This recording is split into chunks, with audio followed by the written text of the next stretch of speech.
Hello, hello, my fellow warrior of love. Welcome to the 2023 predictions. We're so excited to have this event and have all these awesome speakers with us here today to help serve you, to be of service to you, to help you better plan for 2023. We had a Western astrologer, we have a Vedic astrologer, we have a Mayan astrologer. We're going to cover human design for 2023 predictions. We've got a tarot reader, we've got an angel card reader, we've got an amazing brother who just channels powerfully from God's source universe. I'll be doing some powerful infinity healings to activate us so that we're not just talking about these things, we're embodying these things such as sovereignty, empowerment, freedom. There's big themes for this year. So we're going to use the astrological matrices and the different matrices that exist in this reality as a science, as a tool to help us better plan 2023, to know what to watch out for, to know how to better prepare so that we're a few steps ahead of the game. And also we can transcend all of that. And we can just straight from the infinite power that we are, infinite love, infinite consciousness, we're able to activate within ourselves what is needed by taking those inspired actions and calling in and manifesting the reality of our heart's desires. And also know that, big warning is nothing is written in stone, because in this moment, just tune into this very moment right now. If we're here, there's literally infinite possibilities for the next second, for the next now moment. In every moment, there are infinite possibilities for the next now moments. And depending on what we're all collectively doing in those now moments, actually shifts the future timelines. So nothing's written in stone. We're not here to tell you exactly how things are going to be for you or for the planet, because the planet is separate. There's big separations happening, love-based reality, a fear-based reality, and what's going to happen for one person may be different for the other person, or for this collective here and that collective here, but we're all in this together. And what we're doing for ourselves is changing the whole planet. And your reality, you're the architect of your reality. And so my intention is just to create space to channel truth, share truth, come together as a community and inspire one another. What I bring to the table is inspired action. As a Aries, because Pisces is very action oriented. So we are in the information age and there's a lot of info, but how much of that info are we integrating, implementing, and taking action on? So I definitely will be holding space for the things that you're like, okay, if you're waiting for a sign, this is your sign. If you're waiting to start that homeschool, start an unschooling thing, join a community, start a community, buy some land, grow some food, get some alternative ways of generating income, alternatives to money, alternatives to electricity, alternatives to gas. Like, all the solutions we need are in existence right now. So if you're needing that little nudge, here's your nudge. And let's go out, create an amazing world for ourselves, for all beings. And that is the theme for today. So let me introduce our guests today. So Nirjarini, if you don't mind reaching out to Gisela, just seeing where she's at. That'd be super helpful. So we've got Gisela, who's going to be doing a human, not a human design. Nirjarini will be doing a human design 2023 for us. And Gisela will be doing a Mayan calendar for us. So Nirjarini, actually, I would really love it if you can actually open this up for us with your powerful opening ceremonies. So if I can hand it to you, would love you to open up this portal for us. There you go. If you can unmute yourself. All right. Beautiful. Thanks for being here, Nirjarini. Super excited for your human design predictions for 2023. And if you could please bless us with your opening to connect to the light and grounding, that would be really beautiful. Design predictions for 2023. Okay. So you would like me to do first a little meditation? Please, yeah? Yes. Okay. Hello, everybody. Welcome to this beautiful call today, predictions for 2023. And before we start with the predictions, Tarek just invited us to do a little meditation, connecting to the light, to source, and getting in a beautiful, relaxed state. So I invite all of you to find a comfortable position for yourself, sitting or lying down, whatever feels best for you. And let's take together a deep belly breath, breathing in. And while we're breathing in, imagine that with your breath, you're breathing in the energy, the light of Source Universe. It's entering into your system with every breath you take, this beautiful highest vibration. And when we breathe out, just letting go of anything that's not serving us anymore, anything we'd like to let go of, just breathe it out. And breathing in the energy of Source, God, Universe, feeling that highest vibration in every cell of your body, vibrating, cleansing. And breathing out anything that's not serving us anymore. Feeling our body, feeling how it's touching the surface we are sitting or lying on, feeling the connection. And feeling how Mother Earth is carrying us, supporting us from beneath. And we can just let go of anything heavy into Mother Earth, releasing. And now imagine that from above your head, a golden stream of light, beautiful divine light directly from God, Source Universe, is pouring down into your crown chakra. Allow your crown to open wide for receiving that beautiful light that's entering into your head, relaxing your mind, giving you a positive outlook, and balancing and activating your third eye for clarity and divine intuition, guidance. Seeing clearly what's good for you, your personal journey here on earth. Allowing this light now to come down into our neck and throat.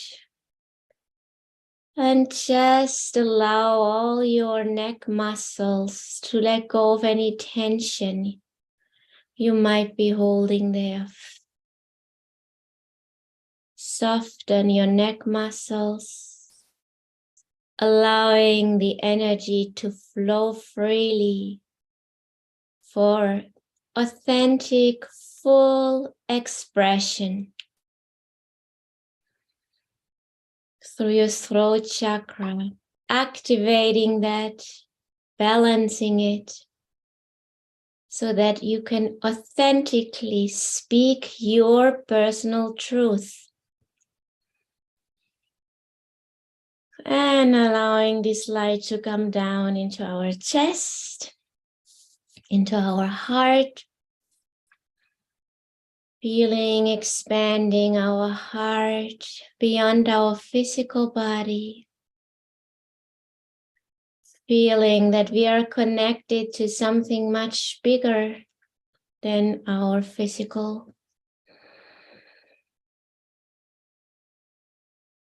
And allowing to feel how we are in this flow of receiving and giving to the universe. There's a constant flow of this beautiful light directly from God's source inside of our heart. And from there, we can give to the world. Allowing your heart to expand, your light from within to expand.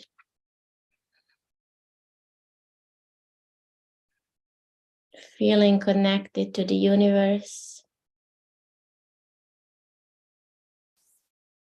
And now this light comes down into our solar plexus, our power chakra. And here we can really feel how we call back all the energy, all the power we have ever given away. Whenever we surrendered to others, felt suppressed, blamed others, or got even angry at others, whatever it is, whatever we gave our energy away, it's all coming back. It's all ours, our energy for our life.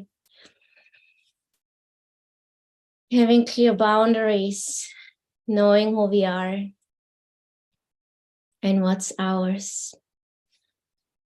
Coming down now into our sacral, second chakra, releasing any blocks here, allowing our life energy, our chi to flow freely, our creative energy, sexual energy, allowing it to flow for its highest good, what is best for us.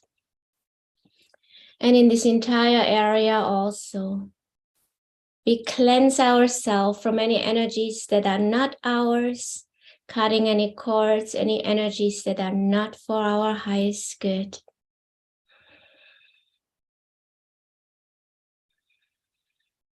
Allowing this energy to come down into our root chakra. Feeling how we are grounding deep into Mother Earth. Feeling grounded. Feeling safe and supported. Allowing our pelvic floor to relax. And feeling how the energy from beneath is supporting us. And the energy from above is supporting us. And those two energies meet inside our heart, together with our own heart and soul's light. And from here, we again feel this expansion, connection to something much bigger, that we are part of the universe and therefore always taken care of.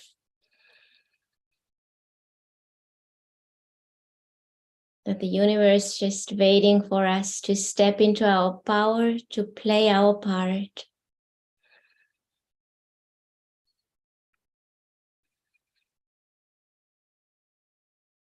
And also we can notice that all around us, all the energies that are for our highest good, loving energies, ascended masters, whoever you personally resonate with, is there for you, to support you. And if you would like that these beautiful healing energies are today here for you to support you in your healing journey, and afterwards, then you can just say yes. We also open the space that we are all connected with our hearts, if it's for our highest good, supporting each other throughout this call, having this beautiful community that we together create an amazing, beautiful day and event today. And once more, just breathing in that beautiful highest vibration and releasing anything we don't need anymore. And just allow yourself to feel that beautiful connection to the divine.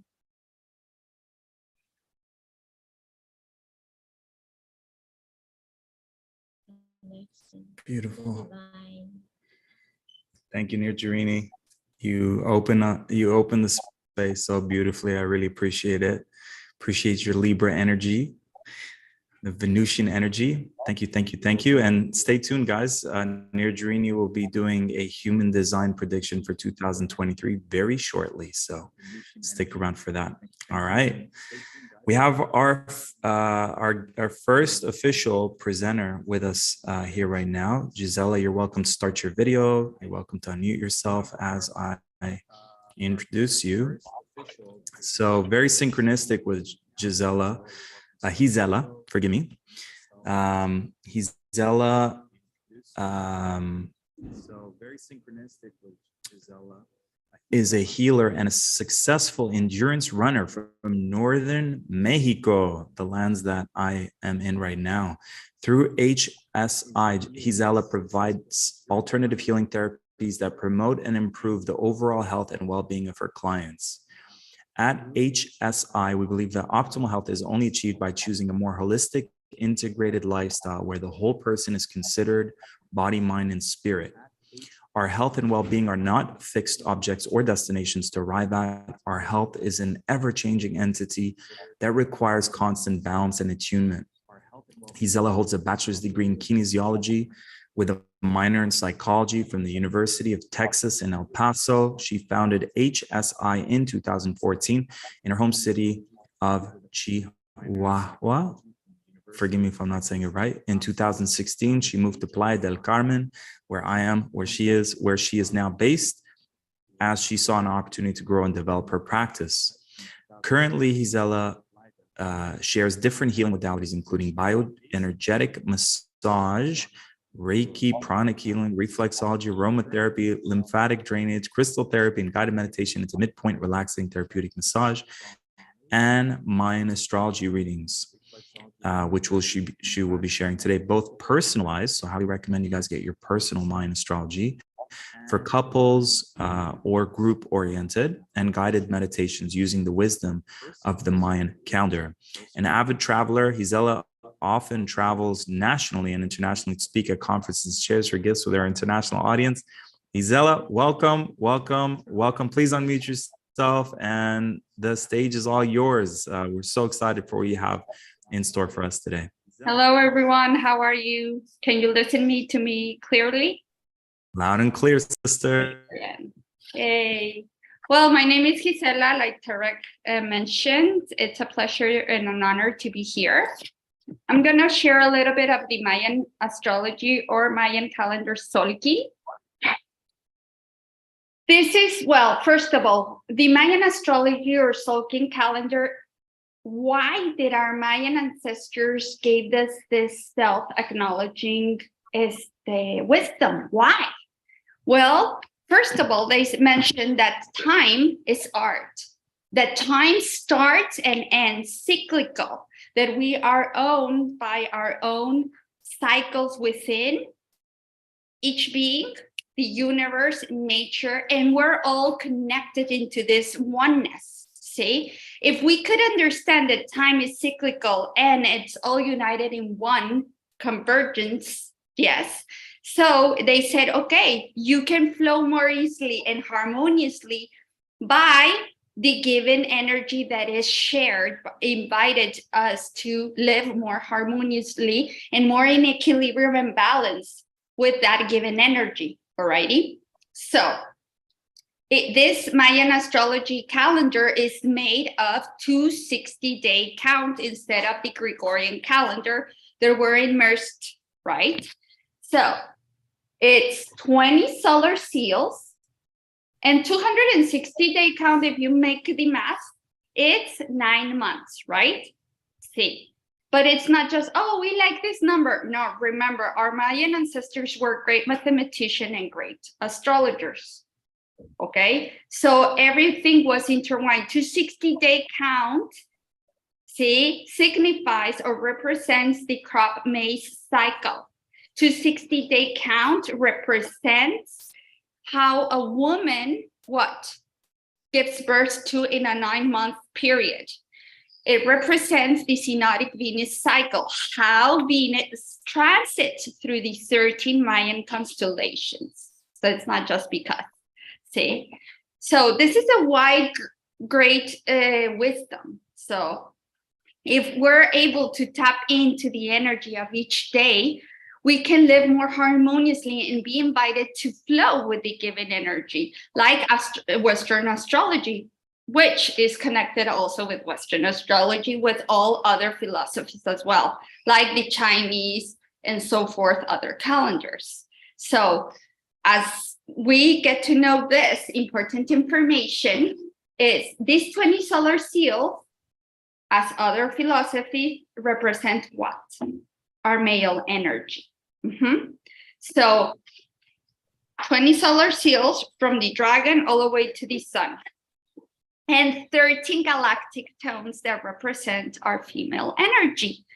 All of us are intertwined in this combination, this sacred combination, cosmic, of a male and a female energy, alrighty? And each day as well, see? All of these seals are in 4 races, belong to 4 races, which are in 5 castles. So I'm just gonna a brief description, and so you more or less can understand a little bit of this Mayan wisdom, because it's a lot of information. And I want you to get a little bit of a grasp of how is this composed and what we can be benefited from each day, and by knowing our energy and how to flow more easily just by being us, what we came here to be with the given energy, because each of us has a unique, authentic code, energetic code composed of a tone and a solar seal. The tones represent our feminine energy, alrighty? It's 1 to 13. Entonces, the combination of a tone and a seal is that combination that it's inside a cycle. That cycle starts with a 1 that it marks a purpose. What is our purpose, our challenge? And the 13th day, how we transcend that cycle or that purpose, okay? So the Mayan calendar is composed of 5 castles. Red, initiation, we're gonna be initiating. White, refining what we initiated. Blue, transforming what we refined. And yellow, it's a day, yellow, it's maturation, mature, flourish. And then the last is the green castle, the one of the heart. Connect with the heart, all of it, so we can transform from our inner self, our own heart, that shine that we just stated, that life that we started. See? So where are we right now? Today, it's a very, very important state. Why is this? Because we've been going to 60-day count.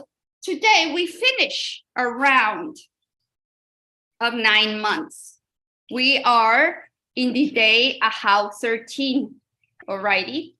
So what does it mean? The sun, cosmic sun, in the wave spell or cycle that 13 days ago, that each the last cycle of the castle, green castle, See, that Mark says, we finished this gestation that we started 9 months ago of the dragon. What did we initiate it? What relationship, what work, what habit, what movement, what new realization in our lives, in any new beginning, see?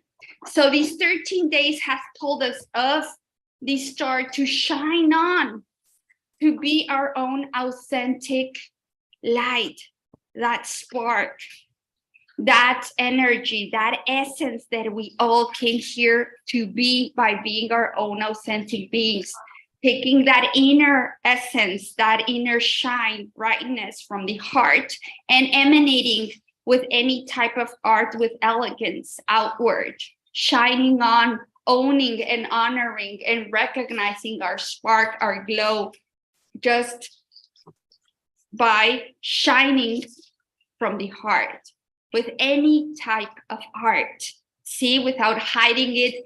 And it's been a time of closure. See, we remember we already started the Chinese calendar as well, and thus we're beginning right now in the Western astrology. What's happening? We are in no retrograde planets, entonces we're in the in between, starting in the full moon in Leo, the heart. See, so we're almost right now, I think we're in the moon in Cancer. So it's all about feeling it. And tomorrow we're gonna start going up to the Leo, which is the heart. So it's okay, connecting with our heart, our shine, our glow. What makes our heart glow? What makes our heart recognize ourselves for just being us?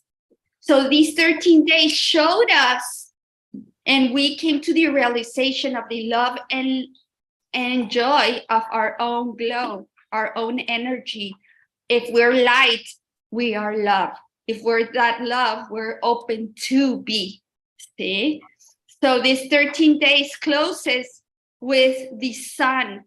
And the sun today, since we woke up, wherever you may be in the planet, it has told us, shine on, love yourself unconditionally, and accept all who you are. Accept your light, cherish and glow and emanate this light that resides in you, that you recognize and you work day by day from 13 days ago. And all that cycle of 260 days, 9 months, Gregorianly, see, go back, which means more or less at the end of May, we started. What did you went there? What did you started? What did you moved? What initiation? What new beginnings in any area of your life? Go back a little. And today it's like giving birth to, I am that I am. The sun reminds us that mantra, I am that I am. I'm the light, I'm the love, with all the full acceptance. See, all the full acceptance of my own light, of my own glow, of my own spark, just being me, myself, without even comparing with myself, leaving out the drama, leaving out the past that doesn't let me shine on and honor and recognize all that I am. Getting that courage, getting that bravery, see, of I glow because I'm just being. See, whatever I came to be, not because of what my teachers, school, family, society told me that I have to. No, just by owning my energy. So Sun Ahau is today, for example, we're closing these 260 days of sparking that light and glow, that energy, that fire within. See? Entonces today, for example, each day has an oracle for energies that impulse that energy of the sun. And today, what shines us on? O sea, what gives us that brilliancy of love yourself unconditionally from that as full acceptance of who you are, of your own energy. See, also the sun has invited us today to, okay, that each character, each person in our life comes to show us how we want to be loved and be accepted. As we accept that we love ourselves unconditionally, emanating the sun ray that emanates in the whole world, even though it's scattered with some clouds or overcast, or it's cloudy, the sun rays in every part of the world. That's what the sun is telling us. Just love is. It's emanating and it's irradiating just because of who you are. See? So by getting to know all of this wisdom, this Mayan astrology wisdom is getting to you, okay, I can live more harmoniously in these cycles of life. I can move easily because everything is connected. I can be more balanced in all my energy. I can be able to be closer to my life mission, face those challenges that come and push me to be a better version of my energy, and transcend and be ready for the next cycle by cycle. See? So going back with this beautiful sun is telling us, okay, what is this gonna make you spark? Like today, go back in your day. The seed has told us, okay, you have the knowledge within you. You have the knowledge to flourish, to mature, to grow anything you want from that sun. So believe in yourself, believe in your personal garden. Whatever you're gonna plant is gonna blossom, it's gonna flourish, it's gonna give light, because it emanates from this sun, the love that comes within through your energy. See? Ahora, from that point, perfecto. That point, what is our analog energy? Our analog energy has been the storm today. Why? From this sun. Because the storm accelerates the processes. The storm shakes us and says, do the needed work or shift of movements that great spirit, whatever you want to call it, God, source, is telling you it's time to change. It's time to do it differently. It's time to make those movements that are for your highest good, so you can come with your energy and emanate the light from that heart, from your own glow spark. See? Entonces today, don't go opposite those changes. Today is the realization of going and flowing and turning into those movements, turning into those shifts, going within to do the necessary changes and flow from what you're feeling. See? Ahora, the energy that has come as the hidden energy today has been the dragon. The dragon has told us, okay, in order to emanate this light of the sun, it says, mother yourself. Give yourself all those ingredients, all those elements that make you be your essence, your nature, in order to start anything you want in this life. Because tomorrow we start a new chapter, a new cycle of 260-day count. See, we start all over again on here with the dragon. So the dragon is reminding us today, you have everything. Mother yourself. Find and look for reciprocity in all your relationships. Be open to receive and be open to give. That you have universe's back to be. And there's nothing else that you're not going to have. You have everything just to be. Nurture yourself of habits, of ways of being in your day-to-day routines, relationships, you name it. If it's like, oh, I'm going to start a new hobby, a new meditation, or a new class, or simple, everything that it's going to give you those elements to be, and express your needs to your closest relationships, not because it's your mom, dad, or lover, or husband, or wife. They're going to know because we're changeable beings. So you need to express your needs in order to keep on that spark of the sun. See? So what's our opposite energy? our opposite energy on the left has been the dog. And the dog says, go to that point and that origin of what is love for you, how you share love, how you are with love. That gives you that point of, I love myself fully and accept all that I am. See, the dog says, okay, it's time. Says, I need to go to that point of departure of what is love for me, in my relationship within myself, of that unconditionality, yes, of no borders without barking, jealousy, control, or falling into the drama victimhood. A ver, what is love for me? As I'm growing and I'm taking out that spark, it's taking that love from me and saying, what is it and how I can relate with love, how I want to share it, how I want to live it, how I want to give it and receive it with me through my loyalty of my heart, because my heart is open to receive and share it and emanate it to everyone equally from that full acceptance, because I get to know what is love for me in whatever stage I am in this life. Makes sense? So today, all of this oracle of these four energies make the best energy of what? Of this sun. Emanate your light, shine on, glow. Be brave enough to take that authentic self and be you. Have the courage to be you. Have the gut and the strength and the fire within too. Okay, I am that I am. From within, I don't have to be anybody else. See?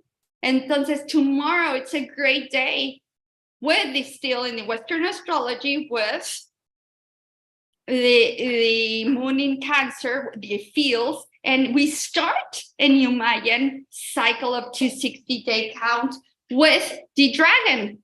And the dragon, it's going to count us these 13 days from tomorrow and 13 days to what?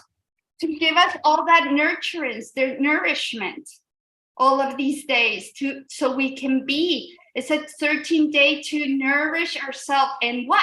The moon is preparing us for that full moon in Leo to continue that spark. What are we ready to gestate, initiate, begin in our lives in any area? For example, in those 13 days, we're going to have our challenge. And the challenge is making our word, our voice, be aware of it, of its potential, of its power. Yes, that we can emanate, and we're that strength and that force that manifests within our heart. Entonces, by gestating that life, that movement, we're going to affirm it. And just it's about, with our voice, with the ik, that is going to be our challenge. The wind is, how do you balance and polarize your life with the word? From what place are you saying that self-talk or inner talk within you to God's spirit that you're sending it out, source, to others? Because whatever you say, we say to us, we're saying to others. Automatically, we're in times of manifestation. See? So it's about believing in our words, being a voice, not an echo of anything that what is my inner dialogue? Am I talking through love or through fear? Watch out, be more aware of what are you sending to yourself and to others. What do you want to manifest in this new beginning? What do you want to initiate? What do you want to give life to, even though if it's not a life per se, like a baby? See? Entonces, with those 13 days, let me check. 1, 2, 3, 4, 5, 6, 7. We're gonna transcend or finish those 13 days, for example, with the cosmic Skywalker. And the cosmic Skywalker is all this journey of the 13 days of the dragon took us to connect what is above, what is below. Make one world of that spirituality and the terrenal, or the everything that it's below, it's not separated. It's one world. But we are realizing with that dragon that we're building these two worlds in one, of those habits, of those new purposes, of those new ways and forms that makes us be, start and initiate anything. The dragon reminds us, if there's no reciprocity, if there's no mothering, if we are our best parents, even though our mothers or the ones that took care of us did their best, see, we know ourselves the best. Yes, there's no other. So we know what we need in order in each given cycle, because we're changing. Okay, so we're going to transcend by connecting what is above, what is below, all this spirituality, all that spiritual work, all that philosophies, everything that makes my heart glow and initiate to be, and everything that I connect with below, with the mundane world. See, with the mundane world, which is materialistic, which is terrenal, it's not separate. It's going to make me realize, I'm having these tools so I can initiate and start. And as today we're done with the 260-day count with this cosmic sun, that's in 9 months, we're going to finish again this beautiful journey of experiences, of adventures, of voyage, going one by one, 20 cycles of all of these fields. See? So how can this beautiful Mayan astrology help us? To know ourselves, rediscover our potentials, to rediscover of all that we are made of, all the tools we have, all the gifts we have, in order just to be the life mission, our challenges, how we transcend, what's our Mayan oracle, personalized oracle, and just being aware of all the potential and power we have to move on through all the different energies that are being involved and are being open for us to receive and flow and move on. Even if we fall, let's see, why am I falling to the left side? Let's align myself. What is it drawing me back to the past or falling into trauma? What is this that I need to face, that it's coming up? To observe, to take it more consciously. And just by owning our own path, we're just summing up to what? To the conscious planet, to the planetary conscious seeds. We're elevating the vibration of the world, of the planet. See? So it's a very marvelous journey. Plus, remember that I didn't tell you, because this is a small pace and could go on and on and on and share. But we're going through every 25th of July. We always start a Mayan year, like the Chinese. We're in the year of the moon, self-existing moon, or moon 4. It has all been about flowing with our emotions, recognizing, honoring them, recognizing and flowing with those emotions, and see them, sitting with them, with that emotional intelligence of how of those movements that I need to do to flow more easily and be in my center, be in this terrain, and just all those emotions that don't let me flow, release them, integrate them, heal them. How are those actions with our emotions? And it's all correlated with the North Node, in Taurus, and the South Node that we're leaving, behind Scorpio in the Western astrology. All those toxic behaviors, all those negative patterns that come up, all that is pulling from our past is like, this is not helping you deal with your emotions lovingly. So we need to flow the river to the ocean, those emotions, not clog ourselves, choke ourselves, or drown ourselves in our own waters. By leaving behind what it needs to be left behind, closure, closing the windows, closing anything, relationships, habits, patterns that are not for our highest good. And that universe is saying, yeah, it's time to leave behind all of this so you can flow with your emotions and live more harmoniously day to day. Alrighty. So it's all connected. And here I am for anything. If you wish to engage or want to know, like, okay, what is this 2023 bring me? What is the additional energy that we all came to be? Because we have, even though, for example, I'm this moon, you have an additional other 4 energies that come and make you be that best version of yourself, that come to back up you. So we have a solar return reading. What is that? Is the cycle that I'm going through and how I can take more advantage of it. Or what is your energy all your life, and what is your oracle, what is your life wave spell, how you go day by day and use those self-acknowledging tools, those gifts. See, I also have a new spread, a reading spread, that it's the 12 energies according to each month. So what energy and what tone you're going to be working each month. I know January already passed, but okay, what's my opportunity? What is the transcendence? What is the message? What is the tools that I need to flow in this here and now? And it's a pleasure. Thank you. Thank you. Thank you. Gisela, well, everyone watching this, whatever time you're watching, please send Gisela the currency of gratitude, of love, of appreciation, blessings, prayer. These are all currencies. So let's send that to Gisela for taking time from her, doing her superhero work on this planet to spend some time to shine light on us. So inspiring. I wrote a lot of notes.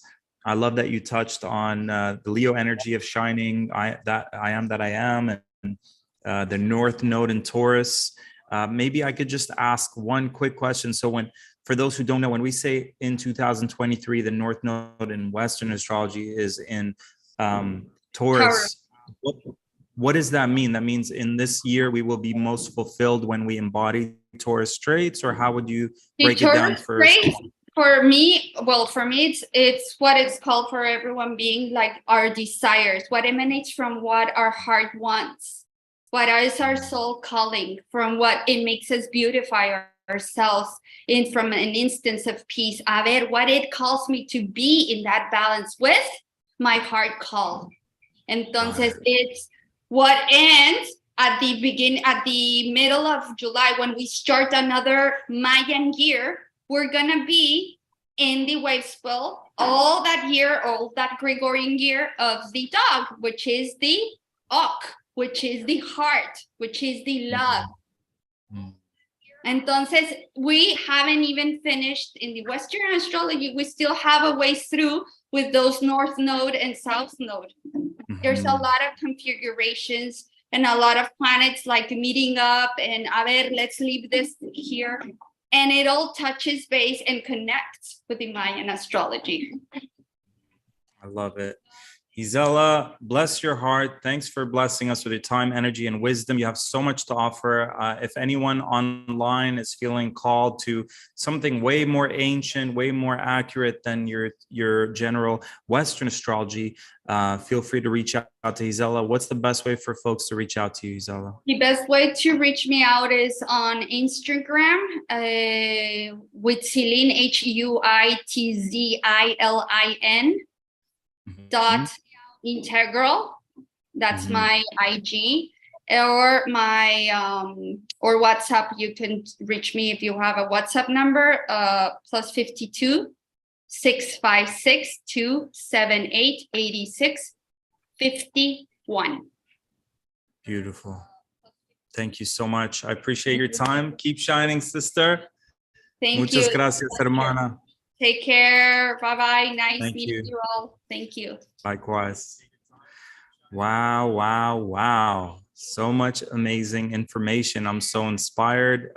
There was a lot of comments on the YouTube channel that I'll be sharing. I'm trying to share them with the speakers as they're speaking. Okay, guys, let's keep it rolling. Oh my God, a lot of Leo energy and that North Node in Taurus, and we're moving out of that South Node in Scorpio. So if you guys feel like you're constantly death, rebirth, going in, shadow work, that's in our south node. And life is inviting us, at least this is how I'm interpreting it, to enjoy more. Tauruses to me are very home oriented. Work is very important for a ground, it's an earth sign, it's grounding, home, work, inviting friends over, enjoying the good that life can offer, good food, a massage, things like that. So it's great for those of us who have that program that says life has to be so hard and you have to constantly do the work and deep spiritual, more ayahuasca ceremonies. It's like all of that is beautiful and great. Balance it with enjoying yourself. Okay, we have our next guest, Nirjarini. She is my right-hand woman on my team. She has been our best VIP client, I call her. Everything I've ever created, she has invested in. She really resonates with the work that I've been putting out there for the last 13 years. And now she does a lot of the infinity healings for our team, but she's her own entity. Nirjarini has had spiritual experiences since childhood, feeling closely connected to God and the angel world. She's got a natural ability to understand the unseen and mystical side of life. She studied psychology and philosophy and has been on a spiritual path for almost 30 years. Her wisdom, empathy, intuition, clarity, and seeing beyond the physical world makes it possible for her to get very fast right to the root cause. She is facilitating powerful healings and transformation, holding space, using human design, infinity healing, and a variety of other techniques to empower clients in living their most aligned, happy, fulfilling lives. She is my go-to. Forgive me if there's an echo. She is my go-to. I literally did an infinity healing with her yesterday. So she's my go-to when I need support. And she has helped me manifest a soulmate into my life after 10 years of not really wanting that. She has helped me manifest a community that I was going to buy, which was those were my two big goals. So very honored to have you with us, Nirjarini. And she will be sharing with us, based on the human design modality, what 2023 has in store for us. So Nirjarini, please unmute yourself and take it away, sister. Okay. Just 1 second, need to see here. Okay. Hello, everybody. Yeah, my name is Nirjarini, and today I'm going to give a little forecast from the human design point perspective for the year 2023. And so the new year in human design starts actually every year. It's a little bit different in time, but usually it's January 22nd. And it always is when the sun moves into gate 41. And I'm not sure how many of you are familiar with human design at all. Just to give you a tiny explanation. So it combines astrology, the I Ching, the chakras, Kabbalah, astronomy, genetics, quantum physics, and biochemistry. So it's a very complex system. And today I'm mainly focusing on the planets which are going through different gates, how that energy will be the next year in 2023. And I was wondering, oh yeah, this works. So I can maybe, so you can see here, this is, yeah, so this is the chart for 2023, the Rave New Year. And it shows us the collective influences and developments that we are facing this year. And it's not about personal influences, it's really the underlying collective energy. And the forecast is, of course, so that you can prime yourself towards those energies. So in the end, how we react is what makes our life, not the energy we are getting. And if we know, the better we know the energies that are there, the better we can prepare and also see what's there for us. There's a lot of good things coming.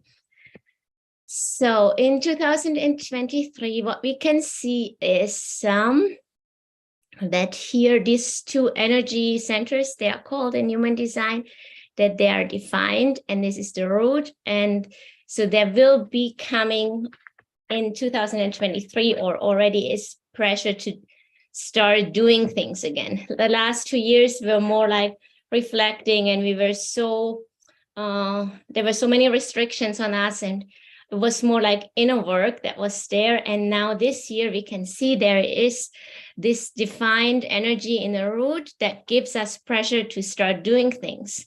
And this is the emotion center, emocenter, solar plexus.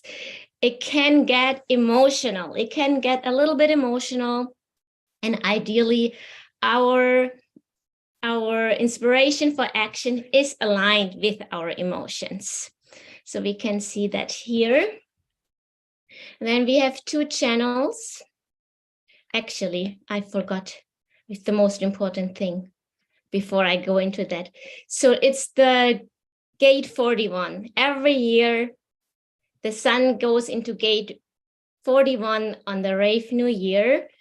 And the gate 41, which is here, it's the gate of hope. So everything is very restricted. It's in winter. We are like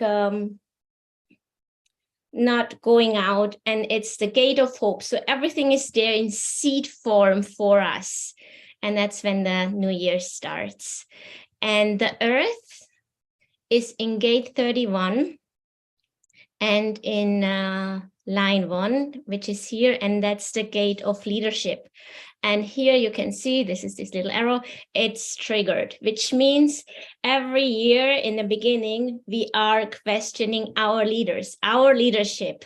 And this year there's a special trigger, which means if leaders, world leaders, leaders in our work, wherever it is, if they are pretending something that's not true, it might blow up big this year. So that's definitely a possibility. And yeah, that leadership that's not authentic, that's not true, that's not good, will come to disclosure. We will see. So then we go here back to our channels. So we have two channels. This is channel 41 to 30. And this channel is really hungry for new emotional experiences. So all humans are on a collective, energetically have this energy that we are asking for new dreams, which also can build pressure on others if they're not aligned with our dreams. And it's important to wait for emotional clarity. So we will have a lot of things we want to do, we dream of, and some will just be gone after a couple of days.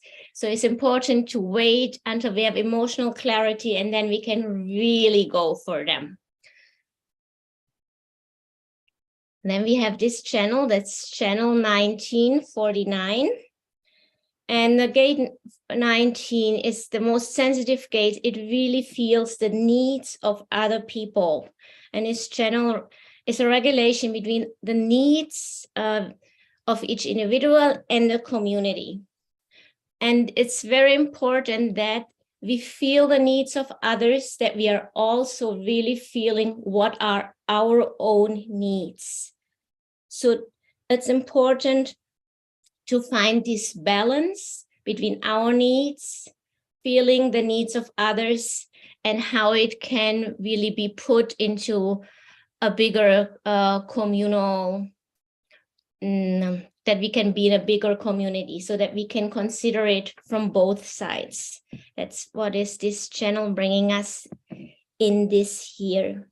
Also, this channel, after being so refined the last 2 years, that we can get restricted, that we can get together again, that we can physically come together again. Especially, I don't know in your country, but in Europe, we were very restricted in how we could meet with others, to be together with others.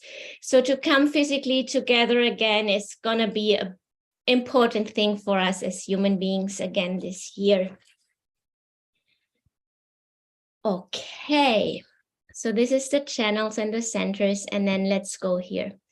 So here we see our north node and south node, and this energy 44-2, the south node, is going to be important for the first part of the year, and it tells us that together you can do more.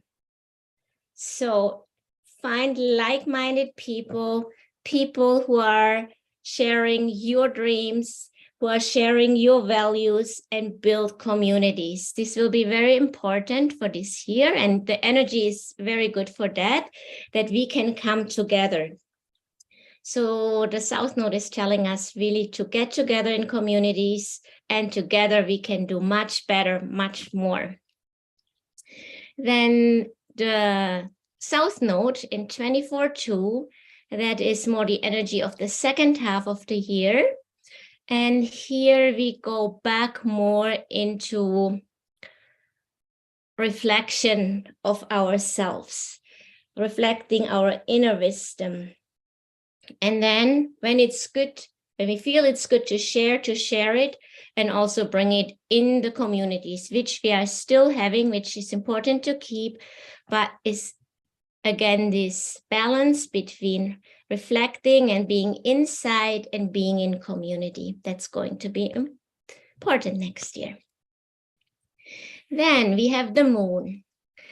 The moon in 19-1. What does the moon want to tell us? So the moon is our mental focus. And it's in gate 19, and gate 19 wants this year wants to be seen. It wants that other people really understand our needs, that we are accepted. But at the same time, gate 19 is very sensitive gate, is very afraid. If we show ourselves, it's afraid of the reaction, emotional reaction of other people. And it's important for us to really learn, as our learning this year, that we make ourselves seen, that we show up, that we get ourselves out there, and that we overcome this fear, that we really truly stand up for ourselves, no matter what the emotional reaction of other people may be.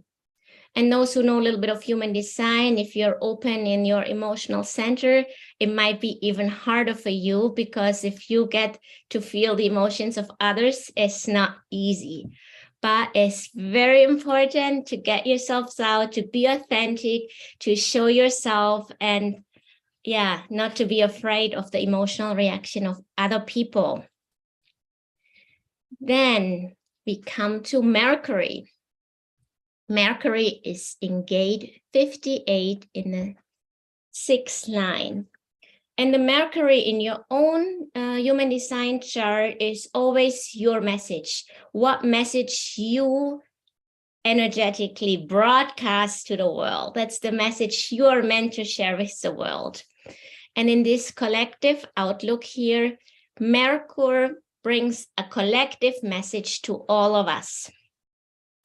And the message of Mercury in gate 58 is follow your bliss, really to allow yourself to let yourself fall into your own joy. What brings you joy? Enjoying what you love, really falling into that, and follow that. The shadow could be that you are trying to get too much excitement from outside.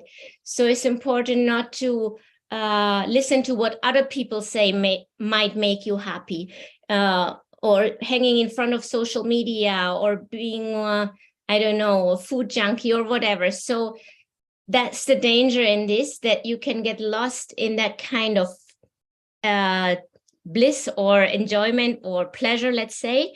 So it's important to follow your real joy. That's what Mercury brings us, and let your self really fall into that bliss and be in that bliss. Then we come to Venus. And Venus really stands for our values. It stands for our relationship. It stands for our communities.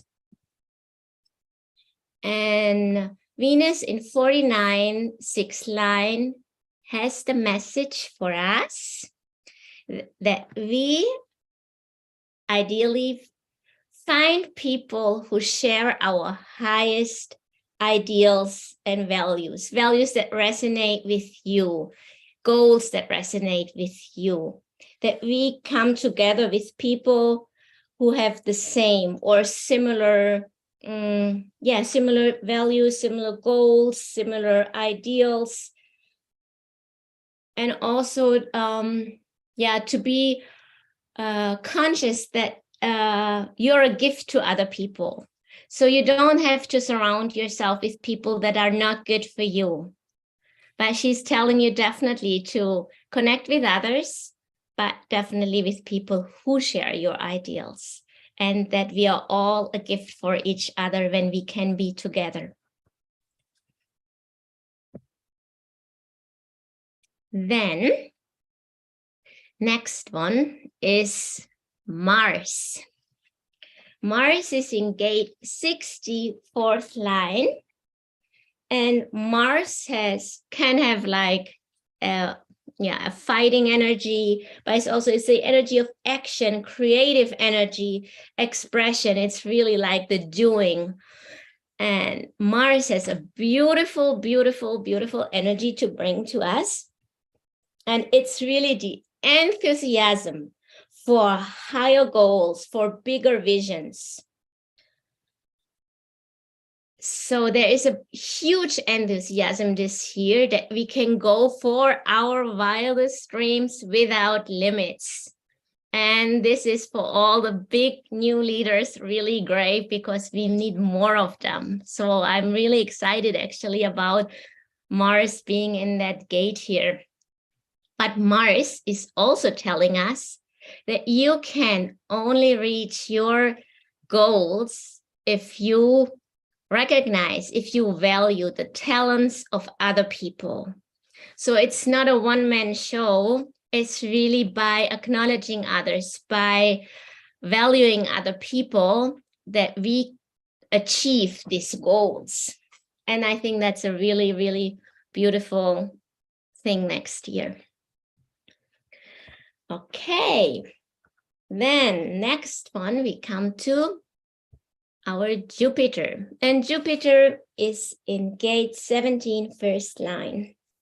And Jupiter is for abundance, it's for development, it's also for good luck. And Jupiter is telling us this year that you can get abundance if you are open to the opinion and the perspectives of other people. So we are still, outwardly a recession, things are difficult and so forth. But Jupiter is definitely telling us, if you open yourself up, if you become flexible in your mindset, if you listen to others, acknowledge others' perspectives, others' opinions, abundance is definitely in there for you in 2023. And it can be new ways of abundance, having amazing relationships, new communities, new land, growing food, whatever. There will be a new way of being abundant. And the more we open up to other people, the more it will flow to us. So that's also beautiful. So after Jupiter, we come to Saturn. Saturn is in gate 30, first line. And Saturn is this little bit of serious planet, teaches us patience, discipline, and also has a karmic judgment on us. So we feel very quickly if something's not going right, Saturn is a big teacher, can be a big teacher in our life.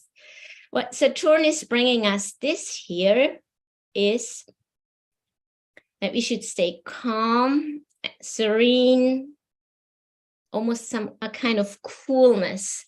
So whatever happens outside in the world, whatever is happening there, that we can stay steady, fast, and calm inside. And that will help us to best navigate through that situation. So he's teaching us, stay calm no matter what's happening outside. Be steady, fast, be strong inside of you. And especially be cool about your own emotions. Try to understand your emotions and not react out of your emotions. That's a big teaching. So, if you get angry or whatever, just feel into it and then understand it and go navigate with calmness, coolness, serenity through life. Okay, then next one we have Uranus. Uranus is in gate 2, line 2. And Uranus is for innovation. It's also the liberator. New things. And Uranus is bringing us this beautiful message that the root of manifestation is really in receiving. Gate 2 is the gate with the most female energy, and it's in Taurus, I believe. And saying, just be there and receive and do what comes easy for you. Line 2, use your talents, those things which you love doing, which are easy for you. Do those things, and you will go with a lightness through this year. Be open to receive. Follow your talents, nothing heavy. Don't have to push yourself to do things that don't feel good. Uranus is telling us this, and you will get to a new level. You'll feel ideally more liberation. It's a beautiful energy also. Then after Uranus comes Neptune. Neptune in gate 36, first line. And Neptune is a planet that is between a material and a spiritual world, kind of lifting the wheel so that we can get the glimpse to the spiritual world. And Neptune is telling us to get connected to the spiritual world, to really stay in your authentic energy, in your power. Be you, be grounded. And by being inside of you, being strong inside of you, being grounded, being authentic, you will get the best connection to the spiritual world. That's the message from Neptune for this year. Then we come to Pluto. Pluto, big transformer of life. Pluto is in gate 60, third line. And Pluto is telling us also to have really clarity inside of us. And we don't have to always say what we think out all the time loud. He's telling us not, to protest or to go into fights, but through your integrity inside, through your clarity inside, through your authenticity inside of you, change will come about. So it's not about being loud outside by protesting, fighting, whatever, but by being really aligned, clear, authentic inside of you. That's for this year, the way to go. And then after Pluto, this is not really a planet, it's the Chiron, but Chiron is very interesting. So Chiron is showing us our deepest wound. And for the last 2 years, and still this year, the wound is, I have to give in to the will of other people and suppress my own. And that we have seen in the last 2 years very strongly with all the restrictions, what was happening in the world. It felt really that we have to suppress our own will. And this year, the solution for healing this wound is, again, to be very clear inside, to be focused inside, and to only act in response. So not to initiate, not to go along if you feel triggered, not to fight, but if there's something you encounter, you go clear what you want and you go and respond. You don't have to go what's told you. You can find the loopholes, so to say, and just find your new ways moving forward. And this wound, this collective wound that's told us to really suppress our own will heal through that. I see Tarek here. Is my time up? Yes, Nirjini, I'm loving all this information. If you could wrap it up in the next minute, that would be great. And obviously, we can continue this conversation another time as well. Yes. So just to wrap it up, there's so much more because in the chart, there's so many things we can say. But generally, what I would say, what's important for 2023 is really taking self-responsibility, being clear inside of you, knowing yourself, getting to know yourself even better, knowing what you want, knowing your dreams, your goals, going for it, while being in community with others. So there is from that empowered state. So I think that's, for me, the main thing for 2023 is really building communities with similar values, similar goals, and from a state of each person being in their own power, and then together building something beautiful. I think that's the main thing for 2023, I feel. And self-responsibility will be big as we are moving out of these times where, the state's taking care of us with money and, we're complaining and victimhood. Out of victimhood is important, completely out of victimhood, self-empowerment, and finding other people with the same goals and dreams. And dream big. Dream big. Love it, Nirjini. Thank you so much for sharing. And it's very interesting because I've been feeling that strong need for community and taking our power back. This year has definitely been the theme of will and responsibility and doing it together. So we are buying land either here in Mexico or in Guatemala, and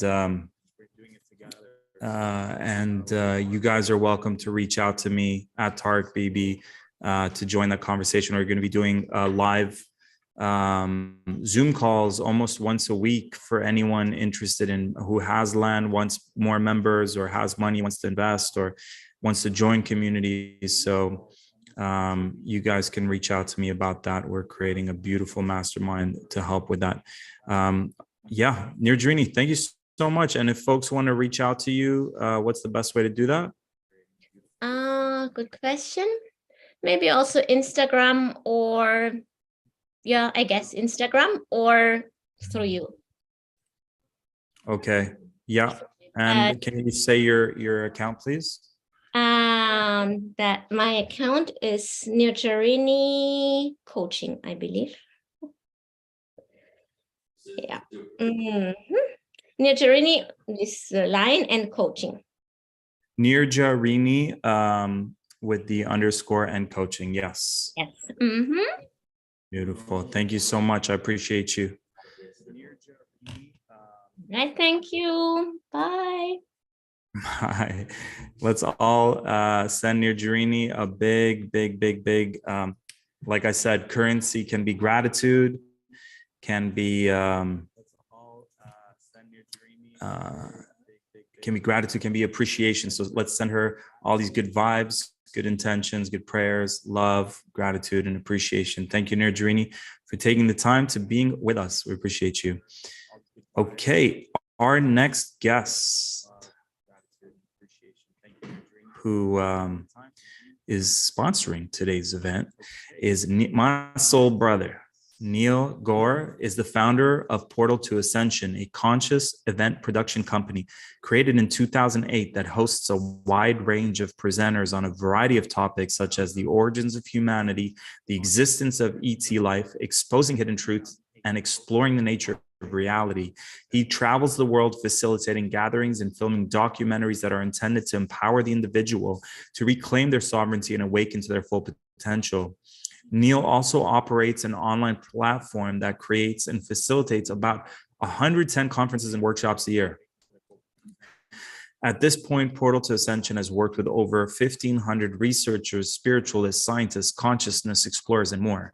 Neil is a philosopher, historian, researcher, and spoken word artist. He presents his research on the ancient wisdom and future science of sound, vibration, and frequency, as well as in-depth explorations into ancient civilizations, archaeological discoveries, space anomalies, shedding light on hidden esoteric wisdom, and exploring ways in which we can create unity and peace on Earth. Neil Gore, my fellow soul brother, thank you for being with us. So excited to hear about the Yuga cycles. You're a certified in the Yuga cycles, and you're going to be sharing some information that's going to help us know how to better navigate all the things that we're going through now. Take it away, brother. Thanks for being here. Hey, brother. Sitting right next to me. You can turn on your volume.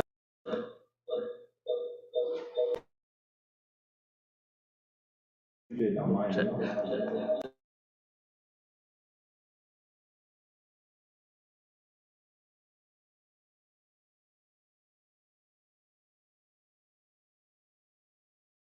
Okay, check.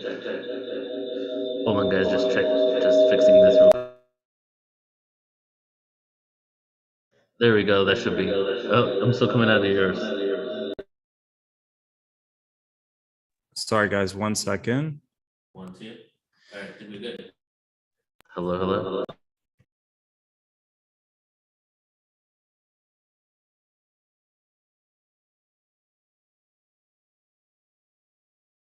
All right. Nope.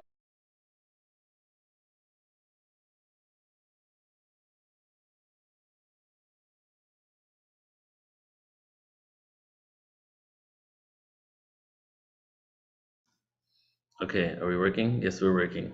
Yay! All right, just so you know, we got. You mind if I show everybody you? We got Tarek right here. So that's why we're having some feedback issues. We're right next to each other. So okay, hello everybody. Oh, that's so funny. You look so cool in the sun right there. All right, everybody. Hello, my name is Neil. I'm the founder of Portal to Ascension. Good to be here with you all on this event today. We've got some of our family in the room. Hello. All right, so what I'm going to do today is going to be kind of a little different than what we're going to be experiencing from others, because I'm doing more of the bigger picture in regards to the cycles of time and what it means for not just this year, but moving forward, right? Because this is really a milestone, if you will, a stepping stool towards our collective evolution. So we're going to go on a journey together, and the journey is going to be, excuse me one moment. The journey is going to be through the ancient past so that we can make sense of the future. We're going to explore the ancient past through, I have 4 different presentations open. I think I have like 45 minutes with you guys. And as we explore the past, we're going to go to ancient Sumer, we're going to go to ancient Egypt, and then we're going to go into the overlooking of our galaxy. And then ultimately, after that, we're going to go into another presentation I created that was on sound and frequency called The Future, the Now. And within the future, the now, is about technology and what we can expect for the coming days. But the reason why we're going to go into ancient past is I want to explore the dates and the timelines of what has occurred in the past and then connect it to the cycles of time, the Yuga cycles. So the whole presentation is about the Yuga cycles. And as we look at the dates, we're going to pull up the Yuga cycle calendar and take a look at, what activities occurred at what places so that we can map out the fact that history repeats itself. Not the same things happen all the time, but the cycles of consciousness, this 26,000 year cycle that we've been within of remembering and forgetfulness, has created a different genetic soup, if you will, a different soup of experience that is different based on the technology, the people, the culture, the evolutions that we go under, but has this commonly occurring theme of us awakening to the truth of who we are and then forgetting it. And right now we're going through a great awakening. So as we piece together those elements, we will actually look at the Yuga cycle calendar and see what cycles, what ages they were in. But first, before we do that, let me just talk to you about the Yuga cycles and what these are. Tariq, could you give me permission to screen share, please? So the Yuga cycles, well, first of all, a lot of you here, especially if you're tuning in a Portal to Ascension, and in general, if you're into the collective spirituality and evolution, you are probably aware that we're going through this awakening process. And this awakening process is connected to what's called the Yuga cycles, or the cycles of time, or the ages of humanity. You may have even heard of the concept of the golden age, right? That we're going into the golden age. Yeah.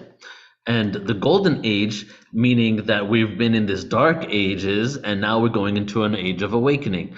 So every ancient culture has basically spoke about these times. Before pre-flood, right? If we'll talk about the flood in a few here, but pre-flood, great cataclysm that happened on the earth, collective trauma that we experience in all of our history books and ancient scriptures. Something happened that traumatized humanity, and we had to write about it. Pre-flood, we see that a lot of the faiths, religions, scriptures spoke about time in a secular fashion. After the flood, after this great reset, there was a linear progression, because we had to start all over again. And since there was such a wiping out of our history, a lot of people in the world forgot that we actually had an ancient past, and it became myth.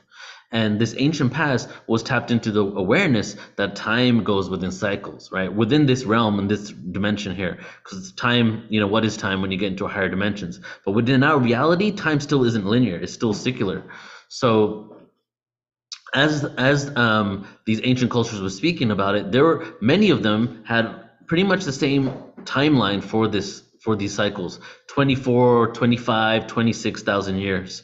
And within these cycles, there would be this 13,000 years ascending and 13,000 years descending. So the ancient Greeks talked about it. The ancient Kabbalistic texts talked about it. The Mayans had a 26,000 year cycle as well. And also in ancient India, which is the one that we're going to dive deeper into.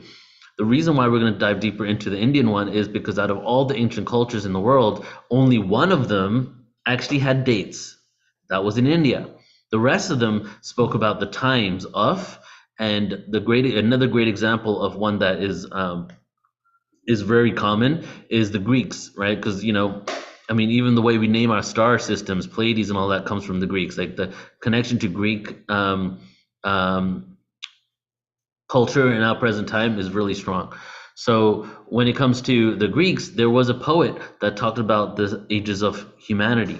And when he spoke about the ages of humanity, he spoke about them as in what type of man / human / woman is represented by that age. Okay. So within the Greek text, he was saying that, in this age, man acted like this. In this age, man acted like that. And it was an obvious progression of, materialistic, service to self, all the way to service to others, expanded consciousness and all that.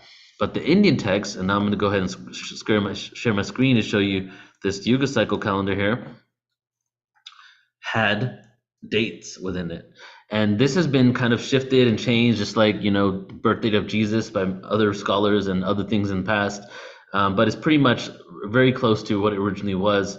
But then different yogis would come about, I forget his name now, but the guru of Yogananda is the one who changed this one to make it, what it is right now. And but it's only off by a couple hundred years of what it was before for a few thousand years.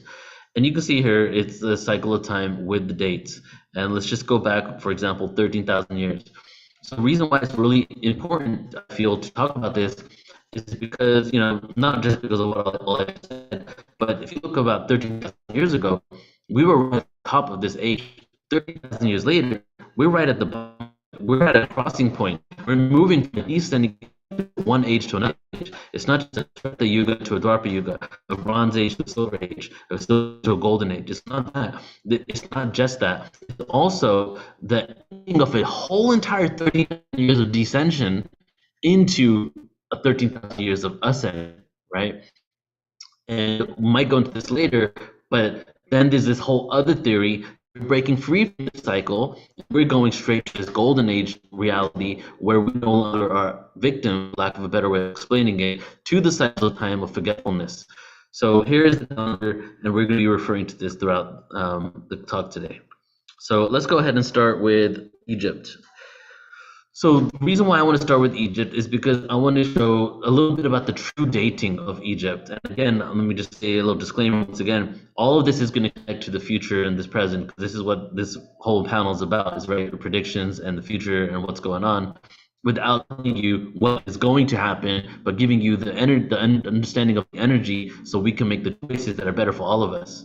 So here we go. This presentation here is actually a presentation from my Pythagoras presentation, and I'm just going to start straight up on the ending of this presentation, because you don't need to know the other stuff for now, and talk about the mystery schools of ancient Egypt. First of all, the dating. We've been told that pre-dynastic Egypt around 3000, 4000 BC.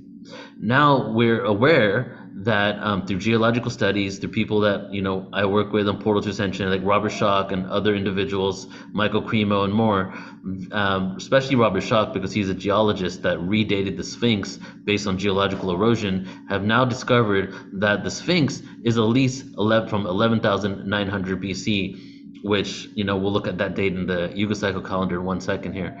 And meaning that the dating of Egypt is way farther back than we had thought. Why is it that they can't tell us the right date? Well, first of all, if you want to go down the conspiracy route, you can go down that as well. But let's just talk about the general understanding that you cannot carbon date rock. You can carbon date rock. Stone Age is very hard to carbon date because in the Stone Age, everything was made out of stone.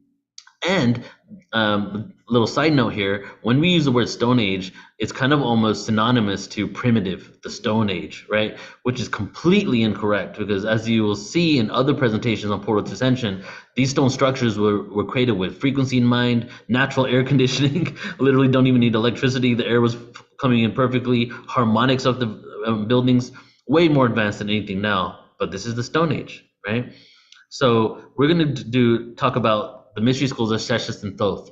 And this connects to the energy of the feminine energy and the return of the feminine and what's happening right now. So in the pre-dynastic period in ancient Egypt is a time before recorded history from the Paleolithic to Neolithic age of the rise of the first dynasty. Generally, conventionally, was understood to be expanding from 6,000 to 3150 BC, even though now, history is coming out to maybe have been much older than what we've been told. Pythagoras, who this presentation was about, must have gained a lot of information from the mystery schools of Thoth and Shesheth. So Shesheth is the person I want to speak about here, because she's not really spoke about too often. Thoth, you might have heard about the Emerald Tablets of Thoth, you might have heard about Thoth the Atlantean. The story of Thoth is that he was an advanced individual from Atlantis, and when the flood occurred around 13,000 years ago, 11,900 BC plus or minus, he actually was one of the individuals that would go around the world with this information and awareness and help to re-educate humanity, on how to build pyramids, how to build structures, how to avoid a cataclysm in the future. He could be synonymous to Gilgamesh. He can be synonymous to Quetzalcoatl and also Osiris. They all have very similar stories. The thing that we aren't told now, because what happened with Egypt was there was a devolution. And let's just go over to this calendar right here. This calendar right here is a representation of the evolution to the devolution of consciousness. About 13,000 years from this moment, around 11,500 BC. Around the same time that was definitely in use, but probably was in use before that. there was a great flood that occurred before the creation from Egypt.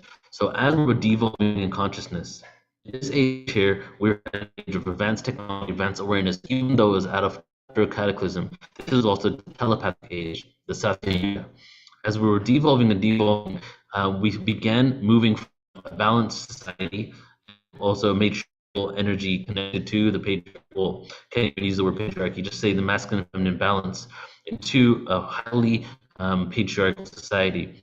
When you look at ancient Egypt, see that the very, very ancient sculptures and areas have a huge presence in energy. And then you see around 6,000 BCE, just like I showed you in the calendar there, 13,000 years ago, we have the Sphinx, 11,500 BCE. Around 6,000 BC, we see all of a sudden a shift from the matriarchy back in those days was an age of balance. It wasn't like unbalanced feminine energy, into a patriarchal society, and then we see the worship of Sheshet ending and the worship of Thoth beginning. Then a huge awareness and around Thoth became so predominant that even now speakers in the circuit around the world on these topics specifically speak about Thoth, because maybe they just haven't gone deep enough, or the research of Sheshet isn't really predominant enough. The reason why I found a lot of information on Sheshet is because I was looking at Pythagoras' life specifically, what mystery schools he went to. So the interesting part is Thoth was the teacher of humanity. However, the original scriptures in Egypt say that Thoth was actually learned everything from Seshet. Seshet was, as we see a lot of times in ancient deities, the sister and the partner lover of Thoth, either or both. So what she would do is she created the disciplines, and we're going to show you those in a minute. She created mathematics, or arithmetics, weights and measures, all the things you need to build a great Egyptian society. How to write, okay? Because there was no written language at the time, right? Written language came around 6,004 to 4,000 BCE. Everything was telepathic before that. They didn't need that. This cycle around, because we've done this many times. So as Sheshet would teach Thoth, Thoth went around the world and basically would teach what Sheshet had created for humanity.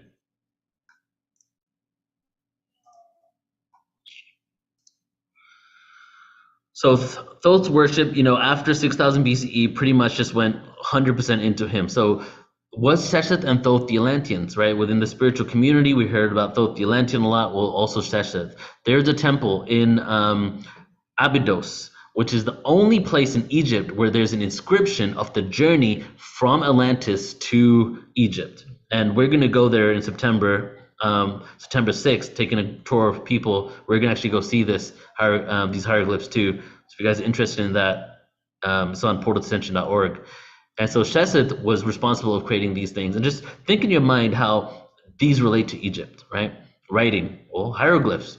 Before we even had the writing we have now. Astronomy, well, the pyramids of the Giza Plateau connected to Orion and so many other different star systems. Mathematics, geometry, the advanced geometry of Egypt, medicine and botany, weights and measures, architecture, knowledge, science. All topics that Pythagoras was interested in, which is why he was initiated into these mystery schools. So she was the female, there were female and male counterparts. She invented writing and he taught it. And she also had what was called the number cults. Sheshet had the number cults. The old gods started becoming less popular as Sheshet and Thoth rose, right? So this is interesting too, because Sheshet and Thoth rose before 6,000 BCE, but there was an old pantheon of gods before that, which begs to question, how old was this actual civilization? Did they go back even further than 13,000 years? Because we know the Sphinx was in existence 13,000 years ago, but how long before that was it actually around? And also, we must remember and know that Egypt and the whole of North Africa 13,000 years ago was a lush oasis. There was an ice age it was the Younger Dryas period before the asteroid impact 13,000 years ago. The whole entire north and southern hemisphere was frozen over. The best place to live on the planet was the strip around like a few hundred miles up and north of the equator, which is what? The Sahara Desert, North Africa, Morocco, and Egypt. So the whole of that North Peninsula was inhabited. And also the Sahara Desert is actually the least excavated place in the entire world, which is kind of interesting because it's actually the smoking gun of our ancient civilization. And so there's a lot to be discovered there. So there's so much evidence. I'm just going to stop on this presentation here, just throw this kind of cool information here. Egypt seemed to have been created in order for us to figure out how to rebuild society if there was ever a great reset again. Every single structure, every single hieroglyph, every single imagery is done exactly in a way to be intentional to rebuild civilization, society, and also for the information of this moment here, for us to extract this awareness and to utilize it so that we can avoid cataclysmic extinctions events, which has happened every 13,000 years for quite some time. We can even see that in the soil levels and the volcanic ashes around the planet. We can tell when these cataclysms occurred. So much so that even the position of Thoth's staff on this hieroglyph right here and throughout all of Egypt was done with intention. The position of his staff, the exact same tilt as the Earth axis, 23.5 degrees. The position in between those two staffs right there, the exact same of a compass to represent the geometry. So the whole of Egypt really was designed for us to basically rebuild society if we needed to. Now, closing out this one here, and let's jump over to this because I want to get to the future soon. So now we're going to go to ancient Sumer. So in ancient Sumerians, that's another thing that a lot of you probably have heard of because we've heard the story of the Anunnaki. First, I just want to clear something up. We've been told that the cradle of civilization is ancient Sumer. There's a reason for that. It's kind of like the story of Roswell. We're told that Roswell was the first crash landing, and all of this commercial is around it. And the reason for that is because they're trying to actually distract you from the truth of the actual crash landing that happened in San Antonio, New Mexico 2 years before, which was the smoking gun. So that's what Sumer is. Sumer is really important, right? However, the cradle of civilization, 6000 BCE, is said in a way in order to show that Egypt actually started after Sumer, where now we're finding out that it seems that Egypt was the cradle of civilization after the flood, after Atlantis. Within this, we have something called the King's List, right? And the King's List shows 241,000 years of rules by 8 kings. And here is an image of the King's List here. So it may not have been historical, but it may have been propaganda to show how long they lived, to show how long the Sumerians lived and the kings, to show an unbroken line in Sumer, that basically to show an unbroken line of kings in Sumer to show how advanced and ancient the culture was, even though it wasn't that ancient. So the question is, what was this Sumerian King's List? And now if you look at the Yuga cycles, there's actually 2 Yuga cycles. Right? So there's a Yuga cycle within a cycle. The way the galaxy solar system works is that we're within cycles, within cycles, within cycles. So call it an inception within an inception, if you will.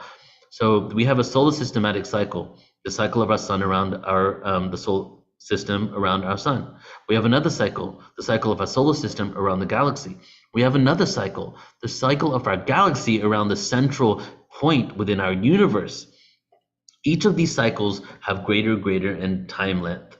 The greater cycle, the one beyond the galaxy, is the exact same number as the actual length of the Sumerian King's List. So could it be that the cycles of time here within the Sumerian King's List is actually referring to this greater cycle that we're within and this shift in consciousness into this new reality?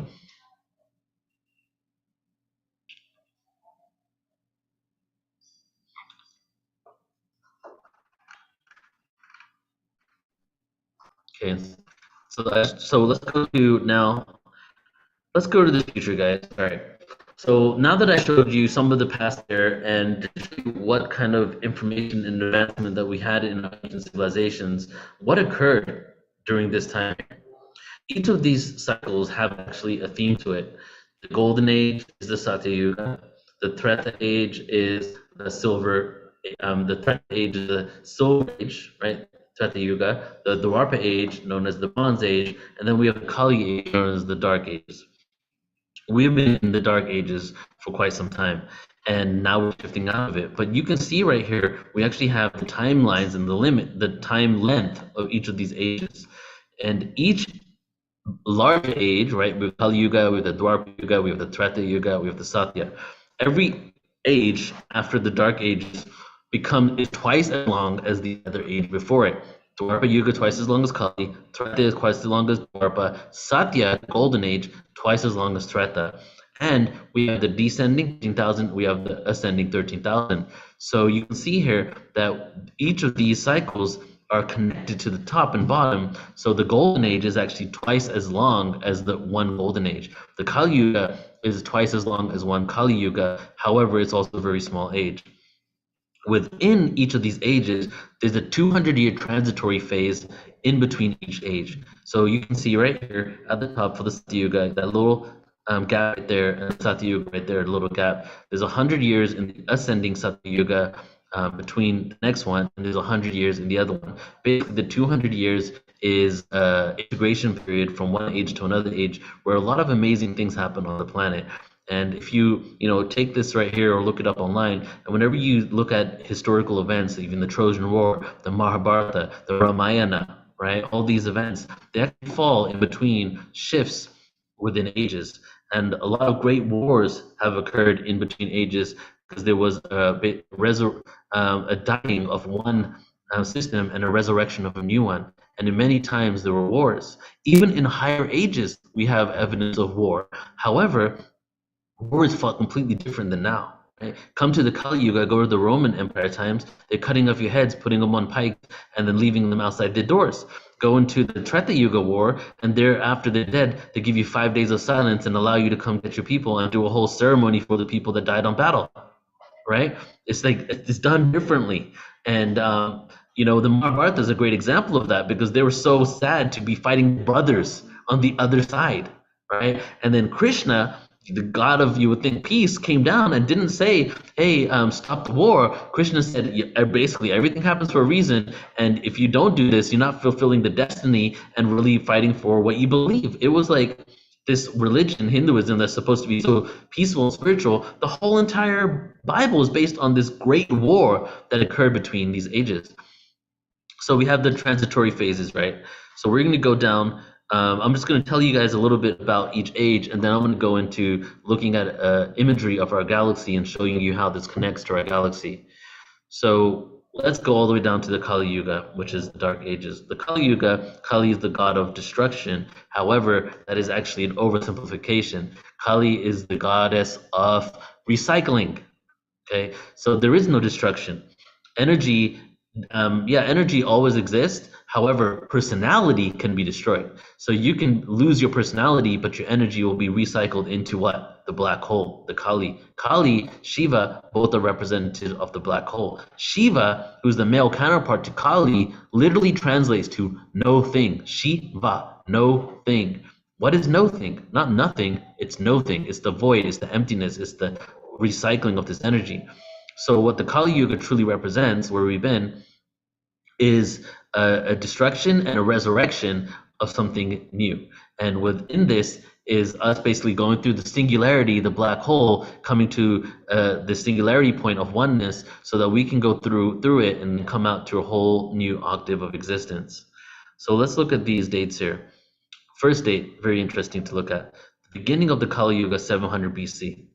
Now, if you look at this transitory phase, 700 BC to 500 BC, and you look at all the great period people that lived during this time, you'll find Pythagoras, you'll find Confucius, you'll find Buddha, so many individuals. I don't know if any of you have heard about this kind of concept before, but there was a huge influx of avatars at this time that were bringing in spiritual knowledge.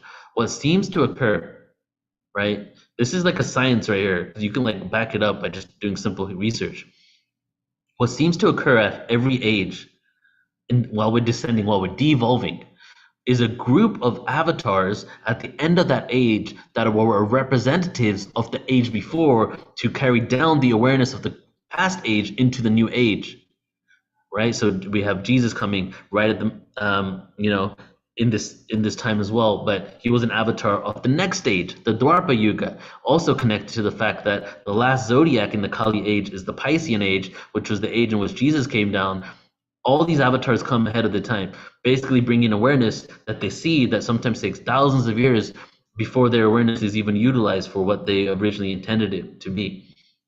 So we entered the Kali Yuga, and all these avatars entered this plane in order to bring forward this awareness. And the Dwarpa Yuga before that, that was an age of energy. So the Dwarpa Yuga is a representation of multiple things. I'm going to tell you the other thing later, because this one is an interesting thing to go deeper into. But one of the themes of this age, every age is a theme. Satya Yuga, we got telepathy, we got connection to source. In every age, there's the opportunity for liberation. When you're in the Kali Yuga, there's always a group of people that can be fully liberated. It's the keys to the kingdom that you can always have. You just need to know how to get there, right? Just like in the Gnostic test in Christianity, it says that Lucifer had to keep a way out, leave everybody an opportunity to have a way out of the system. Couldn't have complete control. So, however, in the Satya Yuga, there was also those that chose to remain at some sort of level of ignorance, even though the collective of humanity really wasn't. And as we started going down, the Kali Yuga, it switched mostly ignorance, right, with some awakened individuals trying to fight against the ignorance that is bombarding you in every single moment. So Dwarpa Yuga was the age of energy. As we left this age, we went into the Kali Yuga. Now check these themes out. The theme of the Kali Yuga: delusion, hierarchy, authority. All right, so let's break those down. I don't think you probably need me to, but the delusion, what does delusion represent? Well, what's right is wrong, what's wrong is right. Boom. Don't healthy food and vitamins won't help you cure your illness. Some people think it will, but most people will take a pill in order to basically get back into the grind so that they can be productive individuals of society, or, that's just one way of looking at it. But so the delusional aspect of everything, right? Then the age of authority. Well, we have authority. There's no real equality. It's this person, and we're giving up our power to authority. The governments make us believe that through them, we can achieve a sense of, we can live together in peace only because of them, right? Whereas an anarchist perspective, which isn't like chaos like a lot of people think, anarchy just means without government, and which is quite a possibility. However, we all need to be at the level of consciousness and have done the inner work enough to be able to live at the place where we don't need that government, which is why we're on the ascending cycle now, which is where we're going to eventually be. So the age of authority, and then the last thing, the age of hierarchy. Well, kings, queens, presidents, politicians, bosses, supervisors, landlords, hierarchy of the yin yang. Right? Like, this is straight up hierarchical perspective. Even the way we look at dimensions is hierarchical. Oh, we're in the third dimension. Oh, we're going to the fourth and fifth. Do you think that these ETs that are just living within vibration think of things as a hierarchy when it comes to dimensions? Well, do you think we even thought of it as hierarchy when we were at the higher ages? Right? The hierarchy is the theme of this now moment. So the way we have language is embedded with the hierarchical aspect of it all. We're always moving forward to getting higher than where we have been before, right? Which is just this construct of this age, which is shifting now. And then we shifted into the ascending age of the Kali Yuga. And then we got to 1700 BC, 1700 AD, right? 1700, we have the shifting out of the Kali Yuga and starting the process of shifting into the Dwarpa Yuga. That's 200 years till 1900. So the age of the Kali Yuga was also an age where we see people like Galileo, Newton, and a few others, which was the revival of science. Because, religion, organized religion for thousands of years, even including Christianity, had a chokehold on our reality for quite some time. And so they had actually kind of hijacked science in order to further whatever their agenda was. So then we see a revival of scientists and renaissance within this awareness. However, in the Kali Yuga, we see a revival of scientists that were atheists. Galileo, Newtonian physics, all atheist-based science, linear-based science, based on a world of linearity. And then all of a sudden in 1700, we go into the Dwarpa Yuga. And in the Dwarpa Yuga, we have now the age of energy and we have the age of sovereignty. That is the other theme of it all. And within that, we move to the understanding of electricity, power, generation, how we can use electricity to better humanity, 1700 BC to 1900. When we fully transition out of 1900, right? So we're getting to the whole goal of this entire broadcast today. We're getting to this moment. As we shift into the 1900s, we see a very interesting thing occur. Almost immediately, we see three individuals that change science as we know it. We see Tesla, we see Max Planck, and then we also have Einstein. Before that, we had mostly atheist scientists that were linearly thinking coming about if you weren't a part of the church. And now all of a sudden, right as soon as like 1901, 1903, we start seeing energy being discovered in a completely different way. And the people that are coming out are spiritual. Einstein, Tesla, and Max Planck, very spiritual individuals. But before that, we had 200 years of electricity, external Newtonian energy. What do we have in the first decade of 1900s? Subatomic energy awareness, the beginning of the awareness of subatomic.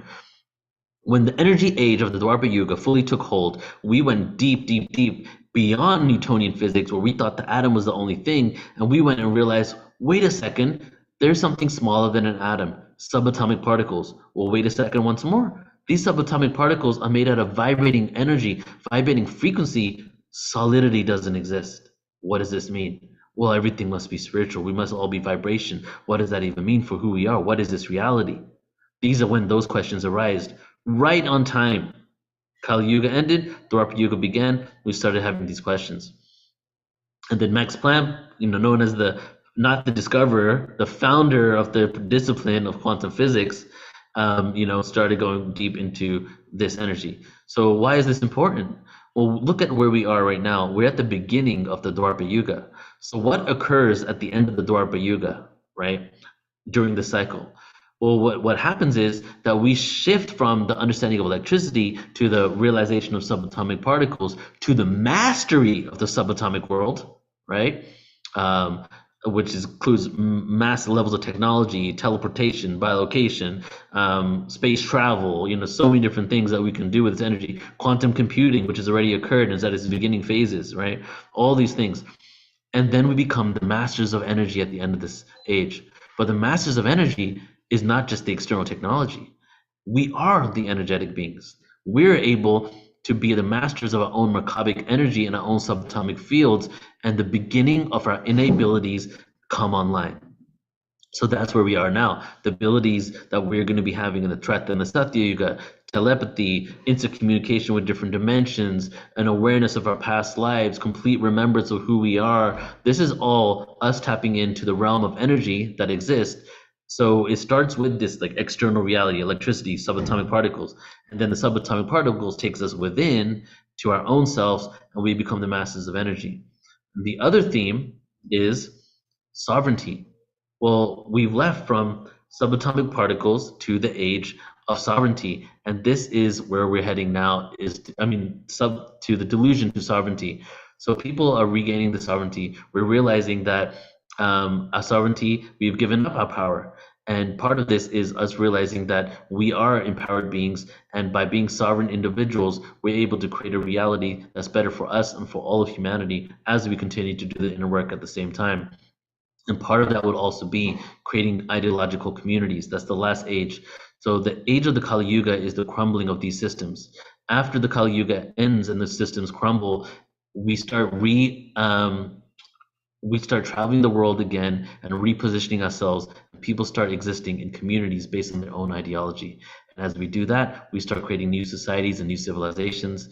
And that's where I kind of want to end it, because the last one ended at Tarek talking about land and all that. I just wanted to really drill back that this age that we're moving into is literally the age that's been prophesized, where our systems and societies and our countries as we know it start crumbling, and we start rebuilding civilizations based on our ideology.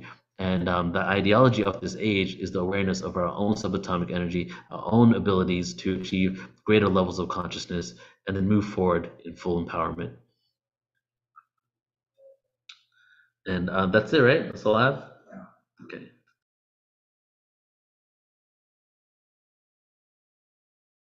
People know how to find you? Yes. Okay, so you can find me. I didn't have time to show you the galaxy stuff, so I'll do another broadcast some other time, or you can check it out on portal2ascension.org. Actually, best thing is on youtube.com/portal2ascension.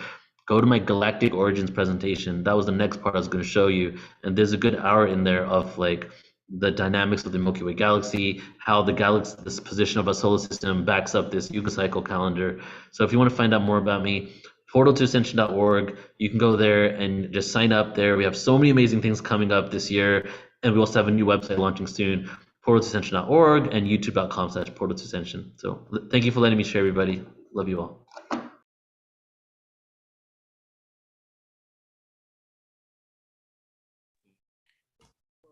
Beautiful, beautiful. Thank you, Brother Neil. That was a lot of information. If you guys have any questions, please place it below. And so much info. Let's just take a moment to integrate. Let me know if you guys can hear me okay. For some reason, when my microphone was plugged in earlier, it just got really loud because me and Neil are sitting close to each other here on this table. Please let us know if you have any questions. Please follow Neil on Portal to Ascension. Neil, if you can send us a video, I'll try to play it at some point during this event. So Neil, perfect. So Neil's got a live event that he does once a year. Well, he's got tons of events, but the main one, Portal to Ascension, is happening later this year. So we'll put a video for that to promote it and shed some light on it. All right, moving on. Please send gratitude, blessings, love, best wishes, prayers, intentions to Neil for taking the time to bless us with all this beautiful information. Awesome. Our next guest is my soul sister from another mister. God, I miss her. She is gonna blow us with some Leo fire. As a soul alignment coach, Corinne Srujian, healer, teacher, inspirational speaker, and songstress, empowers highly sensitive people, spiritual seekers, and light workers to break free from inner blocks, step into their power so that they can activate their highest timeline, awaken their magic, and come into alignment with their soul's divine path. Her signature Awaken Your Magic method helps clients and students transform, find joy, and be more abundant through powerful healing techniques like multidimensional shadow work, energy work, Kundalini yoga, breath work, tantra, light language, play, meditation, and so much more. Power of play. I love that. Corinne currently works with clients through her Awaken Your Magic coaching and healing academy, and within the corporate and education spaces with clients like Google, Stantec, Dropbox, Vimeo, Youth Wellness Network, and so much more. She'll be doing angel card reading, maybe some light language as well. Corinne, thank you for being here. Thank you for having me. Take it away. Hi. Happy to be here. Can you guys hear? Let me make sure. I might need to do something on mine. Give me 1 second. Try speaking now. Can you hear me? Yes, loud and clear. All Beautiful. good? Please okay. Yay. Okay. You know, I was sitting in meditation yesterday and I was like, what is like one message, what is one word that I want to share with people right now? And it was loud and clear. It was the word devotion. The word devotion. So if I really tune into that word, it really means devotion to your spiritual path more than ever this year. It's the year of 7. It's the year of introspection, reflection, going within and really connecting with yourself and with your higher self, with the divine. A lot of times we seek messages from outside of ourselves, right? We'll see birds and spirit animals and numbers, and those are all beautiful confirmations of for hope and for trust and for surrender, but it's this message of really taking that within yourself and finding those messages, those signs within through that introspection, through the power of the year 7. And the year 7 is also all about our aura.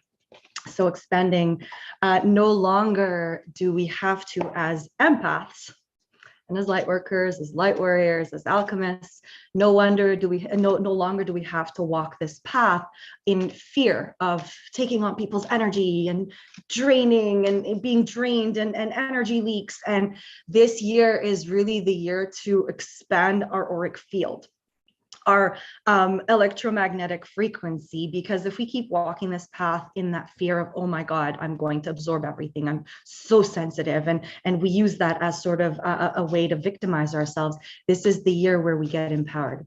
We step in our power and we work on really sealing those holes and those leaks in our aura in order to expand our auric field and shield. So that shield is there to protect us. We don't have to constantly protect ourselves and be on guard, right? Have that shield up. It'll do it for us.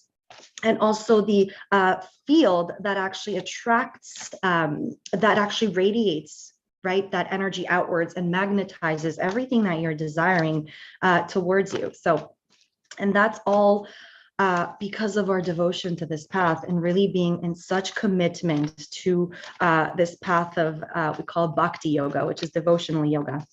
So I'm just going to pull some cards and see what's coming through for everyone today. Okay. So the first card I pulled is the milk and honey card. So this is the card of prosperity and abundance. So this is the year for also for us healers and light workers to really step into our light and our gifts and no longer play small, right? In the age of Pisces, that was the year, you know, those the time and the period where we had to sacrifice ourselves and give so much more than receiving. Now the exchange is for us to live a very prosperous and abundant life. It's really coming into that truth and that belief that we are so worthy, we are so deserving, and no longer have guilt around desiring the things that we want to have in our life, the things that we want to call into our lives. So milk and honey is really the pot of gold at the end of the rainbow. So everything that your heart and your soul is desiring and is calling in is not too much. You deserve all of it. We are all worthy of all of it. And we can, I think a lot of the things that have been coming up for clients that I've been working with is that it's not possible. So this year is the year to really believe that all that we desire, all that we're calling in this path of alignment, this dharma, is very, very possible. Ha, all that glitters, there you go.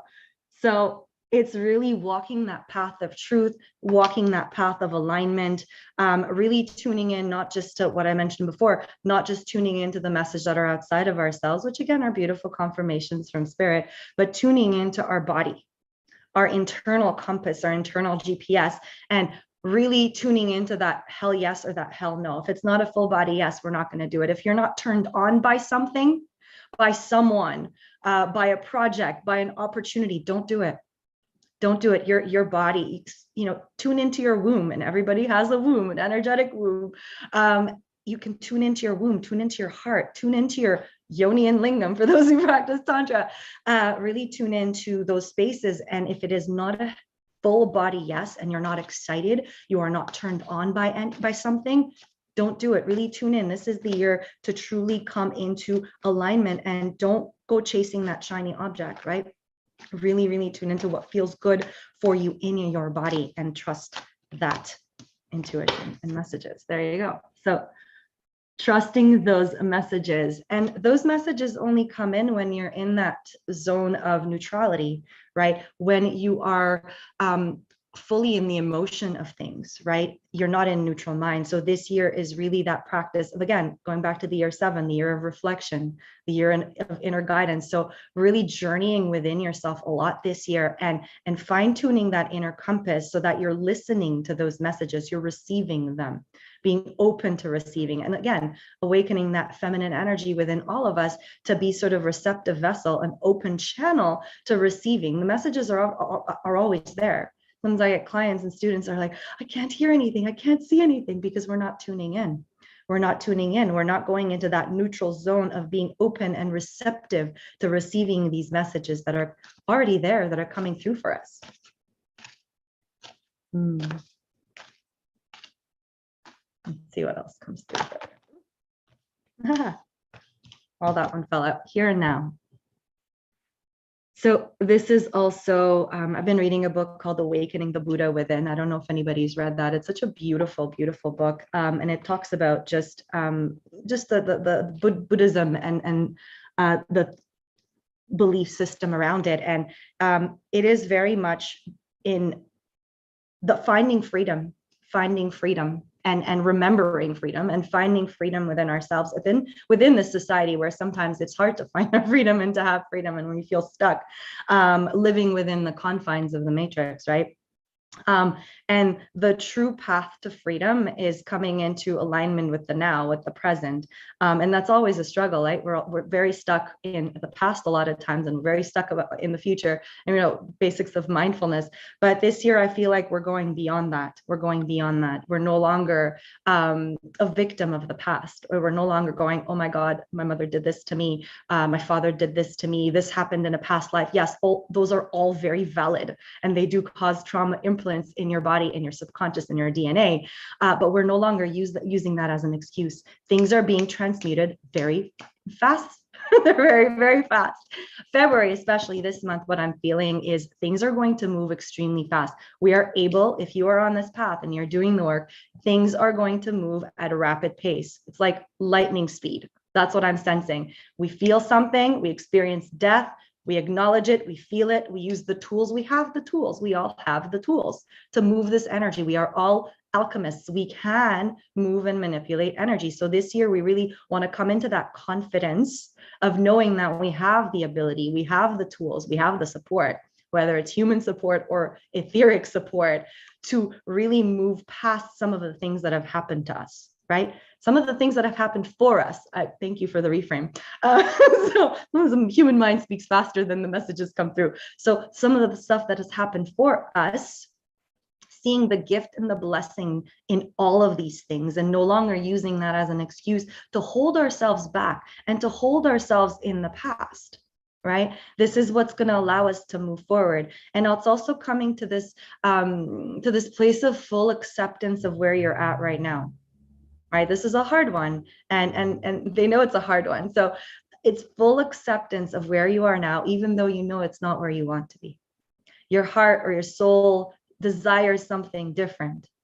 But how can you come to this place of full acceptance and gratitude for where you're at right now in your journey? Right? Because it's preparing you. What you're going through now, what you're experiencing now is preparing you. And because things are moving at light speed right now, what you're desiring is much closer than you think, right? So when you are present with what you're experiencing right now, not trying to escape it, not trying to live in the past and blaming the past for what's happening and victimizing yourself, not looking into the future going, okay, things are going to change in the future, I'm going to be better then. Really fully accepting, even if what you're going through right now is extremely difficult or challenging, you're going through the death cycle, it's really accepting and acknowledging that it's happening for you, and really tuning into the emotions, obviously not numbing, not neglecting, and really understanding and being so grateful for the blessings that this moment, that today, is bringing for you in the future. Because this is the treasure island, right? Even though the journey may have felt like it was long, right? The turtle with the little treasure box on top. Even though sometimes the journey feels like it's taking forever and it's taking a long time. I know I've said this a bunch of times, like, when is it going to happen? Why is it taking so long?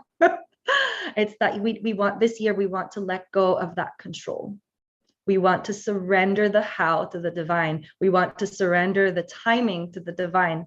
Right? I get a lot of questions from clients. When is this going to happen? When am I going to have, what year, what timeline? We want to know so much. This is the year to soften into trust, fully soften into trust. And that takes, again, devotion and commitment to the spiritual path, right?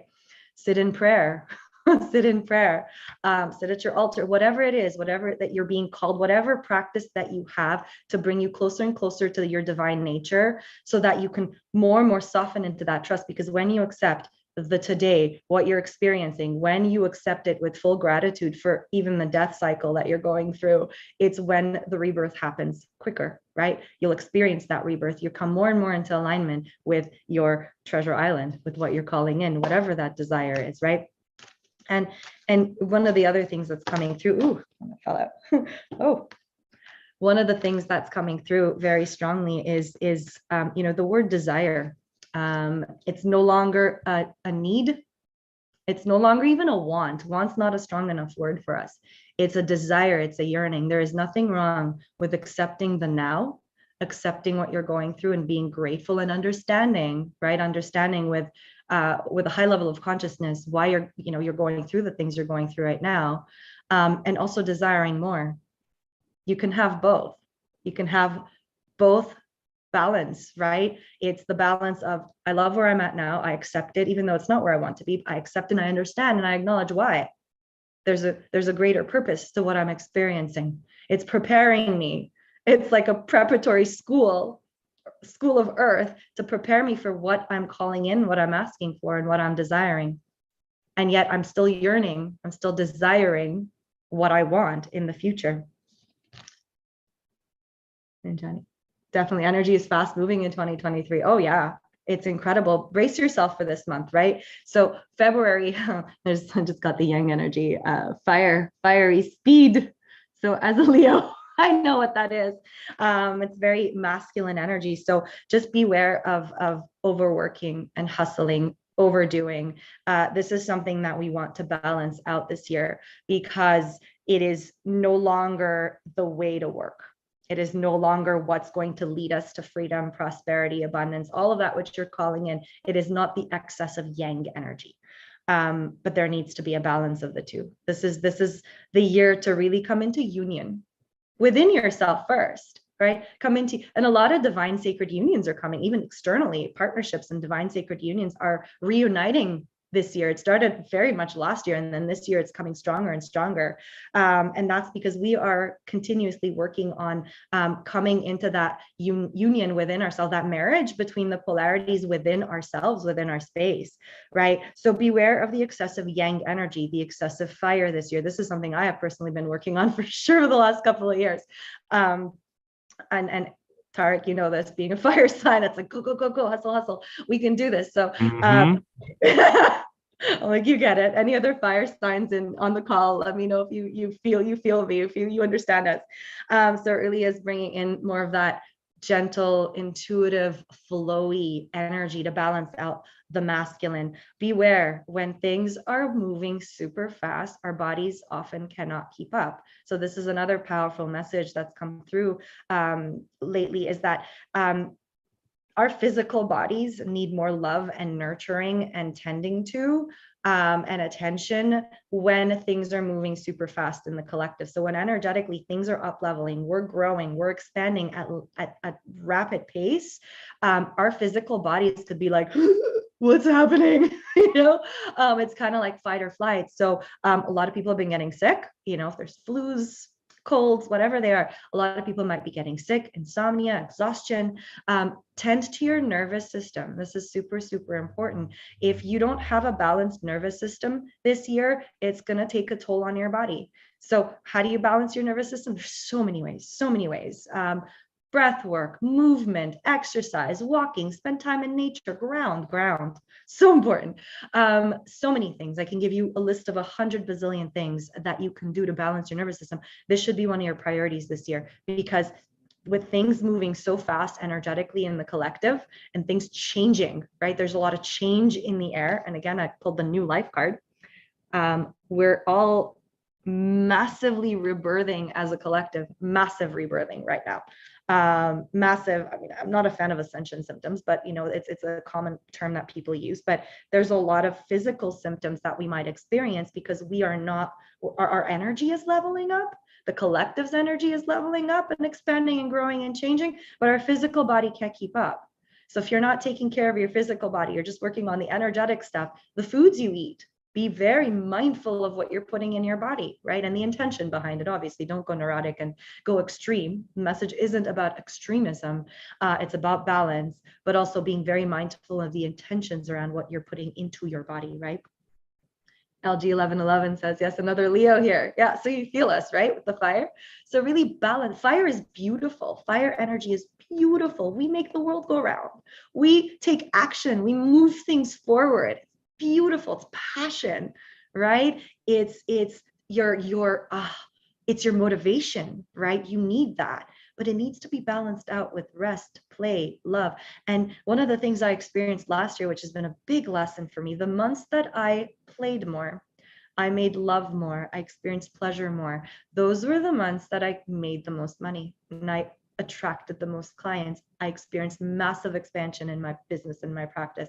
So I know Tarek mentioned power of play in my bio, and that is so important. Is that this is the year for us to play more with the energies, right? It doesn't always have to be serious. It doesn't always have to be serious. I think a lot of times this work, especially when you talk about, shadow work, oh my God, it's so serious, and it doesn't have to be all the time. Sometimes it is. Sometimes it's intense. Those death cycles can be, trying, but it doesn't always have to be. We can heal through play. We can heal through pleasure. I call what I do sometimes cry laughing, right? So I'm laughing and crying and purging and releasing at the same time because it's so cathartic. We can experience more of that this year, more catharsis, and cycles, honoring your cycles, right? So for a lot of people, the death cycles, especially even the word death, it's like, right? Death is a beautiful thing. It's a beautiful thing. It's an opportunity for renewal. It's an opportunity for really tuning into yourself and understanding what's going on and breaking free of some patterns that have been plaguing you for a long time, right? And sometimes we think that we have gotten rid of something, but that stuff comes back in different ways, in different forms, in different triggers, and different teachers, right? Your greatest irritations are your greatest teachers, right? So during those death cycles, and this is why it's been so hard on the nervous system, because we've been fluctuating like this. It's no longer like, oh, death, rebirth, death. No, now it's like death, rebirth. It's like a roller coaster ride. And it's a lot. And if you're not keeping up with that devotion, with that daily practice, and your practice can look like it's different every day. Really tune into what you feel good doing. Tune into your inner child. What do they want to do? What do they want to do? Maybe they want to jump around. And I jumped rope this morning because my inner child wanted to jump rope. So that was part of my practice this morning, was jumping rope. I hadn't used it in a while. So I was like, all right, she wants to do that. Let's do it. Maybe it's trampoline. Maybe it's rolling. There's snow here. So maybe it's playing in the snow or jumping naked in the snow. I don't know, whatever it is. Do your daily practice so that this is easier. It's milder. It doesn't feel like it's extremes. But sometimes that death cycle hits you hard. And don't get too attached to the rebirth. I've seen this happen a lot to a lot of clients. They get attached to the rebirth. They get attached to the happy, good feelings. And then when death happens, they're like, what did I do wrong? What went wrong? I was doing everything right. I was doing my practice every day. Like, but it's beautiful. Don't get attached. Another word for this year, it's attachment. Don't get attached to the good, beautiful feelings, to the fun feelings, right? You know that when there's a rebirth, there's a death around the corner. It's inevitable. And as you acknowledge this, as you come to terms and accept the fact that death is a part of our human cycle, when it arrives, you're like, okay, well, there you go. I'm going through another death. Let's do this. Let's bring out all the tools that we have and let's do this. Let's use our support system. Let's use our tools to get through this death and clear out some of these patterns, purge. It becomes that word is very powerful. It becomes cathartic. It's no longer, oh shit, I'm going through death. This is, oh, I can't believe it. Not again. Victim. No more. Right? Mooncat Goddess. Leo rising. Yes. Laughing and crying at the same time. You'll experience more of that this year. You'll experience more of that this year of laugh crying, right? It's also, even during the death cycle, you can heal through pleasure and play.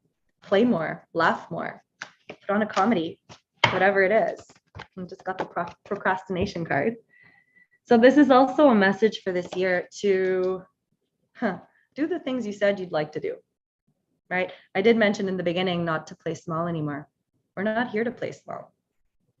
We're not here to wear a mask and hide. That's not what we're going to do. And I've worked with a lot of people healing, the witch wound. This is a huge one that's coming up again to the surface, and a lot of people are dealing with it. And it's every time you go to the next level and you level up in your expansion as a healer, as a light worker, you'll be tested. More fears will come up. And this is the message to really no more conquering fears. That's what I'm hearing. Conquering fears, right? Conquer is very like masculine, yang. We're going to befriend our fears this year. We're going to look at fear and go, okay, I'm leveling up. This is normal. It's the contraction before the expansion. I see you. I understand what's going on. I'm going to lean into that fear, become BFFs with that inner fear. And I'm going to do it anyway, because I'm here for a bigger purpose. This is not just about us. Even though we are our number one priority right now, we are the center of our universe. I was spoken like a true Leo. We are, obviously, if our energy is off, everybody's energy is off, right? So this is the year for us to really master our own energy, our own frequency, our own aura, right? So that we can show up in the world and really, truly step into our roles of why we came here, fulfill our purpose and our mission. No more procrastination, right? No more procrastination. Let's do the things we came here to do. Let's fulfill our mission. Let's step into our purpose, really step up and rise up so that we can really illuminate that light, shine our light. No more fear of our own powers, no more fear of our own gifts. This is how we're going to expand Earth's level of consciousness. This is the only way.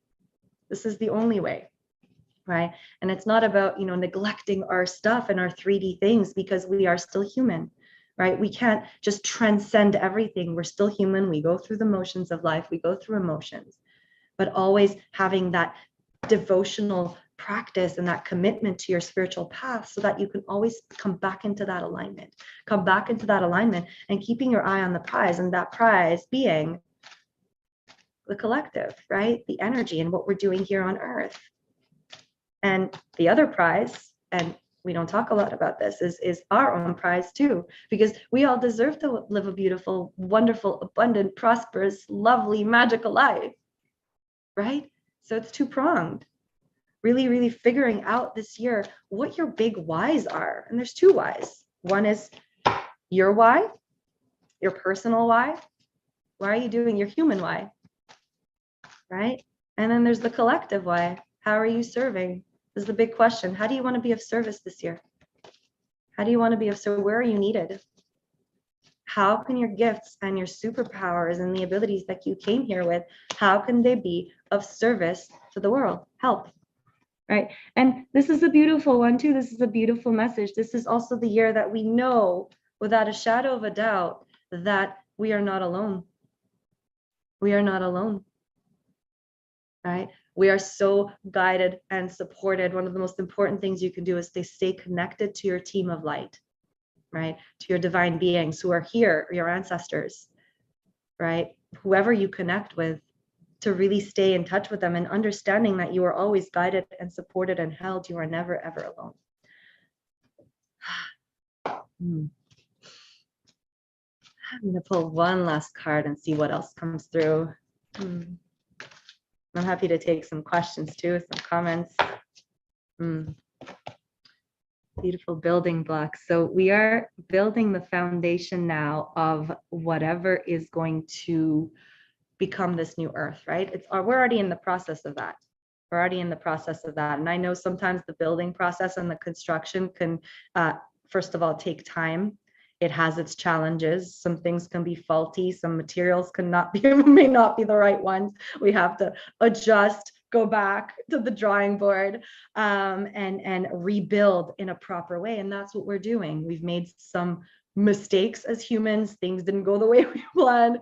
And now we're just building this very solid foundation for what this new earth is. So this is really, I really feel like this is a message of hope, right? There's been a lot of messages of doom and gloom in the past. And I've seen some channel messages about doom and gloom. Oh my God, beware.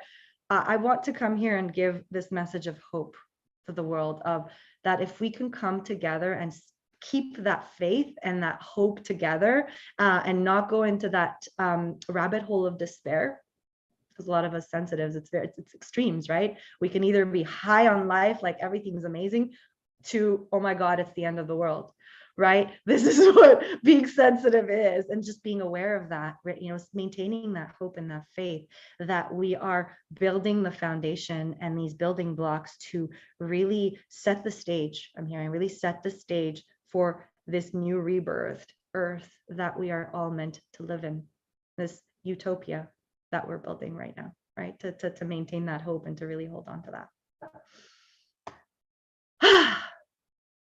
I would love to take the last, do I have maybe 30 seconds to a minute just to do some light language, just to integrate some of those messages? Yay, okay, beautiful. All right, so if you are open to receive this beautiful light language transmission, you can just say, I'm open to receive. Let's see what comes through for everyone today. Let's just integrate all of these messages for today. Hua arenai kuloro tukua anarata. Shiktanara o ulure kuatanarak tukushina. Solar plexus activation to light up that gentle fire in you, to keep moving forward, keep focusing on your vision and what you are desiring in this lifetime. To move forward, to step into that power, to step into that light. To serve from the heart, to open your heart, to love more, to feel more, and to serve and to give more. And also open it up to receive more in exchange, equal exchange. To speak your truth, to express yourself, to set those boundaries. If it's a hell yes or hell no, you will know.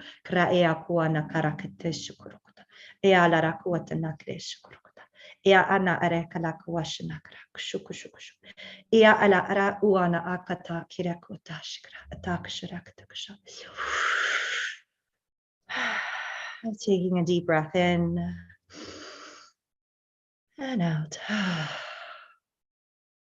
Allowing those light codes to integrate into your DNA, into your aura. Thank you, thank you, thank you.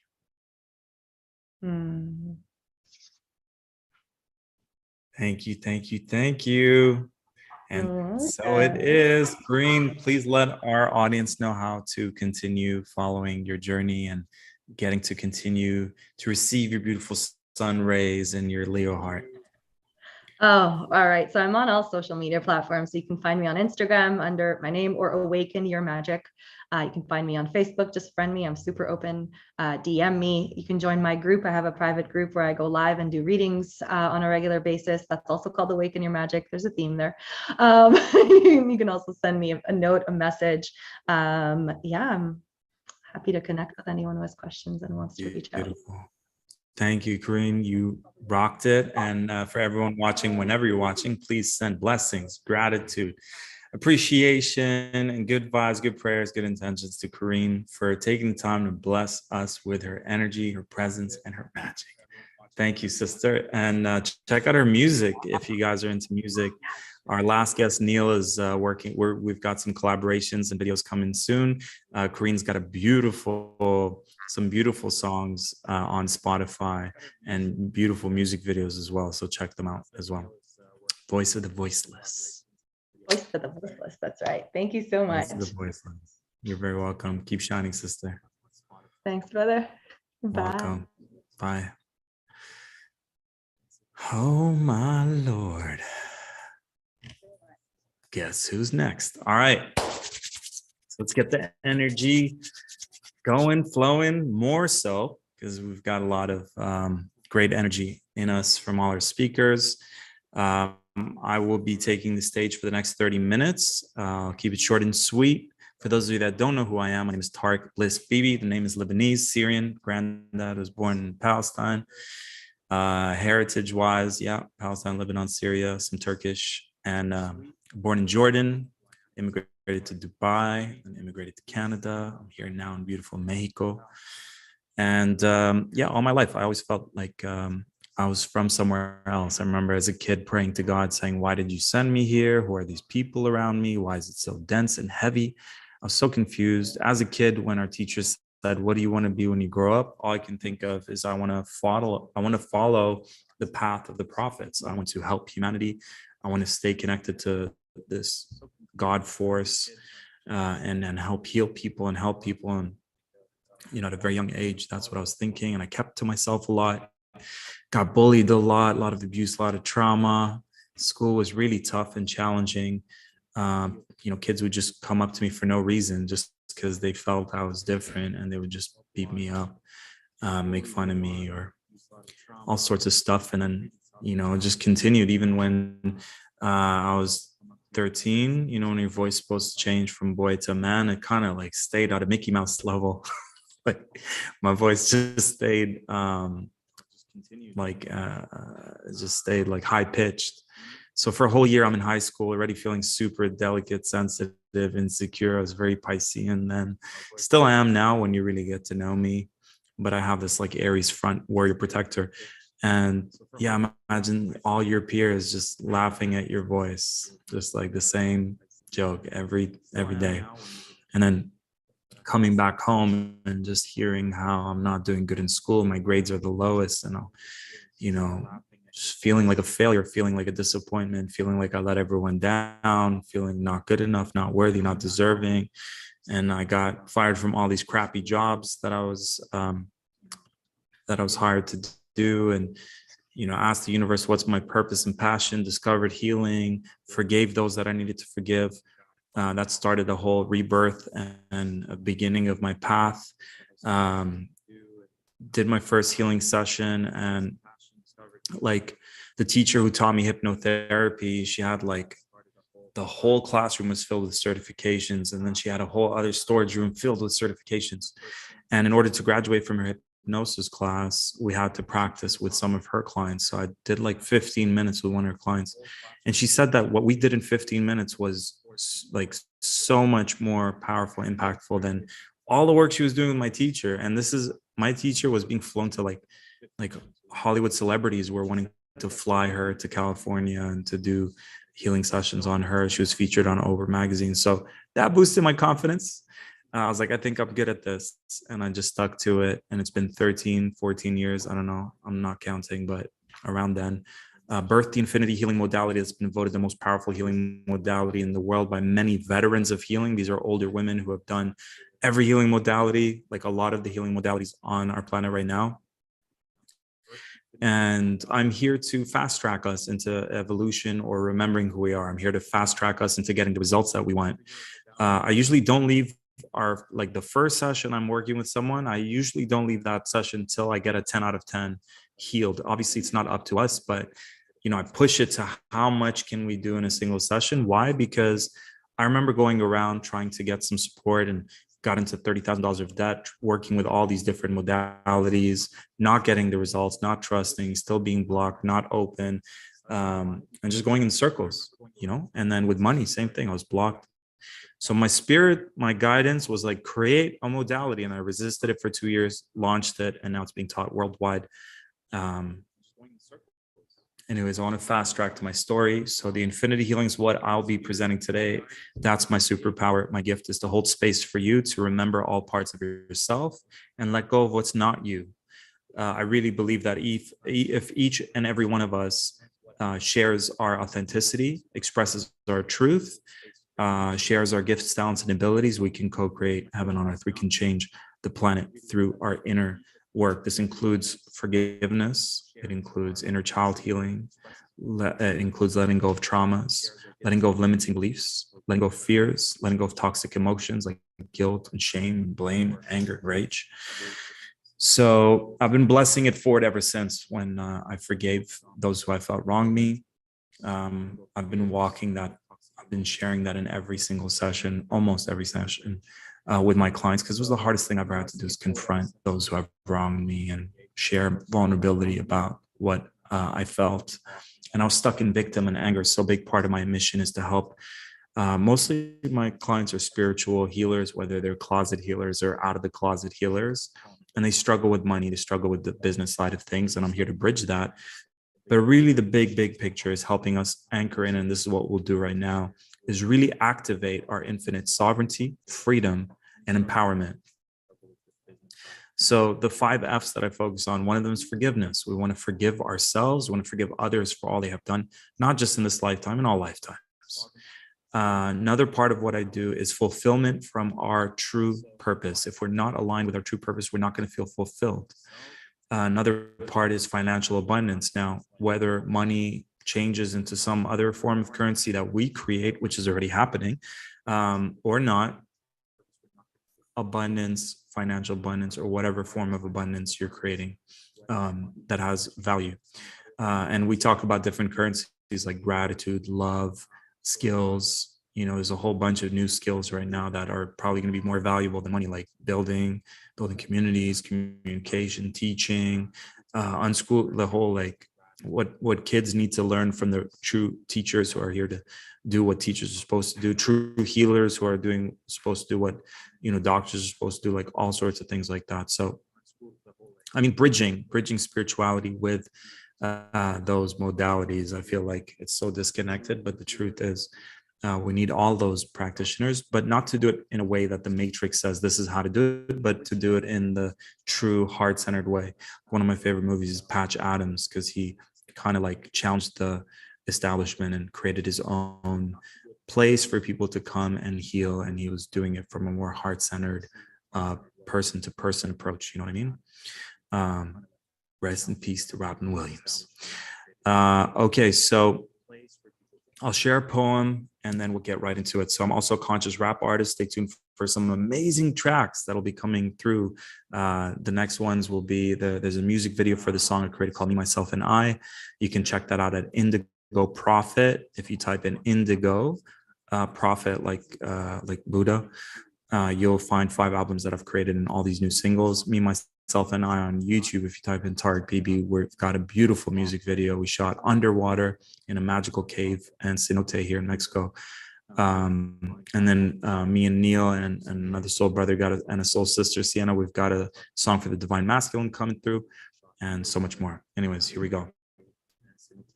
This is just the last, it's not just, but this is the last poem that I wrote. It's short and sweet and it's fresh. So here we go. Abracadabra translates to as I speak, I create. Take some cymatic classes. Vibrations, orders, matter. Vibrations generate harmony and geometry. You're unconsciously contributing to Palestinian injustice like Starbucks customers. Are you alive in hell? Want to teleport through Orion's belt? Be in a state of flow. Inhale, hold, and let it go. Don't panic. The universe is holographic. Stay persistent. Speak it into existence. You are a spiritual individual. You are a miracle in the physical. From Avalon to Babylon, used to speak telepathic. Now we Babylon. Used to be Semitic, then it became phonetic. My words are prophetic, authentic like a prophet said it. Truth resonates at a deeper state on a different wave from a different place. When you need to make a choice, trust that inner voice, sovereignty, reflection of autonomy. I'm an anomaly, live authentically with humility, simply knowing you are infinite divinity. Greed is a disease that comes from scarcity. I used to speak about the power of yes. Now I teach the power of no. As in, if they ask for your vax pass, you can say no. You may not see. You're a Nazi. You gonna stop me? You in what fucking army? In these crazy times, you could decide. Do you want to be right? Or do you want to be liked? Do you want to be right? Or do you want to be liked? You decide. And the way the infinity healing works is allowing Source God Universe to connect to us with its infinite love, infinite healing, infinite power, to do infinite things for us so that we can get the results that we're seeking in our lives, whether it's a soulmate, whether it's self-love, whether it's a dream job, whether it's fulfillment from our purpose and getting our passions out there and our creativity expressed, or whether it's financial abundance, owning your value, charging your worth, feeling like a winner, feeling like a success, or whether it is health related, raising your energy, having clearing these health blocks that stem from emotions and traumas. Everything can be achieved, and the magic word is yes. When you say yes, you're giving consent to Source God Universe to do infinite things for you. And this includes everything we've learned about past lives and ancestral lineage and DNA and cellular memory and beliefs and fears and emotions, and so many things we don't even know we can ask for. And the whole process starts the second you say yes. So starting now, would you like an infinity healing for Source God Universe to powerfully connect to you and clear anything stopping you from receiving or releasing the maximum during today's transmission. Would you like that? Yes. And if there's any part of you or anything outside of you resisting, sabotaging, interfering with, getting in the way of, or even afraid of all the great things that can happen today, would you like an infinity healing to set that aside now, throughout this experience and after, and to show it from the highest perspective, what's actually going on? Would you like that? So for me, 2023 really represents a time for us to take inspired action. Would you like an infinity healing to anchor in, download, activate within yourself the ability to take fast, inspired action when needed? Would you like that? So I pulled out the card for us, which is the Fool, which is, which is actually the Aries card, because it's just leap before, like leap and the net will appear, that kind of mindset. So that when I asked for us, what's the card? That's the one we pulled up, Aries, I'm an Aries. So take that inspired action, not knowing how it's all going to work out. Take that action, not knowing what it's going to lead to. Follow your intuitive guidance. Follow your instinctive guidance. Would you like infinity healing for that? To clear anything stopping you from being able to do that, whether it's fear of the unknown, whether it's being too controlled by the mind, the ego, past experiences, fear. Would you like to transcend those experiences? So the magic with that is you feel the fear and you still take action. Would you like that? Okay. One of my favorite prayers is, would you like an infinity healing for your intuitive nudges to get more and more intense and clearer to the point that you can't help but acknowledge them and follow through on their guidance? Would you like that? Yes, that's a powerful prayer. You can't ignore it because it's going to keep bugging you till you listen. All right. Would you like an infinity healing to really show up? First step in all the work that I do with my clients and the 13 programs that I've created is be your authentic self. So when I was trying to be what society wanted me to be, I'll do the jobs society tells me to do. I'll go to college to study what college tells me are the options. I was stuck in the matrix. When I said, you know what, even if it means I'm not going to have any friends, even if it means I'm not going to have any job, at least I'm going to honor myself and show up as who I truly am. I'm done. I call it trying to shove the infinity healing in a square peg. We are infinite beings. We're not meant to be shoved in a square peg. Step one, to be your authentic self, speak your authentic truth. Would you like an infinity healing to do that? To show you that it's safe to do that? To transcend all those past experiences, witch hunts and being made fun of and being bullied and people, being the black sheep of the family, all those wounds, and show us by expressing our truth and our authentic selves, we will powerfully attract to us our soul tribe, soul family, the right situations, the right experiences for us to continue to shine our truth. Would you like that? Yes. And would you like an infinity healing to fully express your divine gifts, talents, abilities, to fully align with your ultimate soul offering, to experience that deep fulfillment from being all that you're here to be and doing all that you're here to do? Would you like that? Yes, yes, yes. Would you like an infinity healing to powerfully call in your soul mates, your soul tribe, your soul family, those that are in alignment with you, that are perfect for you and you're perfect for them, those that have similar visions for what they wish to experience together, like we were talking earlier in the astrology and in the human design about community coming together.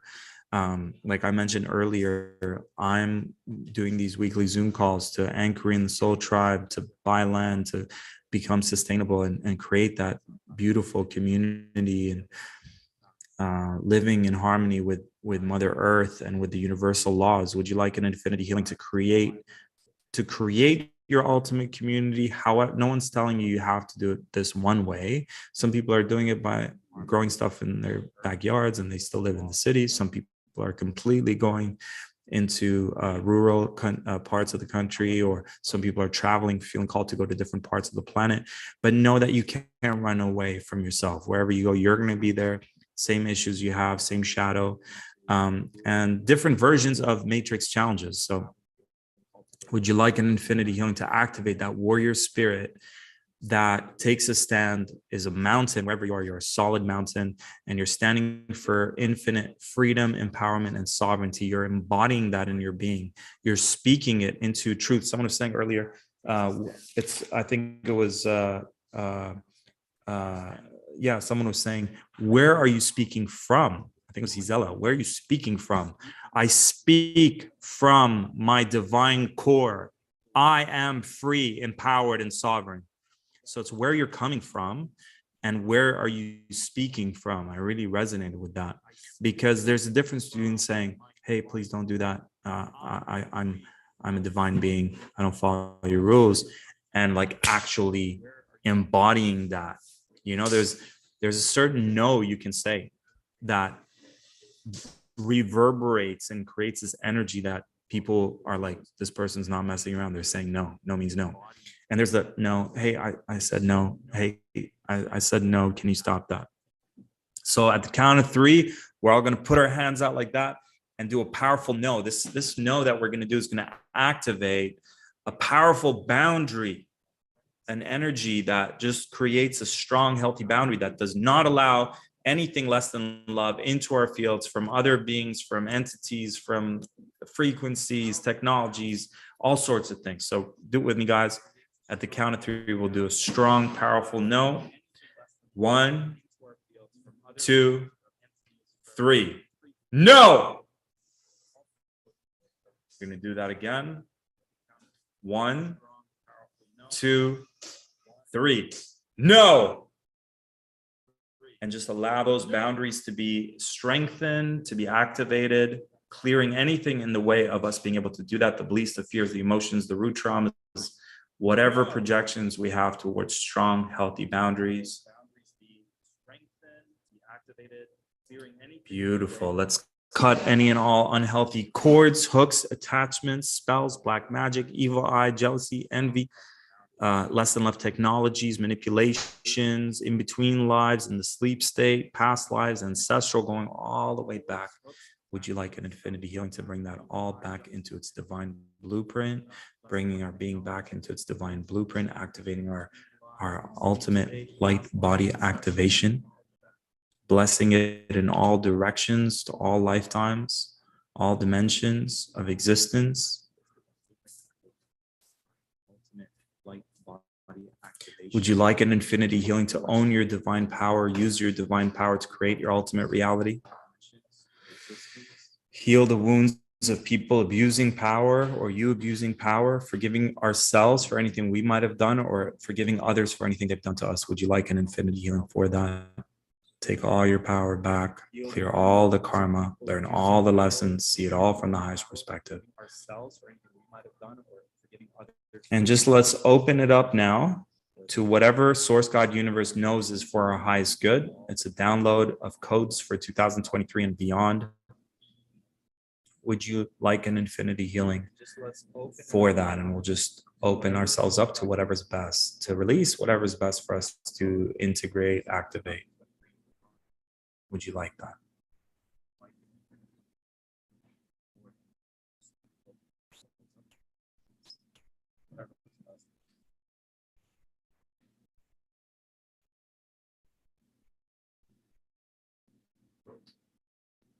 Experiencing infinite freedom, empowerment, and sovereignty on all levels, exercising our infinite freedom, empowerment, and sovereignty on all levels, anchoring in, if it's best, how it's best, when it's best, into the perfect parts of the planet, calling in our ultimate soul tribe in the physical, building, being infinitely sustainable on all levels, working in harmony with Mother Earth and nature, being the change we wish to see in the world, following through and integrating all the new solutions for the new Earth, aligning ourselves with the new Earth codes,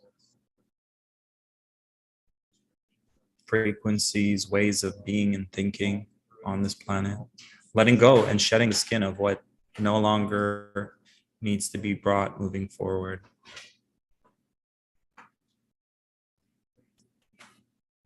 Manifesting all our heart's desires so that we may feel fulfilled on all levels. Connecting to the divine now, source, God, universe, creator, Mother Earth, and saying 3 thank yous from our heart. Thank you, thank you, thank you. And so it is.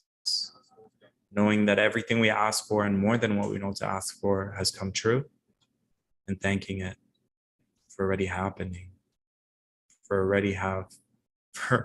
for it already having I can't say it, for it having already happened. I can't speak.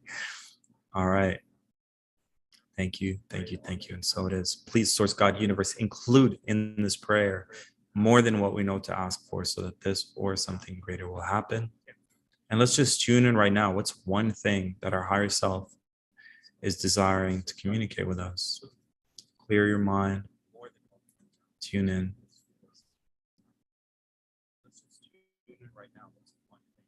And feel free to share how you're feeling right now. Tune into how you're feeling.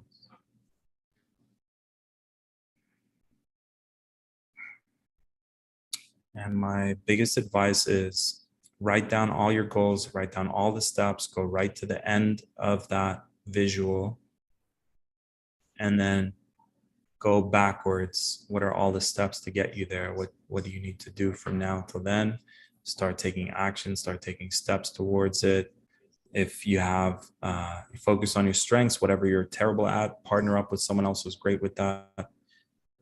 Formulate your soul tribe, soul team, and make it happen. And tune into your being. What is your being needing in every moment? Earlier, someone was mentioning about it doesn't have to always be hard and effort, like pushing yourself past your limits. But tune into your body. What is your being needing in every moment? That's the biggest question. So also some resources that I'd like to share, definitely go to tarekbb.com. We've got like tarekbb.com/gifts, tarekbibi.com/gifts. We've got a Merkaba activation. We've got one of my 5 conscious rap albums there for free. We've got abundance manifestation, the manifestation process. I think we've got a DNA activation, infinity DNA activation in there as well. So tarekbb.com/gifts. And I want to shout out definitely shout out Neil for collaborating on this event. Beautiful collaboration of two souls coming together, wanting to help. And I also want to shout out Soul Bro, Derek Bros. Was recently at his 5-day event. So for everyone who wants to talk solutions in terms of homeschooling, unschooling, land, home, community, permaculture, growing our own foods, homesteading, whether it's in States, Canada, any part of the world, or here in South America, I would check out his free online event that is called The Greater Reset. Derek Bros and John Bush. So I'll check out their work. They've got tons of information. And if you guys are interested in joining those live Zoom meetings for everyone interested in community, you can reach out to me at tarekbb on all streaming platforms, and Indigo Prophet for all music collaborations. In the follow-up of this email, if you guys didn't sign up, you can go to tarekbb.com, just sign up there. We want to let you guys know about our Valentine's Day event, February 14th. Where we're going to have some of the world's best speakers when it comes to all things relationship-wise. The intention is not just like your typical Valentine's Day; it's embodying infinite, it's embodying infinite self-love, embodying God's love, embodying infinite love in your being. So we've got some amazing speakers coming through for that, February 14th. Mark your calendar, probably around the same times as this event, 12 to 6 p.m. It's going to be a paid event. I believe everyone who signs up here receives a discount. I think we're offering it to you guys for like 37.7 for your early bird ticket. So check that out. And I think that's it for now. Please let us know how you feel. And if you have any questions, there's so much more I can share, but I'll continue to do so on my platform. Love you guys. Thanks for being here. Appreciate all that you are and all that you do. Much love.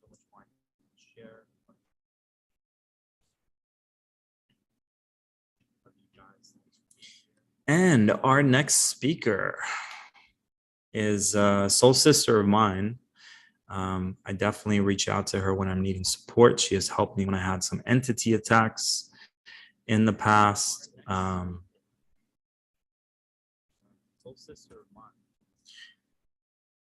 She has helped me raise my frequency and vibration. She is a powerful psychic and medium. She is a Piscean soul sister, and she'll be joining us, sharing some wisdom from her guides, from her angels that she works with. And the feedback that I got from her clients is that it's so accurate. The things she shares are very accurate, and it just straight from source, straight from God. Like, no, I mean, everyone's got their filtration systems and things like that, but yeah, if you ever have a Piscean friend, usually they're the most powerful channelers. They feel things really deeply, strong connection to source God. And yeah, excited to have her on. I think we're just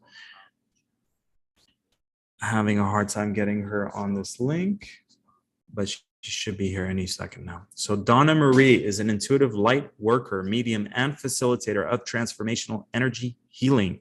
Her ability to connect with spirit allows access to divine light consciousness. This includes the ascended masters, the healing masters, the angelic realm, the archangels, wisdom of the ancients, high priestesses, Celtic goddesses, and the planetary support of the divine light beings of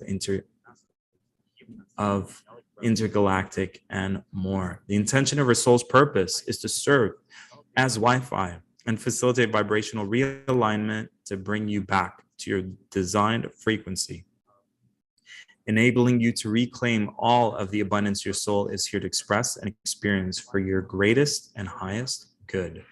You absolutely must know and understand your own energetic vibration, as it is the key to aligning you to be the vibrational match to your goals and dreams. The intention of her work is to show you how easily it is to step back into your alignment and return you to full empowerment, your wisdom, and ultimately the best expression of your soul's mission and best life intended. To be fully complete and abundant.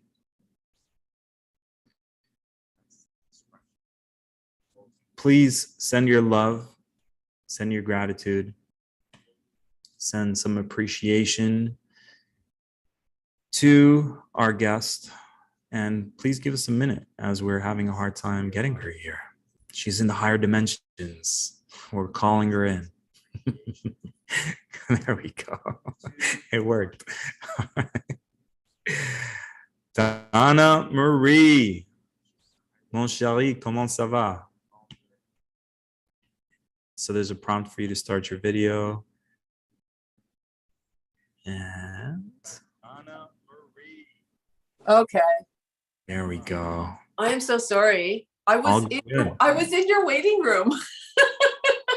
Yeah. And then I used the link you gave me, and I was in the waiting room, and then I see you on Messenger going, "Where are you?" I'm like, "I'm here." I was here. Okay, how come it worked the second time? And how come the second time you didn't need to go in the waiting room, and the first time I left. you were in the I left, and I went back, and I just put in the code by hand because I just punched. Okay. Anyway, it doesn't matter.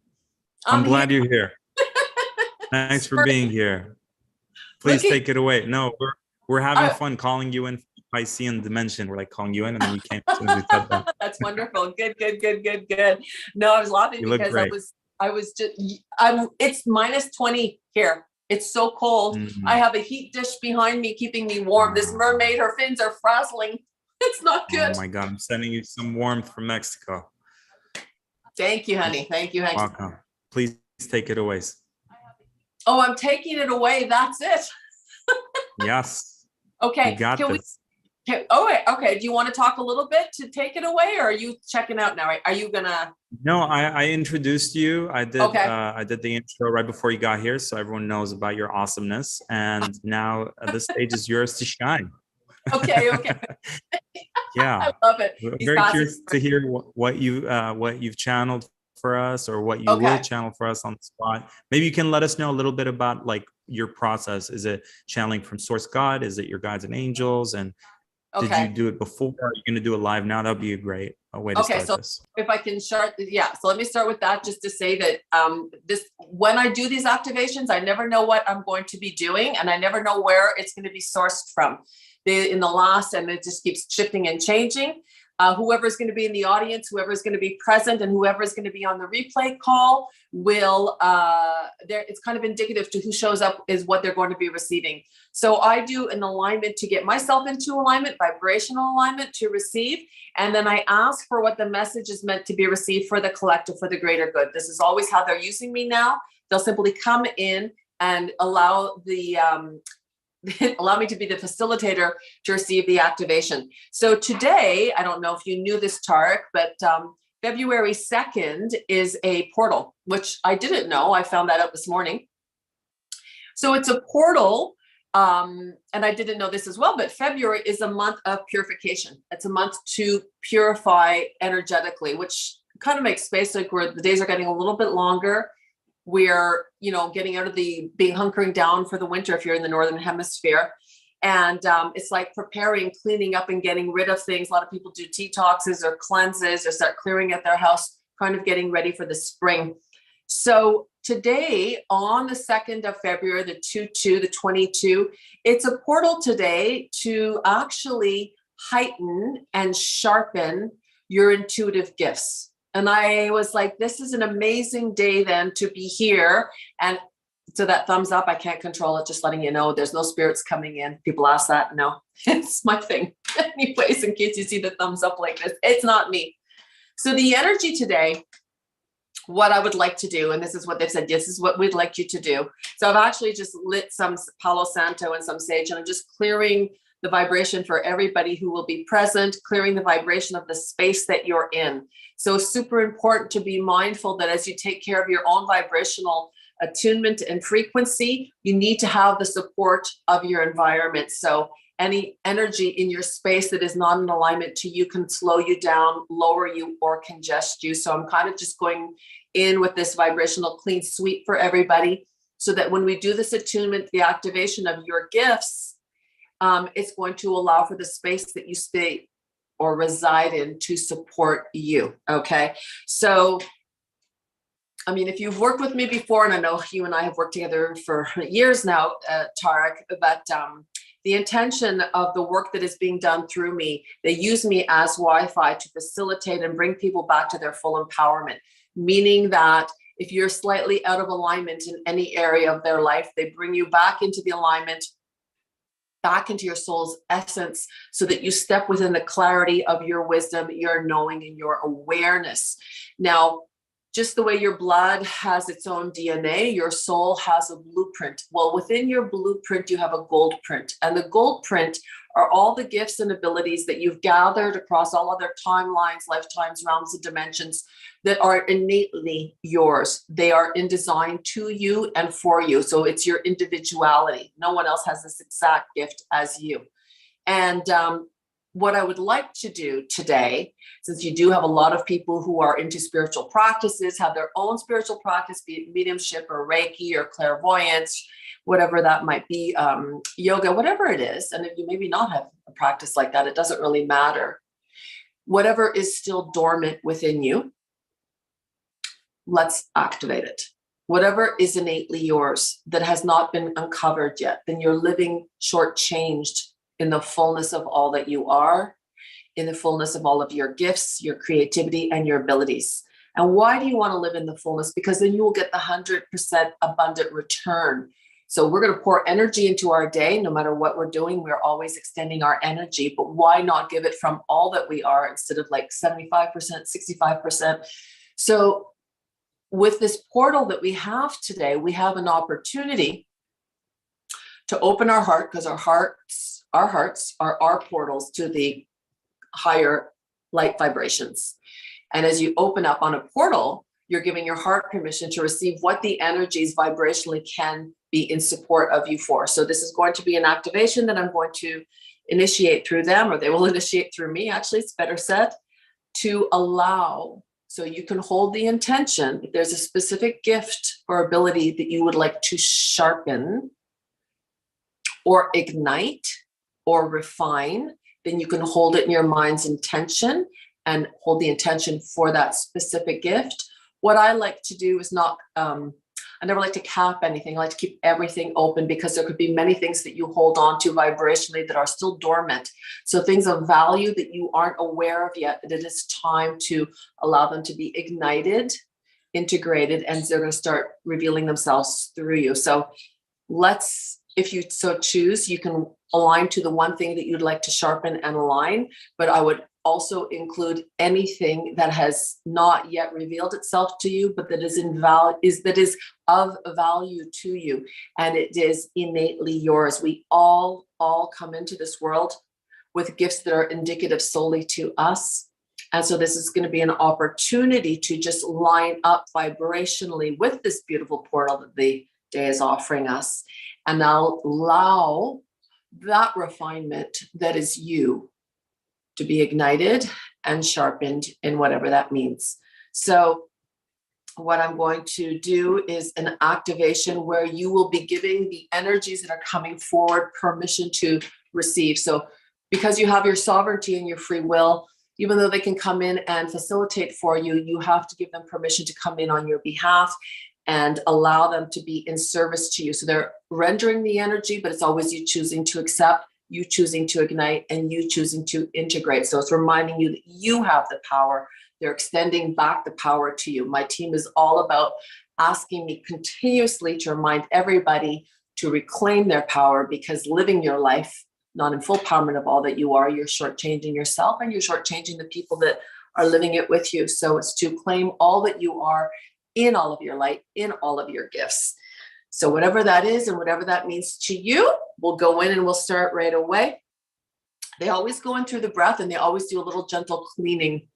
Also to just remind everybody who is here receiving, and or if you listen to it later on the replay, energy is always fluid and it's always transient. So whenever you receive this, whenever you fall onto this, that's when it's meant or ready for you. And if you were to play it again 2 weeks time, 2 months time, 2 years time, wherever you are at that time vibrationally, then you'll receive in the alignment to where you are at vibrationally. So it's always in alignment to you. So my intention is to never take you outside of your comfort zone, but to align with what you are capable to receive now, so that it can be truly in service to you and not overwhelm you in any way. So these are really timeless activations, and I can tell you because I do a lot of them. They're very potent. So I'm going to ask you to be mindful after doing any kind of high vibrational activations to drink a lot of water to stay hydrated. We need water to keep our electric energy connection, and to sleep if you need to. Sometimes they can knock you out, and if they give you a lot of energy, then that's great. But just listen to what your body is going to ask of you after you receive these. Okay, so here we go. We're going to begin. I'm going to ask everybody, if you are seated, to make sure that your feet are on the ground, so that there's some kind of a grounding cord that we can use. I'm applying it anyways, vibrationally and intentionally, but I'm going to ask if you can. It's just going to support you and support what you're going to be receiving through your central column. We're going to go in through the breath, and we're going to clear and release through the mouth. So the light energy will coming through the crown chakra. It's going to activate right away the pineal gland. It's going to be activating the third eye. They're already showing me the throat chakra, higher heart, and solar plexus. So these are the meridian points they're going to be working on. And of course the heart, which is the portal. So it's like, how they're showing it to me is almost like, like all the wiring to support the big cable. That's the heart over here. This is how they're showing it to me. So they're going to come in with a very gentle clearing. We're going to do the opening prayer. And this is where you're giving them permission to step in and be in service to you on your behalf. And then they're going to start to do what they're here to do for you, giving yourself permission to release and let go. So with the breath, give yourself permission to soften, to release, and to let go. The more we soften, the more we can release, the more we can release, the more we can receive. So it's a really beautiful exchange of energy. Yeah, and try to stay out of your head, okay? Just allow what is meant for you. So if you don't know what it is you want, just call in your higher self and say, whatever is for my highest good. We're going to do that. Okay, fine. So everybody take a nice deep breath in through the nose and then out through the mouth. We're just going to do a nice rinse on everybody. Again, a nice deep, deep, deep breath in through the nose, out through the mouth. And I'm going to keep my eyes closed because I receive much better with my eyes closed. And so again, we're going to do a deep, deep, deep breath in. And this breath, we're going to hold it, hold it, hold it. So you're going to allow your lungs to expand, expand, expand. And they're bringing in the crystalline diamond light energy. So this is a Christ consciousness. It's a very high vibrational energy. It's very purifying. It is purifying, and it's loving. So the power is the love, but the purification comes with the white light underneath. It's gold white light. And then just breathe out, breathe out, breathe out. So this is going to be giving your physical body permission to just release and let go of the carbon densities, the energies, anything that might feel stuck, anything that could be lowering you or depleting you or not allowing you to step into all of your light, all of your gifts, and all of your abilities, conscious or subconscious. So it's going to be a very gentle rinse and clearing, and then they're going to be making the connection. So again, they're asking to take a nice, they're bringing in a big circular golden circle. So, and this is going, backwards, forward. So it's going backwards. So this is clearing out and cleaning up things that are from behind, past lives, past lifetimes, past timelines that are no longer in service to you. So anything that could be stopping, blocking, or congesting your innate gifts and abilities, or that did not feel safe to come back and reclaim all of your gifts and abilities, or wasn't safe to be seen or be seen as me in all of my abilities. There's a lot of that coming through right now. So whatever that is, just allow it, give it permission to be blessed, healed, cleared, and transmuted. Take a nice deep breath in. And so it's all going to be through the breath. Taking a breath in to receive the golden divine light energy, and then allowing through the exhalation the release of what is no longer yours. So your body has its own natural intelligence, and it will never release anything that will still be in service to you, but it's very quick to clear and clean out the densities of emotions, sediment of emotions that just don't serve you anymore. So allowing it just to be blessed, healed, cleared, and transmuted. They always like to do a very nice cleaning, and actually they're going right in to do a frequency alignment. So this is just, we've been bombarded. I know a lot of the electromagnetic energetic fields are like, been going crazy for the last month. January is crazy. And so there's been a lot of boom, boom, boom on your nervous system, your central system, but also in the frequencies that kind of been moved around a little bit. So I actually want to do a frequency alignment for everybody right now. And what they're saying is this is going to allow for the facilitation to receive with greater ease, greater ease, greater ease, greater ease, greater ease. And so anything that was disrupted, discord, disconnected, or a feeling of disconnect. Yeah, okay. Oh, there were, okay. So they're just doing a really nice realignment, rebalancing, realignment and rebalancing, realignment and rebalancing, and they're bringing the cords up. They're showing me they're bringing them all out. So there's a lot of cords that are going to be, not cords, sorry. They're showing me them as energetic streams of light. That's what they're calling them, energetic streams of light.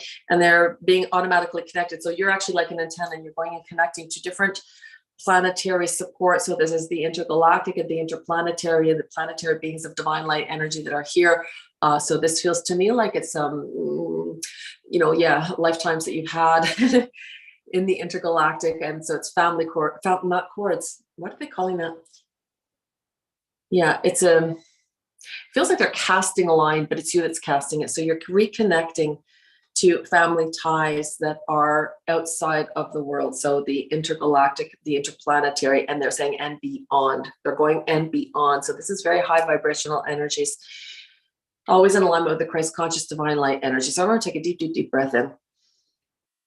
All connections that are meant to be made are made for your highest good, always within the parameters of what you're capable of receiving. Calling in your own team of healing masters, guardian angels, and designated light workers to step forward on your behalf and be in full service to you now and forevermore through your own free will and the sovereignty of your soul.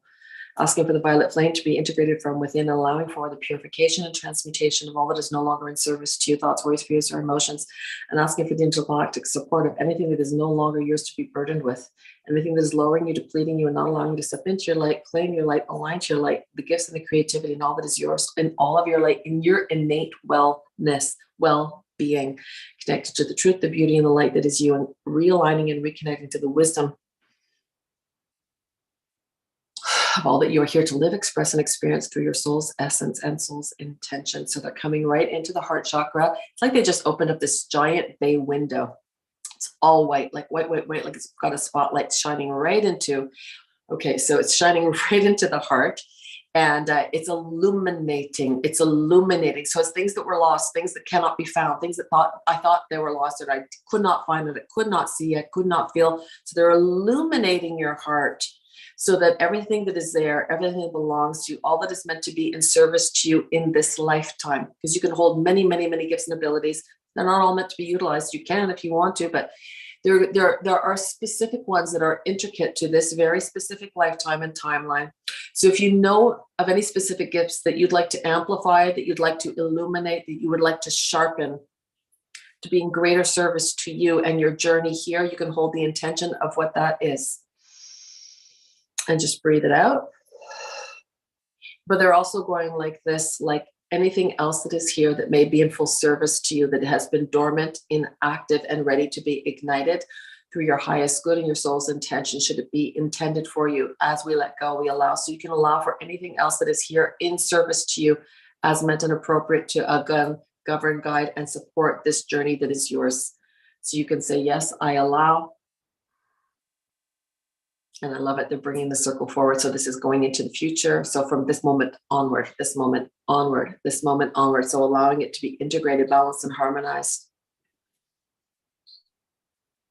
And allowing all that is me, all that I am, in all of my light, in all of my truth, in all of my wisdom, all of my gifts, and all of my creativity, and allowing the abundance that is me to be raised up into the volume and the illumination that I am here to shine my light in and out of.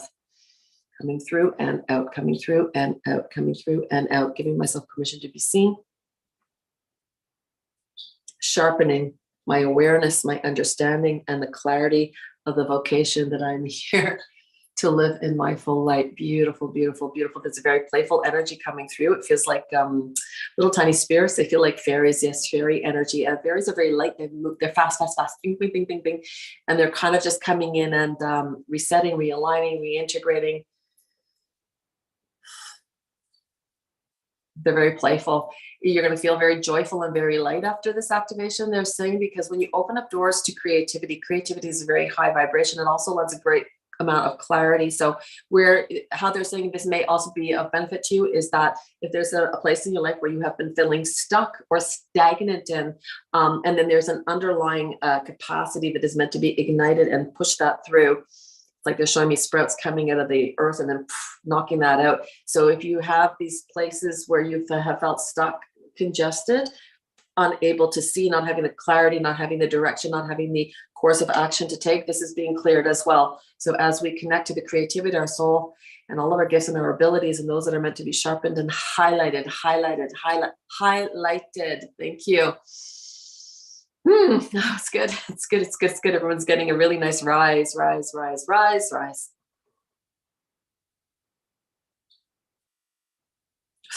Okay. And what is meant to be uncovered, what is meant to be understood, what is meant to be revealed, and what is meant to be returned for my greatest and highest good, I allow. In the truth and the beauty and the light that is me, all that I have gathered across all of the timelines, lifetimes, realms, and dimensions that are intended for this very specific lifetime timeline, in the beauty and the light that is me, for my greatest and highest good. Yes, I allow, raising my light, raising my vibration. So now they're asking you to take a deep breath in. See your light body just expand through your physical body. So as if a spotlight has come on and it's lighting up everything inside of you. Now you're going to push it through the walls of your body and outside of yourself. And so they're allowing for this light, this illumination that is here to be expanded into, they're pushing it through the ethers. So there's like this, 1, 2, 3, 4, 5, 6, 7, 8. They're showing me several layers. And they're moving it out. But there's like a radio wave that's going with this. So your light is going to be seen where it needs to be seen. It's going to reflect where it needs to be reflected. It's going to be picked up where it needs to be picked up. So there's a ripple effect that they're showing me. They're also going to be coming in to support the environment that you're in, so that this light that is you and the light that is you is also like they're giving you this beautiful energetic support to support you in that light. Okay, so that you can see yourself in the light, you're comfortable in the light, and the light moves through your space, your environment with ease. So it's well received, as meant and appropriate. They're hooking up all these vibrational timelines as well, and this is forward moving. So wherever this gift is meant to be applied, wherever this gift will be utilized for the greatest and highest good, and the return for it And there's a lot of connectedness, like they're showing this connects to that, that connects to this, and this person connects to this. Like there's this whole, these stars are all being lit, that you being you light so many, and then so many light so many. And they're showing me this galaxy of divine light workers who are all here in service to each other, one another. So this higher you shine, the more light you have to share, the more light you have to share, the more you can light and ignite others. This is our soul's intention. This is our soul's intention, to share, shine the light, share and shine the light. Yes. Two lights are brighter than one. Okay. Thank you. Thank you. Thank you. Thank you. There's a lot of joyful energy that is coming in this activation. They're bringing in a lot of pink gold energy. This is very Mother Mary. Like all loved, all loved, all loved. You are all loved for the service that you are rendering. Thank you. Thank you. Thank you. Thank you.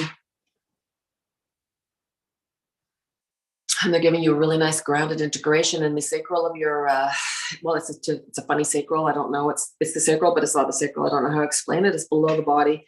It's like another realm of dimension that is giving you a grounded support that's going to really anchor you, integrate you, so that there's no, I don't know, I'm not sure. No, gone.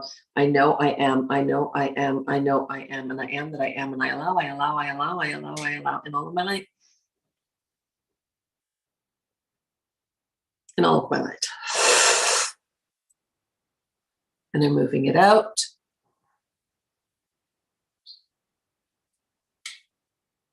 And that's it. This is impacting, I'm going to tell you, they're showing me it's impacting shifting family bloodlines. So it's going to be like a shift, okay? Like a train that changes tracks and it's going this way now, in alignment to the truth, in alignment to the wisdom, in alignment to the gifts. Thank you. Everybody take a deep, deep, deep breath in. Allowing this energy to just circulate. They say just circulate, just circulate. So as it breathes in, watch your whole body become illuminated. It's going to literally go and ignite all dormant cells that are meant to be reactivated or reignited. Some may open up right away, boom, like a light, and others may be just going through germination, so ready to be revealed in future time. So both are being done at the same time. You need to be drinking a lot of water. Everyone's going to need to drink a lot of water after this. So it's acting as the current, the energy current, to keep the connections and keep the alignment and keep the vibrational support that you need for the physical body, so you don't dehydrate. Thank you. Okay. Breath in again. And just allowing for the receptivity to receive, as meant and appropriate. Thank you.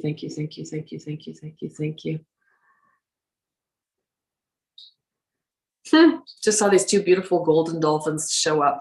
They're like, they were called in. They could feel the, they're funny. They could feel, they're just coming in. They're sort of like, oh, what are they doing over here? They just kind of popped in and looked around and then off they went. Really cute. Golden dolphins. Okay. You're bringing it all back in. So they're allowing for this integration and the portal that was activated through your divine's intention, through all that you're meant to be realigned with, reintegrated with, sharpened, ignited, refined. Okay. They're bringing it back in, that it feels good. It feels like you're back in your body. And now it's going to be integrated in exactly the way it's meant to be for you through your own soul's intention, whoever that is. Okay, there we go. Clear it up. It's safe. It's safe now. There's somebody that's like, I don't feel safe to be seen. It's safe now. It's safe for you. Trust. Okay, just clearing that. That was clearing. You're clearing for a lot of people though, so good. Thank you. And they're bringing some violet light on your throat chakra to just allow that to be healed, because it's old trauma. It doesn't even belong to you now. So it's disturbing your frequency though. So we're just going to do this very quickly. So anyone else who's holding on to old trauma in their throat, they feel blocked, or they cannot articulate the way in which they would like to share, express themselves in their truth and their divinity and their light, they're going to be clearing this for everybody. Okay. See, so whoever was that, look what you're doing for everybody else. Thank you. And they're putting in this, there we go, the dolphins. They're putting in this sonic wave to allow you to stay calm, grounded, and centered when you choose to speak and express yourself. As long as you know that it's from your highest place of awareness and wisdom, you're fine.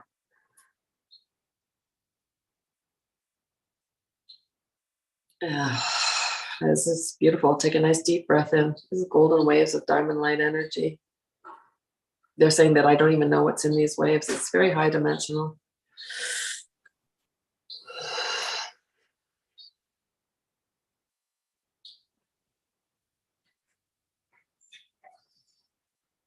Okay. Just gonna close everybody up.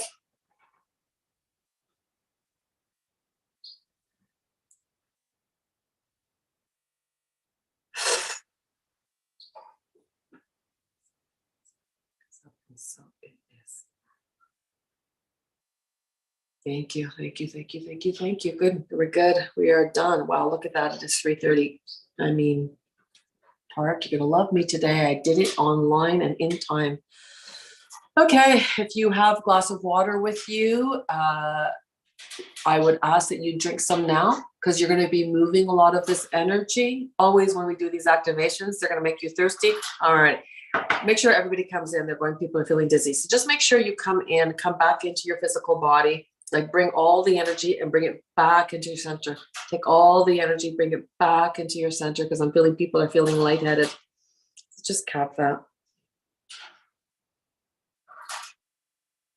And then close and seal, and we're just going to put a seal right on the solar plexus, allowing for all to be integrated in perfect timing. Take a deep breath in and bring your body back in.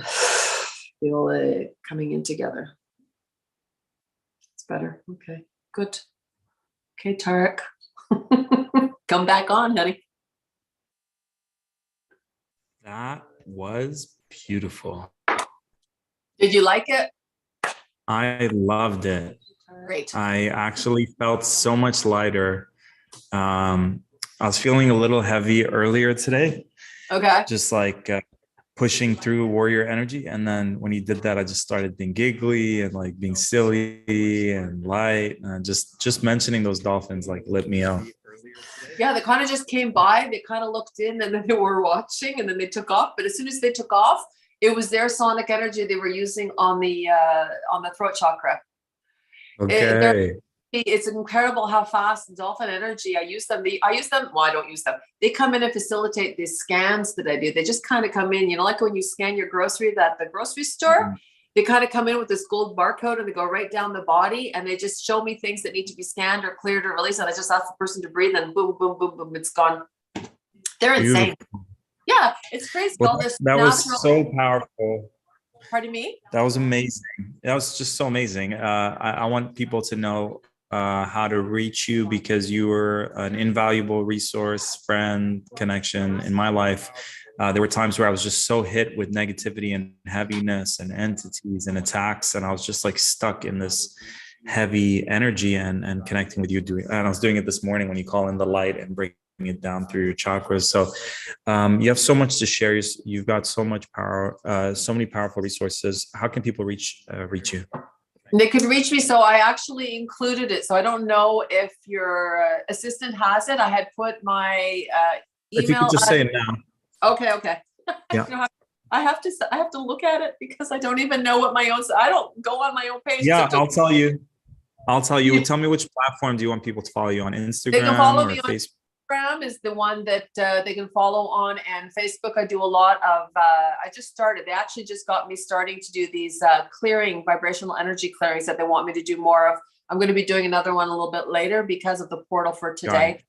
Got it. So on Instagram, your name is Donna, Donna, Marie, no space, Marie, .medium, as in a channel. Yeah. So follow donnamarie.medium on Instagram and on Facebook, and she'll continue to bless your life in many ways. Can we please send gratitude, appreciation, and love and prayers and whatever else that you can send Donna Marie's way? Merci beaucoup. Thank you so much. Enjoy your hot Mexican life there, buddy, because we're freezing our little fins off over here. Well, send me some cold. I'll send you some heat. Okay. All right. Love you. Bye. Take care. Thank you. I get by with a little help from my friends. Oh, okay. I believe Dan is with us. Let's check in.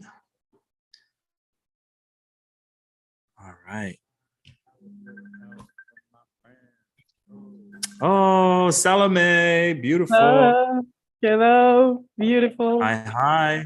brother. Good to see you. Good to see you, sister. Long time no see. I want to introduce you with your bio. Give me 1 second. I love your background. Thanks for being here with Yeah, us. sure. Thanks for inviting me. I'm super happy, super excited. Glad you're super welcome. And the tarot reading I did with you was a game changer and a life changer. And I'm sure I can tell you're so passionate about tarot. You gave me so much information last year. And yeah, let's take it away. So here we go. Perfect. Salome was born in Querétaro. Querétaro. Querétaro, yeah. Querétaro, near San Miguel de Allende. Allende, yeah, in San Miguel. Allende. Because a lot of people know San Miguel, that's why I put it. Okay, San Miguel, thank you. And all her life felt a little weird until she went to live in Tulum for 3 years and found amazing people, including me, that loved to talk about mystical things. She was working as an architect, and then she remembered from other lifetimes about tarot and hypnosis. She's now working as a hypnotherapist for clearing the magnetic field and to remove the programs and the negativity from scratch. She loves from her heart to be here and all wishes to co-create from her heart in her life. Yes. Thank you so much for being here with us. You'll be doing a tarot reading for 2023. That's right? Yeah, right. That's right. But I wanted first to tell you about the numerology and tarot and how you can get what each one is doing this year. So you can always. Before you do that, I'm going to be right here in the background. If you need anything, shoot me a message. It's all the stage is yours, Queen. Okay, perfect. Thank you so much. Tarek. Okay. Okay. Hello to everyone. And I wanted to tell you about how can you get the card for each year. So right now we are in 2023. So what we do is make assume. So we assume 2, 0, 2, and 3. And we get 7. So 7 is a chariot. And you can Google and everything. I think tarot, everyone should start learning tarot because it's the language of images. So it's unbelievable. And there's a lot of information here. So the chariot, it's talking about the mental energy and to moving. So I will explain you to one of the basic of tarot. It's really beautiful because you divide tarot in 3. The major arcana, okay? The major arcana, we divide it in 3. And it's the first 7 cards, then 14, and then till 21. So the first stage is consciousness. The second stage is subconscious. And the last one is superconscious. So the first stage ends with this card, the chariot. So right now we are ending this era, as we know, also Pisces, we are ending this era of conscious and of not knowing where we are and of being a little bit lost sometimes. So right now, this year will be about taking the mental energy and to start reading our thoughts, to start realizing why we are thinking this way, to make peace also with the little kid that we were, because all the programmation which is in our minds in the matrix is inside of the head. So all this programmation comes from we were 1 to 3 and then 3 to 7.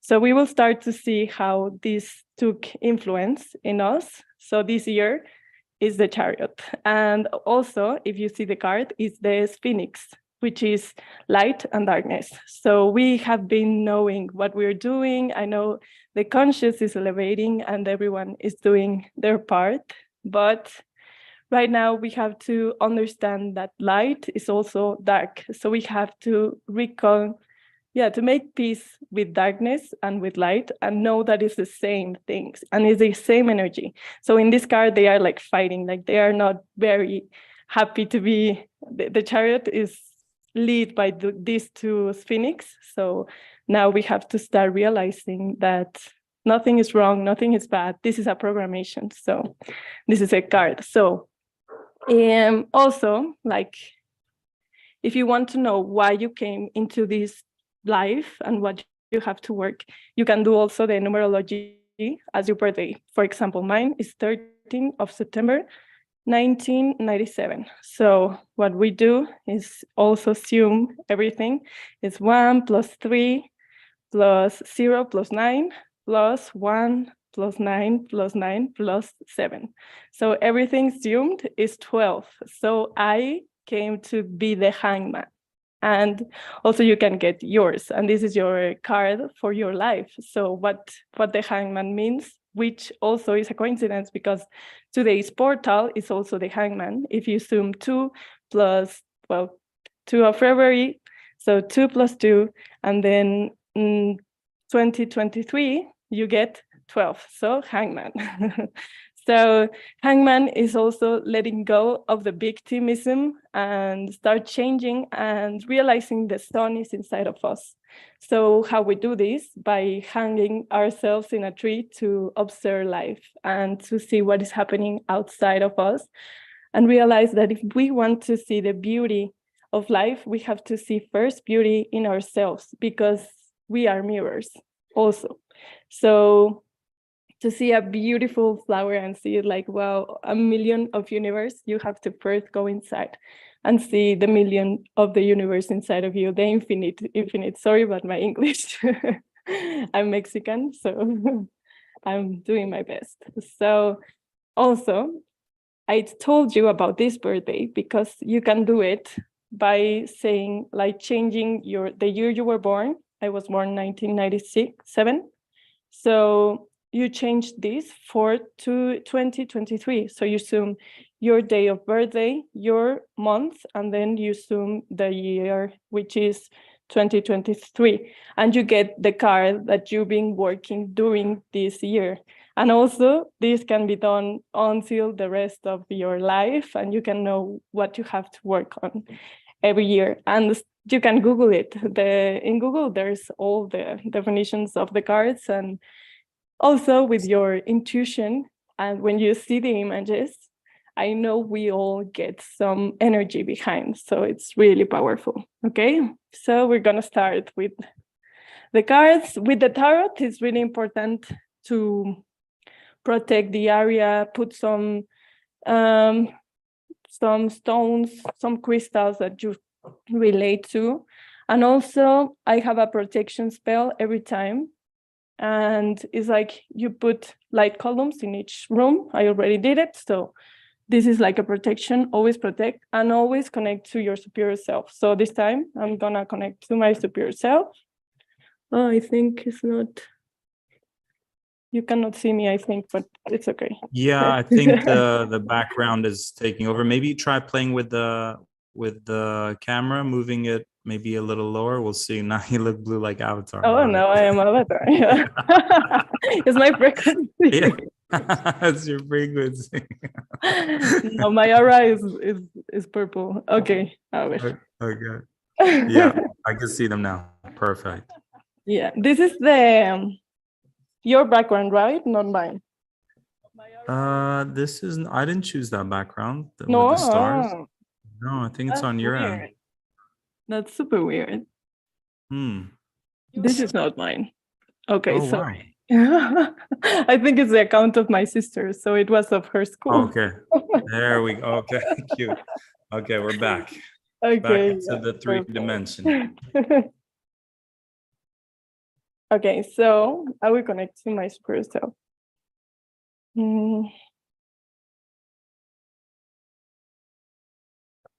Solamente Alba solo me gustaría. So, Tarot, please show me some prediction for the humanity. As we see, here is a chariot, so it's no coincidence, but we're getting message since right now. Some message for humanity this 2023. And also I wanted to tell you that Aquarius, which is the era that we are entering right now, is the star, is linked to the card of the star. So this star is like coming back to know that we are in charge of ourselves, of our health, also of gaining hope again in life, in what is there for us to experience. And also it's like the star is naked, so it's like get naked all the time, but not only like get your uniqueness and know what is unique about you. So it's really good. Okay, so first we start with what we were saying. So justice is talking about divine justice. This is telling us that we have to let go, that life isn't just in some ways, because it's not, we are going to work as humanity with the mind. Also, justice is about the mind. So we cannot say this is unjust, this is bad, this is good. Again, bad and good is a programmation. So we are gonna to let go of this. So, and taking the trust back again, that we don't get to judge or to define what is good and what others are doing good and what others are doing wrong. So this is, then is this card is coming back to the past. So it's your future self going back to when you were a kid. So this is, again, what we were talking, everything is relating. So it's going back to your inner child and give a gift and start changing the programmation about what you thought or how you talk to you, because how we talk to ourselves comes also how our parents told us to, or talk to, or judged about other people. So what we heard they say about them is how we still do it. So all these things. And then this one talks about there are some times that we get distracted by our feelings, and it's talking about knowing that with our minds and with our the way we think is how we are feeling. So it's coming back to this reality, Our thoughts will bring the emotions, and our emotions will bring reality. So we have to, again, go back to thoughts and start changing them. And start, if we want to have a joyful life, we have to have joyful thoughts and joyful actions, because harmony is having these three bodies equilibrated and balanced. So we have to be in balance and in harmony. And okay, this one is also the King of Wands. So by this, by knowing and going back to the past, we will come back to getting our willpower and know that we are in creation of everything. So with this, with the thoughts, with the feelings, we get to do whatever we want and create the life we want. So this is really beautiful. And also as a humanity, we will change the structure of how everything works.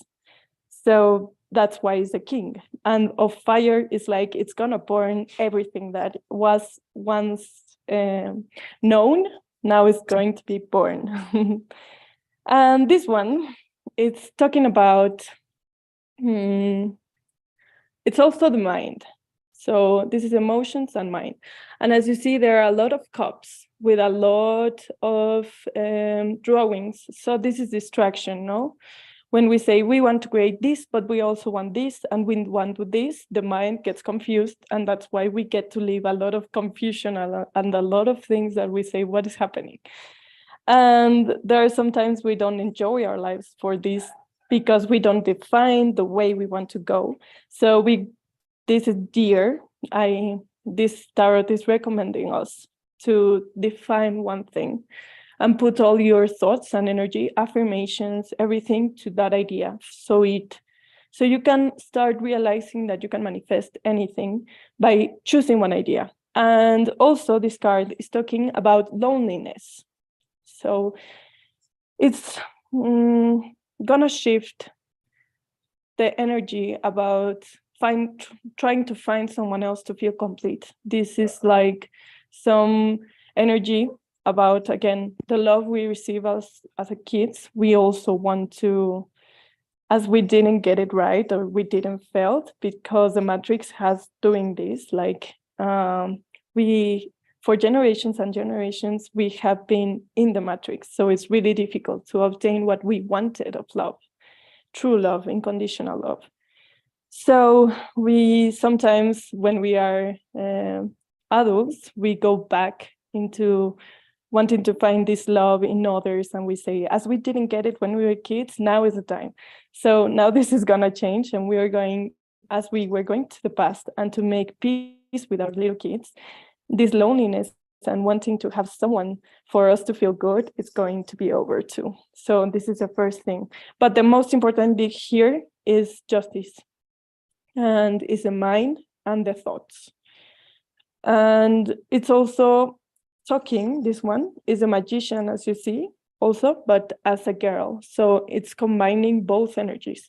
So it's masculine activates and feminine waits for it to happen, relax, looses. So everything is going to be like that. Okay, I want that, but I trust the universe is working with me all the way. So I will manifest with both energies. So this is the first thing.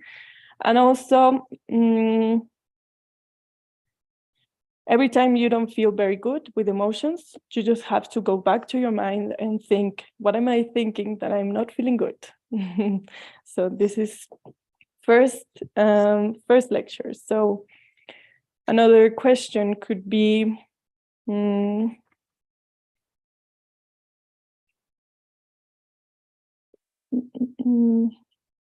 what is another message for evolution? What new gifts humans will have, okay? What new gifts humans will have in this 2023? Because we get a lot of gifts that we sometimes don't use or don't see with our eyes. Okay.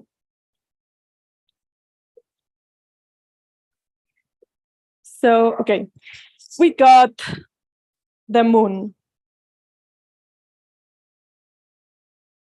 The moon is talking about our way of receiving love from our moms. So it's when we, like, the first thing we have to do to receive these gifts, which are a lot, is to start realizing when we lose ourselves and when we lose like our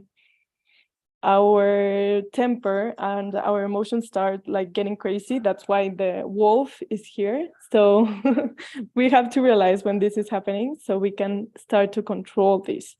And the gifts, it's really good that this card appears because it's like fire again, fire energy. So what I'm receiving right now, it's talking about new powers of connecting with the elements and trying to get the energy from elements. Right now, like these stones are earth.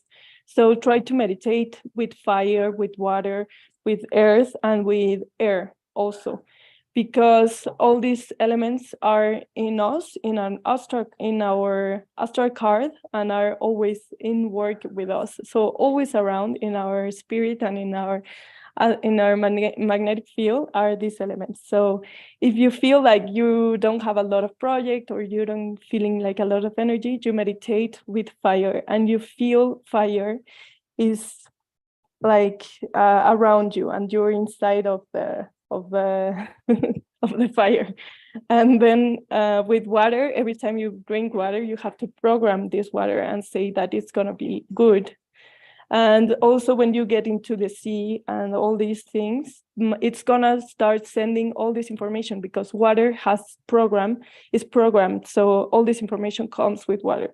So canalize with water inside of the shower, everything. So this is also talking about canalizing with the water. So this structure that we have been seeing, it's sometimes behind, like, well, you see the structure of the king, it's on water. So it's gonna start trembling also how we manage society. So, and coming back to our dreams. So this year is completely about meditating with elements, and also coming back to when you were a child and reconnecting to your dreams and what you wanted to do, because we are gonna start to manifest very fast. Connecting to the reading on top is manifesting very fast, and what your dreams that come from when you were a child and everything you wanted to do, believe in you and you will achieve it. And this one is faith. Is the Hierophant. It's also linked to Taurus, so it's also beautiful things for us, and to know that we deserve beautiful things. So it's also linked to the little kid, and to making peace with him every time you go to a mirror and every time you do anything. Cheer up and be always happy and laugh with your little kid. Also meditate with your little kid. So these are the new powers that are coming. And also I am getting the North Node, the stars. Good, yeah, we're getting this. It's also linked tarot and astrology, so everything is in tarot. So if you want to know astrology, you can also enter through tarot, because each house is ruled by a card, so everything is linked. So this one is talking about, this is gonna be happy, but it's telepathy. So we're gonna have telepathy between us and also with animals. And this is gonna be very happy. We can connect to dogs, to horses, and they will start also giving us the information we need to make the change in our minds. But first we have to make peace that with ourselves, with our little kid, with our egos also. This is a message that are telling me to say to you. We all have to work in our egos, okay? And this is important, so because in our heads we have a lot of noise or a lot of voices. So we have to start identifying which is the ego, which is the intuition, and which are your guides, all this. So first, these animals will talk to us for us to have more information. Okay, what is one last message for this beautiful session about 2023? One last message.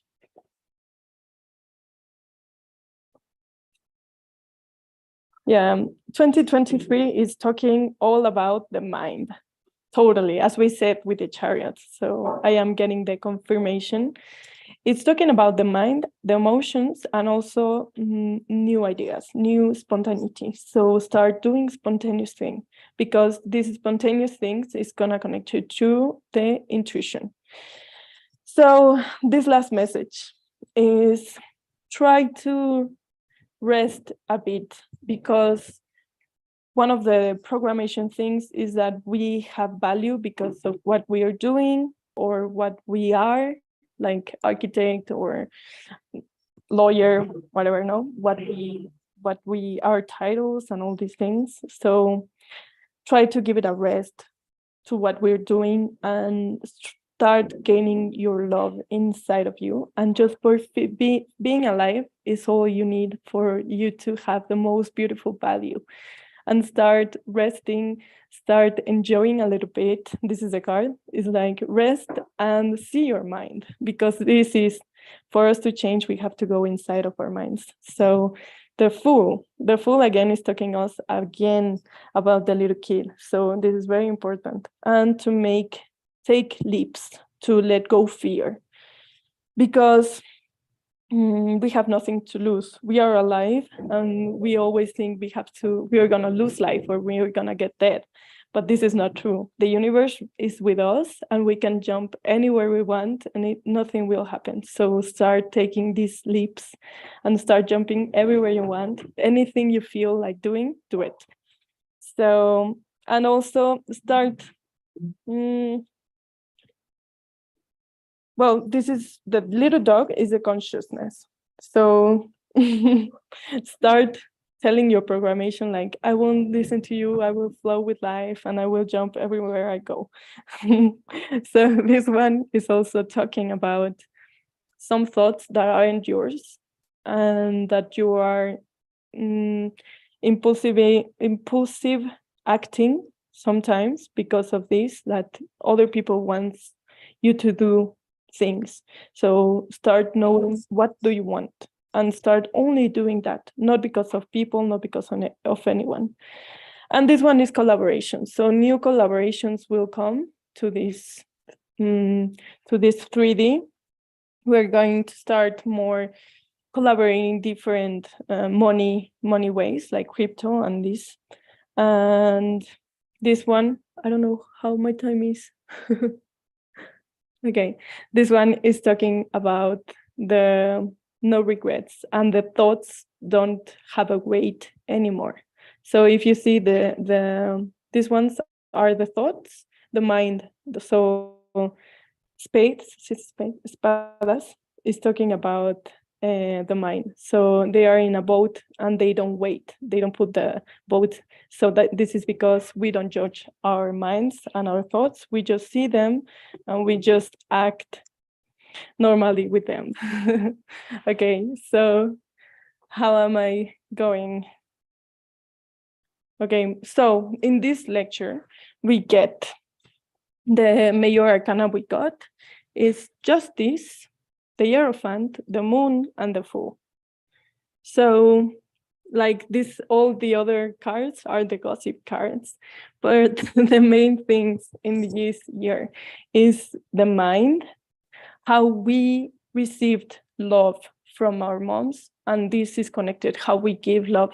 So we're going to start and to forgive our moms and to start seeing that they did the best they can because they were in this programmation. And then the Taurus, and then at the end the Fool. Go and take the lead. Okay, Tarek, I think I'm fine. Thank you so much. I was taking so many notes, and yeah, it's interesting because I pulled one card today. Salome, look what I pulled. You can't see it, but it's the Aries card. Isn't it the Aries card? Fool? Yeah, the Fool. Yes, and Yeah. it's the Uranus card also. It's linked Uranus to card Uranus. as well. Yeah. Okay.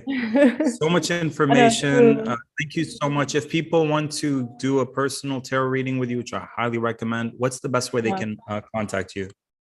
I am in Instagram as Salo Tarot. Salo Tarot. Okay. Yeah, you Can you spell it, please?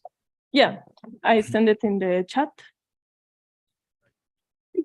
So it's Salome, and isn't that you? And then last name Bottle. Isn't that you? Yeah, that's me. Yeah. But I have Salome my Bottle. Salo Tarot. Yeah. And then there's Salo Tarot. Okay, so at SALOT. So at SALO, and then the word tarot. TAROT. Yeah, right. Yeah, Salome. My complete name is Salome. Salome. Yeah. Thank you so much. Was that the dog that I was playing with when he was a little Obviously, baby? Oh my yeah. God. I So adopted cute. them. I'm so happy that they're very special dogs. Please give them some hugs from me. Oh yeah, sure. Okay, thank you for the invitation. You're very welcome. I would love to have you in future full moons and new moons and things like that. Can we all, everyone watching, whatever time you're watching, send a big ball of gratitude, love, appreciation to Salome for taking the time to share some amazing wisdom with us. Thank you so much. I appreciate you. Tarek, and thank you everyone. I send you a lot of love. Bye. Thank you. Bye. Appreciate you. Oh my God. All right. Let's keep it moving and grooving, guys. One of my favorite human beings on earth, a man who changed my life, Daniel John Hanneman. During a time when I was stuck in my business, going in circles, I was like barely getting by. I met this beautiful, bright light of a human being. There's a Leo heart, changed my life, helped me believe in myself more, helped me own my value, charge my worth. And I've been blessing that forward to every single person that I connect with. Once in a while, you'll meet someone where you might be resisting it. And the bigger I resisted it, the more I knew there was something huge for me on the other side of that resistance. And when I finally gave in and said yes to receiving support, my life transformed, and I was able to make thousands of dollars for my healing practice and help thousands more people step into their value and charge their worth and experience more freedom and empowerment. And yeah, I always, when I do my gratitudes, include you. So let's get into it. He is going to bless us with some channelings. Daniel John Hanneman has an extensive background as a professional counselor and certified hypnotherapist with combined business and professional backgrounds in energy scanning, energy clearing, spiritual life coaching, intuitive business coaching, channeling, metaphysics, religious science, hypnosis, psychology, motivational techniques, and personal/business development systems. Daniel unleashes the greatest hidden potential within it, game-changing spiritual entrepreneurs to rock their soul purpose and expressions of themselves on all levels of their life and business with their mindset and energy strategy tactics for proud well-being, business expansion, and expanded money success. He's going to bless us today with some channelings. Daniel Hanneman, my soul brother, thanks for being here with us. Appreciate you taking a moment for your video to connect, and please take it away when you're here. And really excited to hear your channelings. I think we have you on now. Appreciate you taking a moment for your video to connect. Let's try at least unmuting you for now, brother. All these technological glitches today. Clear. Hey. Hey, good to see you. Good to see you too, man. This has been a long time in the making. Thank you so much for your time, and forgive me for the time hiccups earlier. Please take it away, brother. I'm here for you in the chat if you need anything, okay? All right, great. All right, so just take it from there. All right, got it. Okay. Well, I'm grateful to be with everybody today, and I just have a few minutes with you today, but I do really want to share with you some of my channeling and around what I'm picking up on for the new year. So when I'm channeling from the source, from the cosmos, and my intention is really for you to gain some attunements as much as anything. So yes, there's insights, there's predictions, but also a lot of it's the energy that's just flowing, which maybe many of the people that have been on here are saying the same thing, right? But I just wanted to preface all that first. So before I do the channeling, I'm just going to get myself centered for a moment.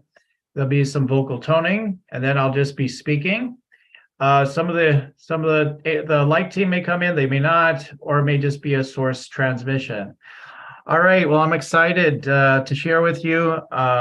So if you'll just go ahead and get yourself settled in, and I'm going to just take a deep breath here. Oh.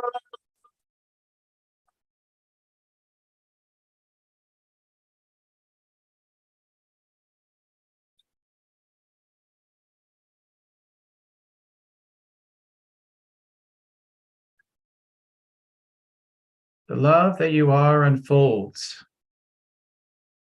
For this time of brother and sisterhood calls you into the sacred arms of the divine.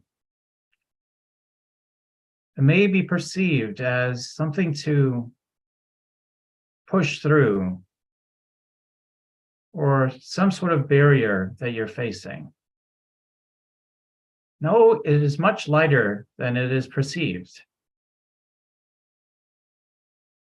It's your light, your energy, when you attune right now, can easily carry you through any challenge in this new year.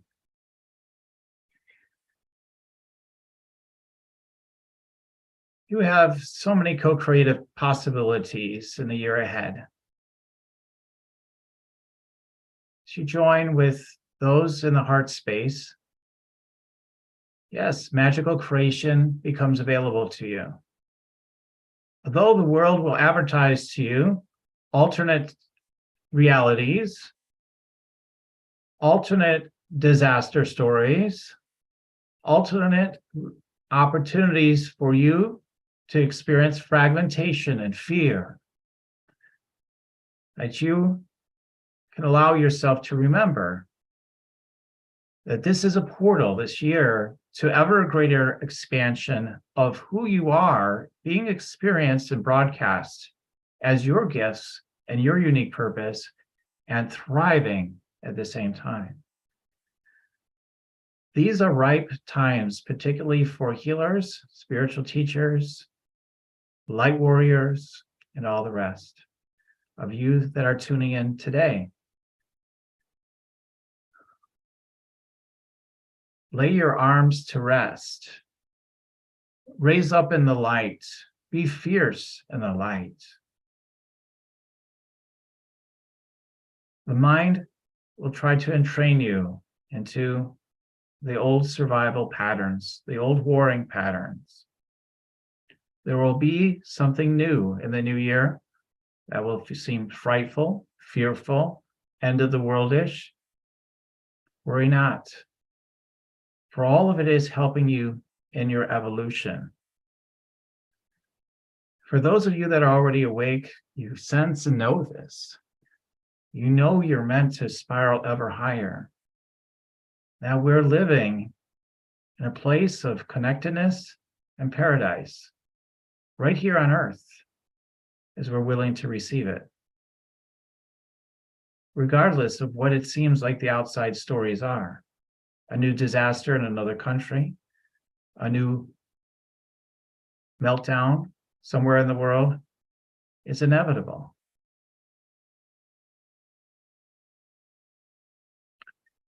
The sense of what used to be so firm and clear in your realities are quickly slipping away. With emerging technologies and the desire for the energy that wants to maintain a foothold and total control. And yet, there is only one source. You are free always. Everything else is the slave matrix. Find communities to nourish your hearts and your soul, where you feel the expansion of who you are.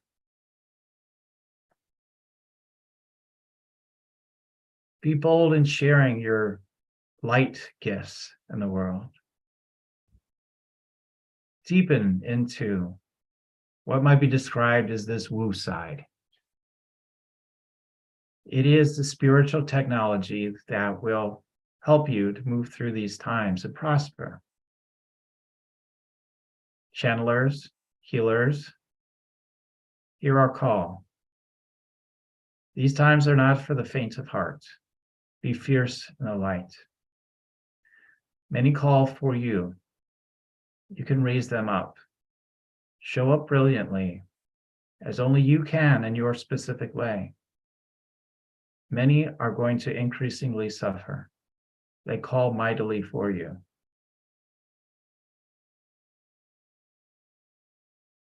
Remember, you're meant to raise up in the energy, not to descend into the lower frequencies, to join your family and friends. You are to rise above. You as an enlightened one, you as an awakening one, you as a childlike wonder, walking in this world, awake, seeing through the sense of impossibilities, knowing there's a deeper truth, a deeper reality that you're coming from, that your brothers and sisters are moving things forward together with you. The sense of famine, the sense of brokenness, the sense of you're not good enough, they may strengthen in this year tremendously. The sense of you better pick a side, the sense of fragmentation. Remember, you don't have to play that game. You can trust your own connection with Source. Reclaim your sovereignty. That is your opportunity this year to fully reclaim your sovereignty. Even in the subtle ways, you continue to give your power away. Gather your loved ones and your family, yes, in your hearts, making it opening for them, knowing they have their own choices. But from the deeper field of connection and trust, all are increasingly awakening Be ready for the miracles. Be ready for new ones to want to jump on board. Be ready for those that want to learn from you. For the stronger the cry is for contraction, war, fighting, the stronger the call is for those in the light to rise up. This is the whole message for this year. That you are into a portal to claim more of your power back than ever before, because you can no longer play on the edges. You must come full force. And now is your time. There is no other time. There is no more time to wait. Now is the time to come forth. For your frequency and your leadership in the light makes a tremendous difference. Liberates countless souls along the way. There is no outward perfection in it. There is only the upliftment of you, your brothers and sisters, and all those that are ready to receive.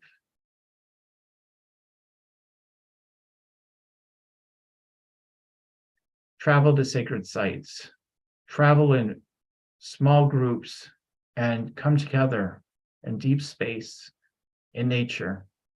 Become rejuvenated in this deeper, primal way of living closer to the earth. This is triply called upon at this time.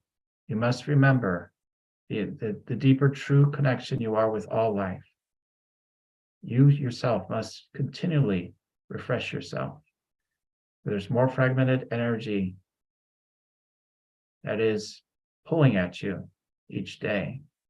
Give your phone a rest. Give your technologies a rest. Reintegrate with the essential nature of who you are. Know you're more effective in sharing your light and your love in the world as you do so. Remember the deeper space that supports everything and everyone. It's loving you, it's supporting you always, even when you cannot see it whatsoever. Stay in the knowing. Remember the knowing. Deepen your meditations, deepen your prayers. Act as who you truly are, an infinite light being meant to lead during this time. Experience the intensity of the light. Do not shrink from it. It is an intense journey, but one that will liberate you. Give thanks every day for every step, whether it feels contracted or expanded. Lay down everything, invest everything you have in being committed to your highest in the light. Know you're well and always provided for. Let it be so. It's already done. You've already received. As you double down and triple down and give your full commitment to it. Come back home, brothers and sisters. This is Master Jesus saying, come back home, children of God. You know my loving grace and example. You can feel it in your heart. Know you're always safe and well at your core. Do not be confused. Come back home again and again. I'm always here for you. Much love. Namaste.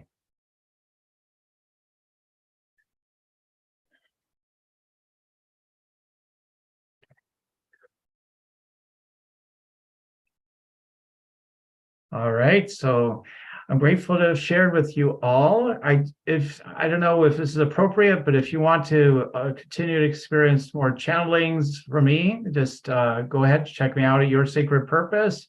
I also have Rock Your Sacred Purpose on Facebook. You can also join me there and look me up online, all the rest. I do have a whole channel with Jesus, with channeling, so check that out as well on YouTube.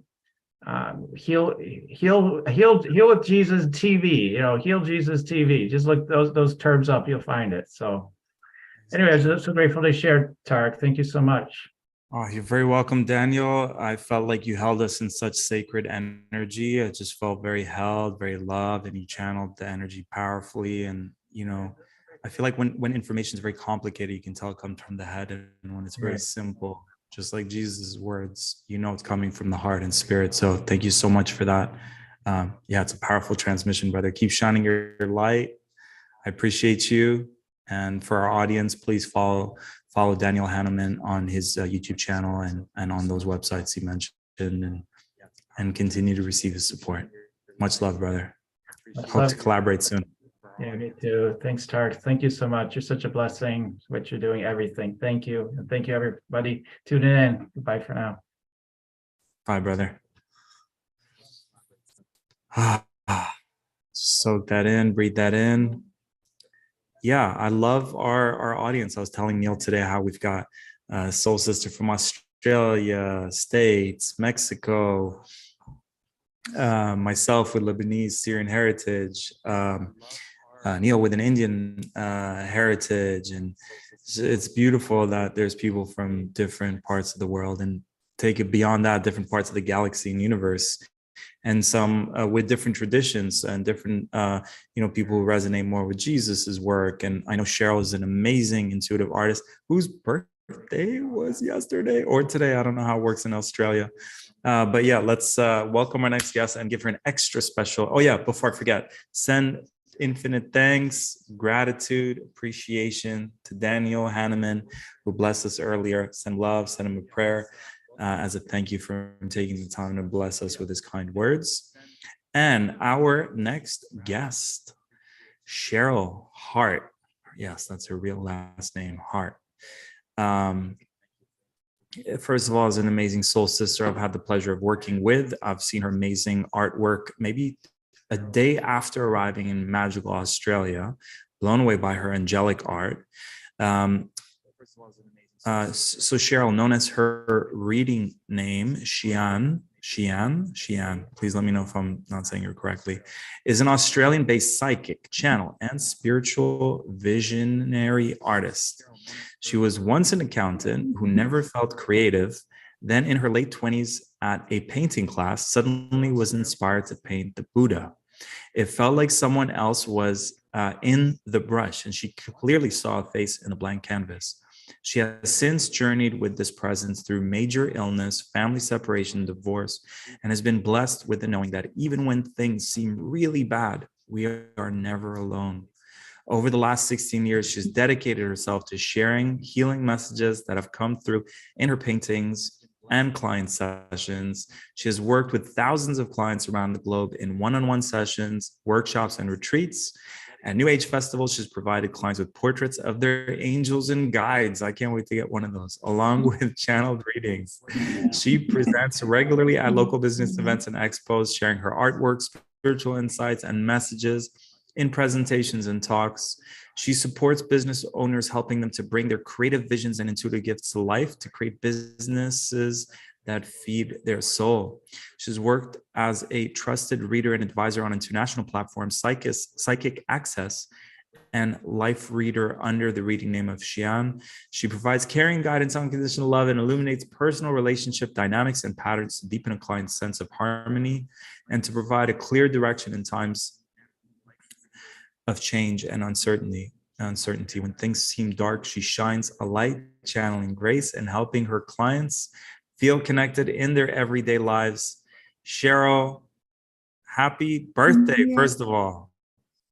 Yes, thank you, Tarek. I am Welcome. the second baby. So yes, shout out to all the Aquarians in the house. Thank you for making the time to be with us. Yeah, please take it away. So I'm here in the background. Yeah.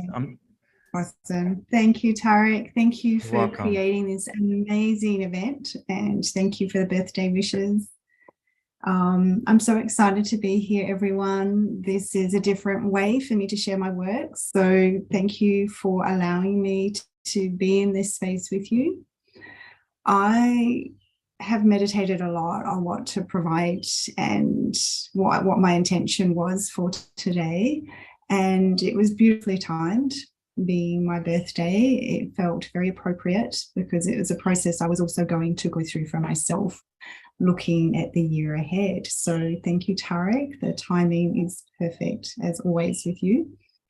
So when I meditated and went into channel, I went into that before I joined the session today, so I could feel very aligned to the messages that the angels wanted and were desiring to bring through for you today. And the first words I heard about the year ahead were to take it easy. And I work a lot with animal energies, and the animal energy that came through was the hummingbird. The beautiful hummingbird came through so clearly. And the words I heard were reach for the sweet nectar of life, despite what the year ahead may present for us in terms of global changes, personal growth. If we can align with an energy such as the hummingbird in times of doubt, calling on the medicine of the hummingbird will help us to find something within each moment.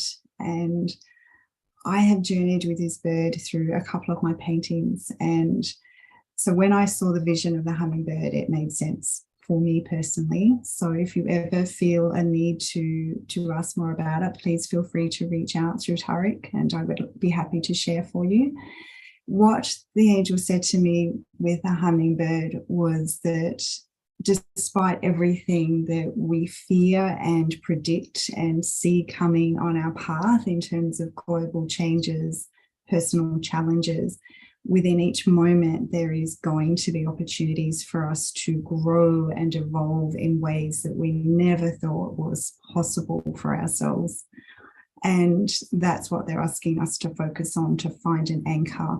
So they've come through with some very clear guidance on how to do that. And the first message was quite a simple message for us to integrate. It feels simple, but I know it's not always easy. They asked us to anchor into joyful movement and dance, particularly dance that we do in social settings with others, to find groups, communities where we're able to step into enjoyment of movement within our bodies. So what they've asked us to consider as we plan for our year ahead is anchoring in advance to social events that allow us to move our body. So through dance, so booking in a monthly, a weekly class, something that allows us to ground our physical being into the movement of joy. So I felt that was a really beautiful message, and it's actually something I will be taking on board for my personal journey. They also said to me that despite everything that we feel and fear with all the changes, that everything is coming together for the highest good of all, including you. And there will be times when it may not feel like that, but there is so much growth available to us for the next year in ways that we didn't believe possible. And that's something the hummingbird brings to us, is their ability to suspend, to move. The movement of their wings is very symbolic. So I encourage you to read, study about the hummingbird, and to call on the grace of the hummingbird throughout 2023. It's going to be an amazing year. I feel very excited about the year ahead. I was very excited about 2022. It was my 50th year, and I was convinced it was going to be an amazing year. And it presented challenges I wasn't expecting. 2023 already has a very different feel. The vibration has shifted. There's a lot more clarity and a lot more ease coming in this year. So I'm very excited, and I hope you are too. The guides also spoke to me about the power of working with the energy of the bear and calling on the wisdom of the bear, and the importance of working with the cycles of this year. They're saying to me, don't forget to move into winter and the seasons of winter and autumn. Allow yourself through your planning to have a season. Allow yourself to rest, to rejuvenate. So as you're planning and preparing for the year, allow yourself permission to have that downtime, to have the time to rest, And there will be times when you fall apart emotionally, mentally, where you just feel you need to park life for a little bit and restore while you take time to regroup. And what they've also encouraged us to do is to build the seasons into our days. So each day, allow yourself time to have that energy of winter. So that quiet time, that incubation time. They're saying to me, listen to the wisdom of the bear. He has so much to share with us this year. So I feel his energy is going to be very significant. I can feel it as I feel into the energy of the messages. He's powerful, he's beautiful. I feel like I could give him a hug. So very exciting. There's a lot shifting for us this year, especially in terms of water energy. So the element of water, and you will have already noticed, I know in Australia, we've had a lot of floods over the last 12 months. A lot of rain, a lot of the seas are shifting. There's a shift in the vibration of the water. Water is amazing. It's such a powerful element. It carries our story. It carries messages for us. It carries its own wisdom. So what they're saying to me about this message is that we're going to feel throughout the year that we're moving on sifting sand. So the message about movement came back in to anchor ourselves, that feeling of movement. But there's also a gentleness in that process when the sand gently shifts. It's, if you could reflect on that feeling of being at the beach, if you've had the opportunity to be there, where you're on that soft sand and you feel it move. So coming into your core movement practices so that when you do feel things shifting underneath you, you can ground yourself into your physical body, that trust that the water, the wisdom that carries us will be there to guide us to where we need to be. So in terms of predictions, lots of people are moving. They're saying to me, you will feel the desire to move out of relationship, to move out of positions of work, employment. Some of these moves may not be voluntary, but they will be for the highest good. So in times of trauma, I know it's easy for me to say that from a distance, but when you're in it, it's hard to remember that. So find ways to anchor into that message that even though I don't know how, things always have a way of working out. Overall, the messages that I received were incredibly positive for the year ahead. I feel, from what I've been given today, very excited for us and where we're heading as our communities grow and come back together after the last 2 years. There's amazing opportunities to take stock of who we are this year. So each day, take opportunities to reconnect with who you are. They're saying to me, we're going to have a renaissance, our own renaissance of growth, a rebirth of arts in new mediums. There's a lot moving through our performing arts sector. So a lot of people are going to come back into our story of who we are. So that's why they're encouraging us to move into dance so that we feel connected to our own personal story, so that we can connect to the story of others a little bit easier through dance, arts, community. There's lots more I've been given as well. They've given me two words that I felt were quite interesting, or two statements. Waste not, want not is going to be a theme for this year. And when I asked them to explain that, it's waste not, want not. So become very clear on what you're desiring to create and what you truly want to experience. And when an opportunity comes, don't waste it. So think of those words, waste not, want not. If you truly want something and the opportunity comes, think of those words. They come with a positive, uplifting message. because opportunity is going to come this year for us. It's the time when we manifest very quickly for ourselves. The energy is moving fast. There's a lot shifting. We're able to create very quickly. Synchronicities are going to align for us with a lot more ease than they have in the last 12 months. A lot cleared as we moved into 2023. And they're saying to me, embrace that and know that you're worthy of everything that comes our way. I'm also, I'm reading my notes.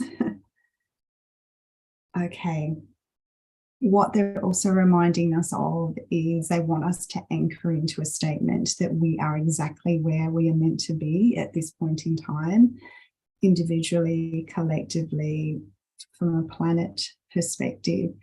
We came here with this higher knowing of this is where we were and intended to be in this incarnation, even at times when it feels like it grates on us individually. Have a mantra to remind yourself that this is exactly where I'm meant to be. I've been given the inner resources to guide me through this. Even when you feel challenged, they're within you. What has helped me when I've been given this guidance in the past is to anchor into memories I've had and the awareness that I've had when I've journeyed into past life experiences. And I've just received this overwhelming sense of I have the strength. I've navigated political change, economic changes. I've navigated different scenarios in different life experiences, and that wisdom and strength is within me. So if I work towards connecting to myself as my priority, as my number one focus, I will be able to move through and navigate no matter what is on my path.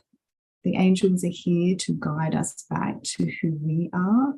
They're saying to me, we're not here to take the reins from you. We believe, we feel, we can see where we're heading collectively.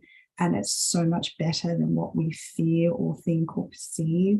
There's magic on our path this year, and I'm being asked to remind us to embrace it. Things are going to happen very synchronistically for us this year. So re-hone, tap into any manifesting rituals and practices that you have. That's going to be key. And just remind yourself to draw on the wisdom of the hummingbird. Call on the bear when you feel tired and drained. He's there to help us this year. And they've also reminded us not to sweat the small stuff this year, even when the small stuff feels like it's monumental. Find ways to have something that anchors our focus into something that's bigger than us. So whether that's a friend that you connect with to share when you're down, connect with somebody who's able to help you navigate when the small stuff becomes overwhelming. We're not meant to do this journey alone. And this is the year when we become very connected to our friends and our tribes again, the people that are in spiritual alignment with who we are and who we have come to be in this incarnation. So I'm very excited for the year ahead. The guides are saying reach for the sweet nectar this year. There's a lot of it. It's going to be a good year. I can feel there's a lot shifting politically. I can see it when I ask them to show me. They're saying to me, create your own painting this year.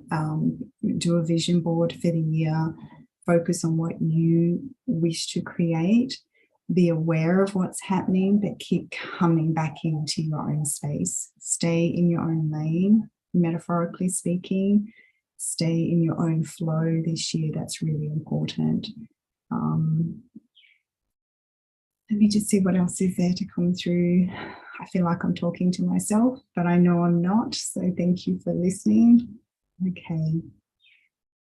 When you feel that things are overpowering and overwhelming this year, they're asking us to give ourselves permission to park things, to come into the moment, even when we don't have the answers.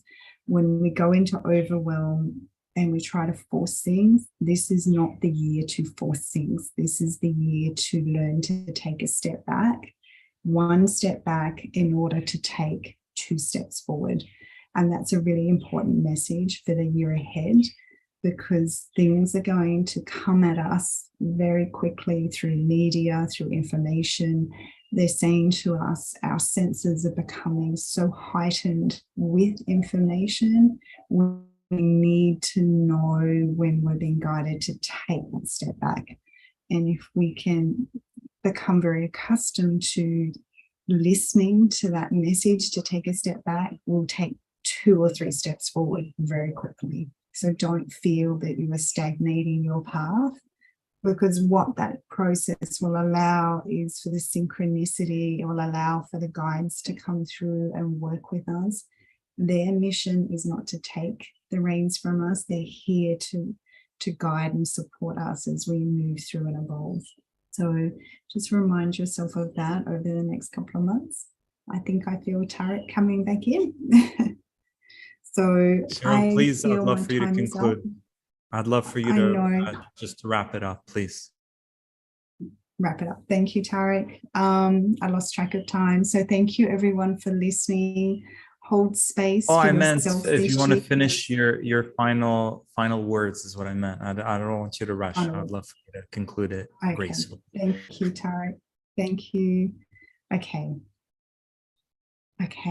The final words that I'm receiving for us today, for us collectively, is coming to our own dance, find our own song, join communities, anchor in, know who you are, know you have been here before, know that you have the strength within you to move through whatever comes to you on your path this year. Everything is flowing through us and for the better of all of us. So trust in yourself this year. Learn to park issues when they become overwhelming. But please know you are not alone. You are loved and supported. Reach out to those that have walked and are walking the journey with you. So take care of yourselves and give yourself permission to rest this year when you feel called to. That's very significant. Okay. Thank you, everyone. Thank you, Cheryl. Please let people know how they can follow you and your amazing, angelic artwork and other things that you paint. How can people stay in touch? You can find me on my website, cherylhart.com.au. Heart is spelled H-A-R-T. Nice. Yes, without the E. It's got art in it. There you go. But I would love, if you have any questions that have come up from today, I would love to if you have anything that you would need support with, please feel free to message me. Anchor into Tarek's work. It's very powerful for manifesting and creating visions. Remember the hummingbird and the beautiful bear. I could feel him. I could feel the bear here today. I just wanted to touch him. I could feel him. I love it. I called him in as soon as you said that. Yeah, I could feel him, hummingbird. But I love thank you so much. Adrini says she loves the hummingbirds. There's a lot of comments here in the chat. I know it feels like you're talking to yourself, but there's a lot of people. I know. Bless your heart. Would love to have you another time and keep shining. And let's all send Cheryl a big birthday blessing of gratitude, of best wishes, best intentions. Thank you, sister. Thank you, everyone. Take care and stay blessed. Thanks, Tarek. You're welcome. Much love. Bye. You too. Bye. Thank you. Oh my God. Wow. Okay. The show continues. We've got a very special guest with us. I may have not Lizette. Okay, is that? I just saw a painting on my Instagram that kind of looks like your work, Rebecca. But let me formally introduce you. So Rebecca is here from Italy. So many synchronicities. Daniel had a Buddha painting. Cheryl shared her first painting was Buddha. Cheryl mentioned the book Don't Sweat the Little Stuff, which is the first book I read.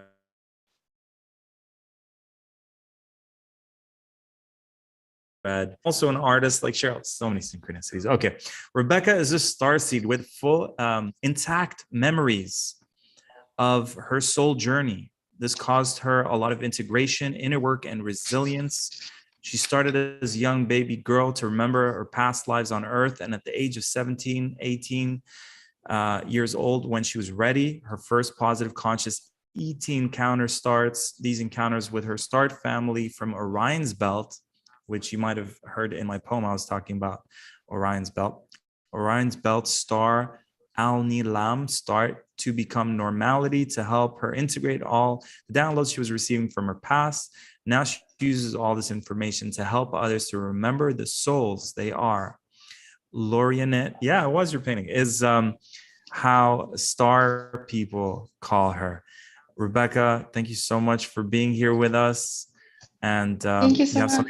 You're very welcome. Please take it away. And I'm here in the chat if you need any support, okay? Okay. The only thing is that sometimes I'm using my phone. So if sometimes you don't see me, you don't hear me, tell me because it's freezing sometimes. Okay. Hope not technical ET interference. Okay, Yeah. we'll do. So when you, Tarek, asked me to do this, to be part of these, I was first asking myself, like, how can star family or ET give prediction? Because if they're not interfering, they could not give like probably prediction.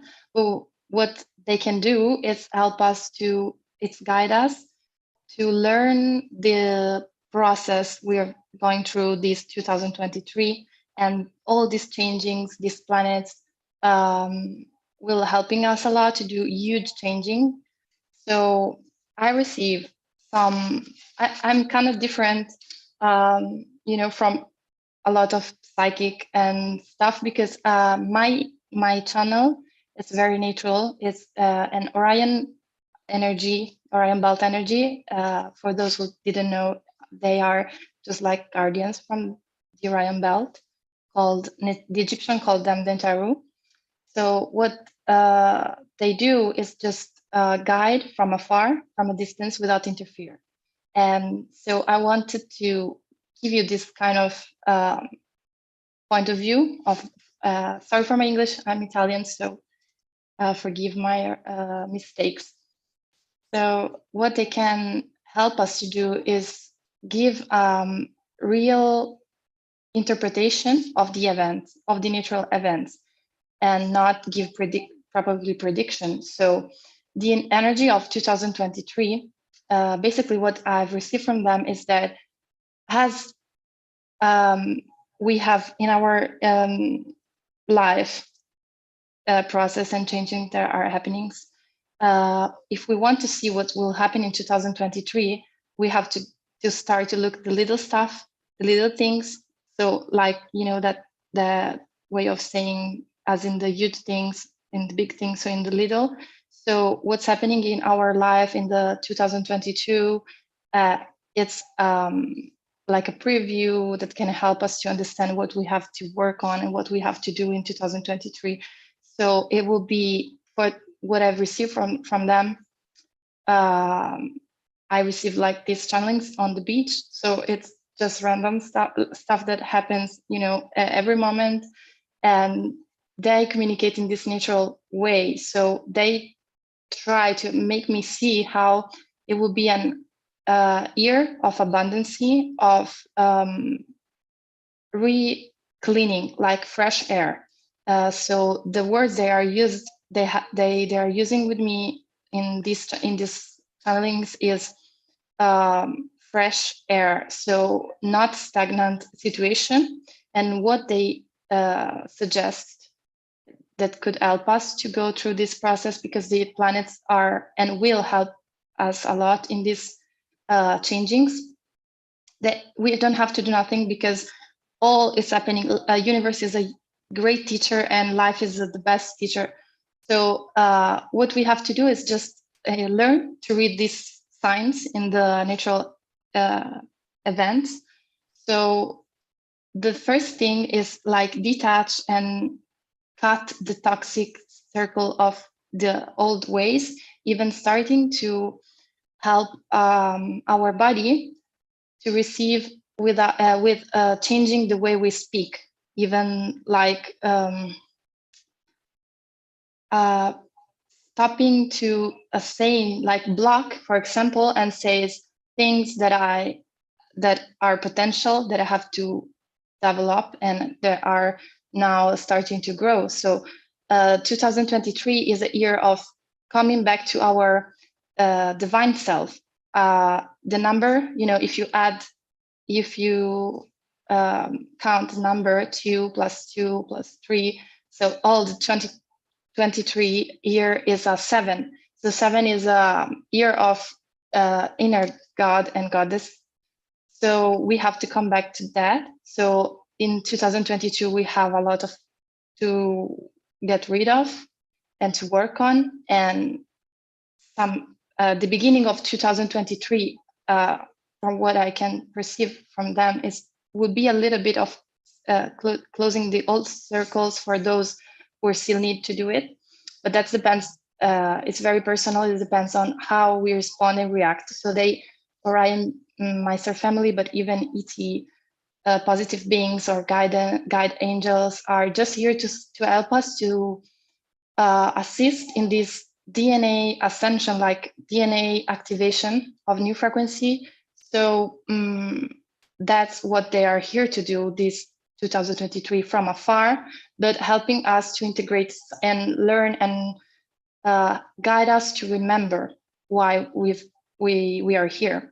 So the contract, like the sign, we've signed with our soul, with our divine self, to do this human experience, to go through this human experience. So this is a year even of remember and know what we are here to do. So the number 7, this means like come back to the one, to the divine self we are, to the divine God and goddesses. So even reclaim back all the missing pieces that are gone lost. Like, for example, they give me this visual image in channelings, like 3 parts became 1.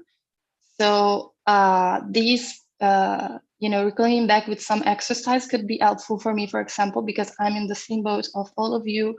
I've been through a lot in 2022 and 2021. I've lost my mom, so my life is in the process of reshaping from the ashes. And I learned throughout this human experience how the pain could be like expanding our chakra and coming back to one. And every experience, they are very, they still repeating these stuff, that it's important to not, to have the responsibility to change our, old toxic circle in order to have back, our oneness, our connection with the source. So maybe I'm not good in explaining this in English, sorry. What I'm trying to say is that it's important to reconnect with our real mission, so our roots, nature, yes, as divine self. It means even inner child, of course, but also it's like a, how can I say, a stair. Like we have to go through this, process, to this stair that bring us to our real self. So in 2022, we left all, we destroy, we clean, like there was a lot of mud. And in 2023 is like lotus that reborn from difficulties from the mud. So these inner divine self that has to to do what it's time to do. And that's helping a lot, even the planet, and that will help. But it's like all connected. They are like showing, like, I don't know if you know about the Tao, the natural flows of events. So like a season, like circles. These could help a lot to understand what will happen. So I don't know how many times left. So can I go on? I don't receive. Okay. So the important thing in this year would be like get rid of all the past, the old chains, and reconnecting with what we are really here to do. So another stuff, they are assisting us. So if I have to speak about, ET point of view, they're like assistants, our DNA upgrading. So to follow this process of ascension, a lot of changing will happenings in our frequency. So the planet making in action this changing, and our DNA, the human body, will receive this activation of codes and frequency in our DNA. So it will be normal to have some changings, and that's how they are like they are looking for. They're trying to keep an eye on this process. Every star beings left special codes of their stars, like their help, like a special portals to open. And every star beings, I'm speaking now about Orion belt beings, are now to help us to union, to integrate, to balance. So feminine and masculine, all the pieces we lose in traumas, relationship and stuff, like the example of 3 becoming 1.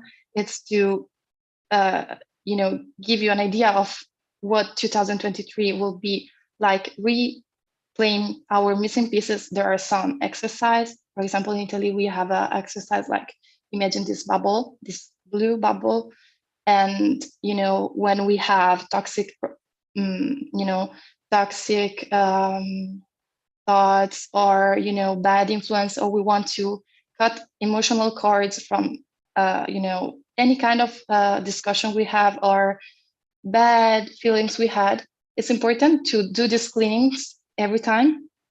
And this helped me too a lot, to send these thoughts to this bubble, this blue bubble or sphere, and then command to the sphere to go and dissolve in the transparent water of ocean. So that helped a lot to, we have to do a lot of these in 2023. It's not easy to summarize all in this because I have a short amount of time left, unfortunately, but especially in channelings, you cannot like follow a schedule, but that's basically what they wanted to share with you, to reconnect, becoming one. So having the responsibility of get rid of toxic stuff in our life that are left from 2022.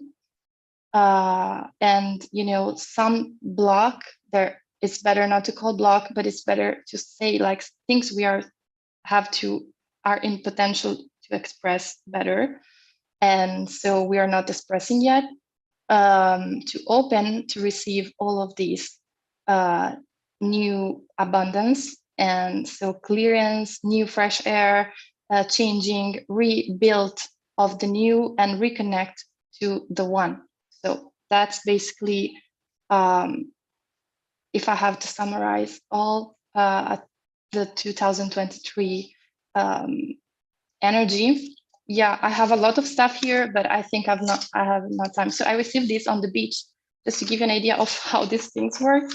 Like some of that random happening in a few minutes before to speak. So yeah, the most important thing is to keep in mind that we are here to. Okay, I have 5 more minutes. Thank you.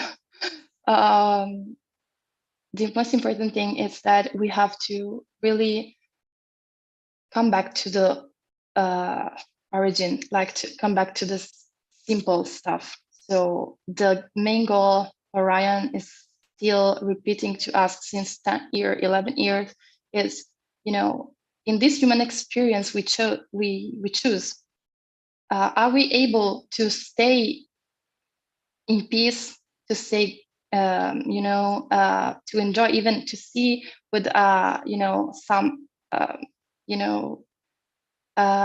comic or irony, some happenings without lose patience, and every kind of things that happen in our life, we should remember that it's for our, I guess, good. So nothing is even the lesson that seems bad. Everything happens to our happiness.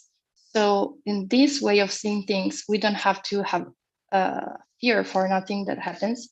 Even detached from people we feel very attached to.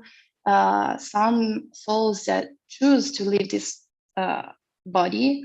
All of these it could happen because the frequency is very high. So it depends on what every group of soul decide before to incarnate. So we have to stay really like in peace in what will happen. So the kind of prediction that will never be, that they're not okay to say it's what happened, like events or wars or stuff, because it's not important for them. Not only is interference for the way of seeing things of Orion about things that are for protecting and leave the free experience, the human experience very natural, but also it doesn't mean nothing for them, because if something happens, it means that it's just a physical experience. We need just to understand something about ourselves, to come back to our God, inner God, inner goddess, inner self, higher self. So we have to remember we are God and goddesses, gods and goddesses, sorry, my English. And so nothing have to, we don't have to fear nothing. And whatever experience you go through, for example, material stuff, because 3D life problem, human, emotions, love, everything's in 2023 will be like an experience to come back to union. So if there is some group of soul you have to be reunited with, if you have like twin flames, so twin souls, and all these kind of groups will probably, if you take the responsibility to let go the old cycle, so you can go in that direction more fast.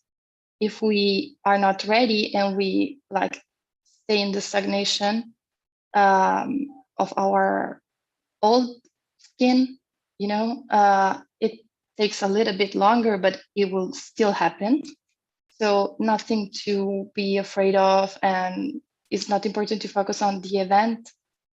Just know that universe has our back, and all these planets that are moving and changing. Like for example, what's happened for Mars retrograde, that some people in the old, live a system called like bad, but these are like a blessing to let go, to make space for, make room for new thing that are now happening in 2023. So the first months could be a little bit of, adjusting some stuff, but for what I perceive from them, if we do the inner work, right, because it's just our responsibility and nobody can do for us, it will be a year of growth and abundancy, like this, and union. What I perceive is that balance of, even masculine and feminine energy.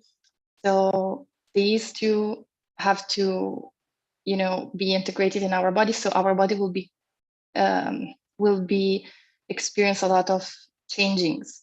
That's why the reprogramming of our way of speak, of thoughts, of don't see the things and the event as something come to destroy, but see the events even that are changing everything as something that comes as a blessing to brought us to our happiness, to our what we signed, what we decided before to incarnate. Yeah, that's basically all, I think. So it's so nice because I'm in Mexico now, and me, Tarek, and Neil are in the same in the same house in 3 different rooms. So I can hear my voice like echoing, and it's so funny. But we have time. Yeah, we have like 2 more minutes. The important stuff are very simple, so it doesn't make sense to be. So I hope there's some question or something. It was. Did something happen to the audio, Rebecca? Can you check the mic? Something just changed in the audio sounding. Yeah, try now. Try. I don't hear your voice. Oh, it just went really low for some reason. Anyways. Do you hear me?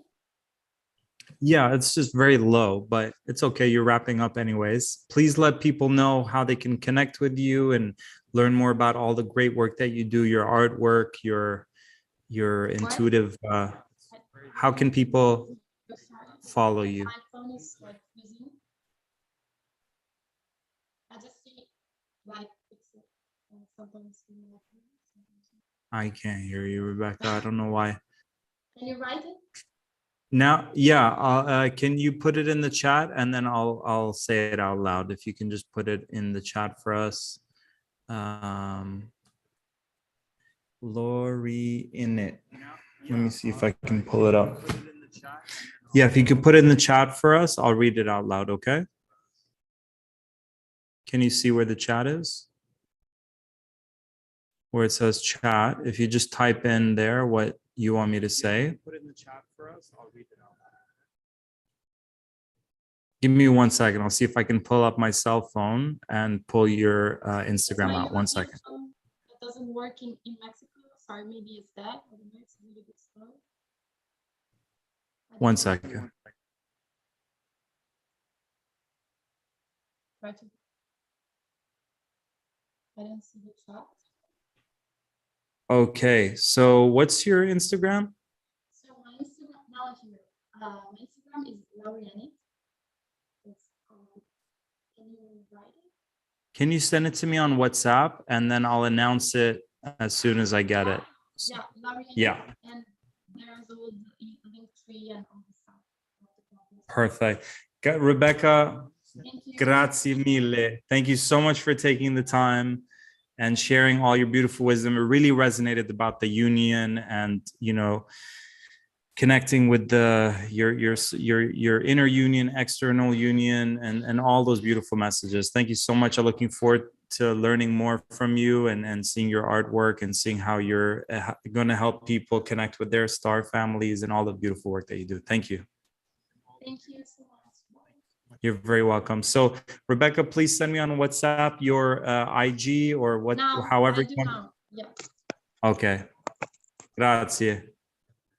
Okay, beautiful. Let's all send Rebecca just love, gratitude, appreciation, a good intention, a prayer, whatever you feel like, because it is a free event, but it doesn't mean we can't reciprocate. I'm a big believer in reciprocating, and love and gratitude are a form of currency. So please spread the love. Our next special guest, our final guest, is going to bless us with the wisdom of Vedic astrology. Kathleen Whalen has created conscious calendars. I totally wish I knew about that before, but actually I'll still buy it. A color-coded calendar that helps high-performing spiritual entrepreneurs make important decisions instantly. Imagine having all the power days of the year according to Vedic astrology and the moon. You can plan lucrative, impactful events and know when to launch your products for a whole year. Oh my God, Kathleen. Send us the link right away. Kathleen is an integrational author and Vedic astrologer who uses her background in biochemistry, Chinese medicine, Ayurveda to illuminate people's career paths, pinpoint right timing, and create ways for clients to exponentially expand profits, personal health, wealth, and love while adding more meaning to life. I need to update my bio. That sounds great. She teaches a course on global and US economic patterns according to Vedic astrology each year. Guys, guess what the billionaires do when they want to plan their year? They go to astrologers and they really follow that, and it helps them in many ways. I also said, okay, beautiful. So Kathleen, welcome.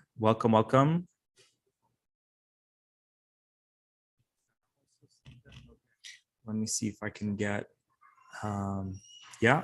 All right, please start your video. And please take it away. I'm right here, sister. Thank you so much for being here. Appreciate your time and energy. And I'm here if you need anything in the chat. And just press unmute, please. Here, there's a prompt on your screen now to unmute. Try that. Yay. There we go. Hey. Excellent. You look great. Please take it away. You're live. Like we hear you. Thank you. Oh my goodness. Thank you so much for arranging this. You're welcome. This is a marathon of a day you've just been doing. Oh my goodness. Yes. Yes. Thank you for holding this energy for all of us. You're very welcome. Yeah.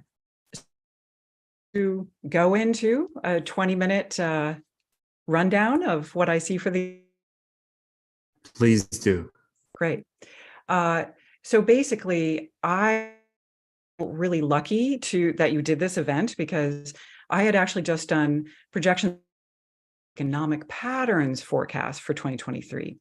So the good news is, of course, day 2-2, right? Because we are literally on the verge of what I call a golden zone.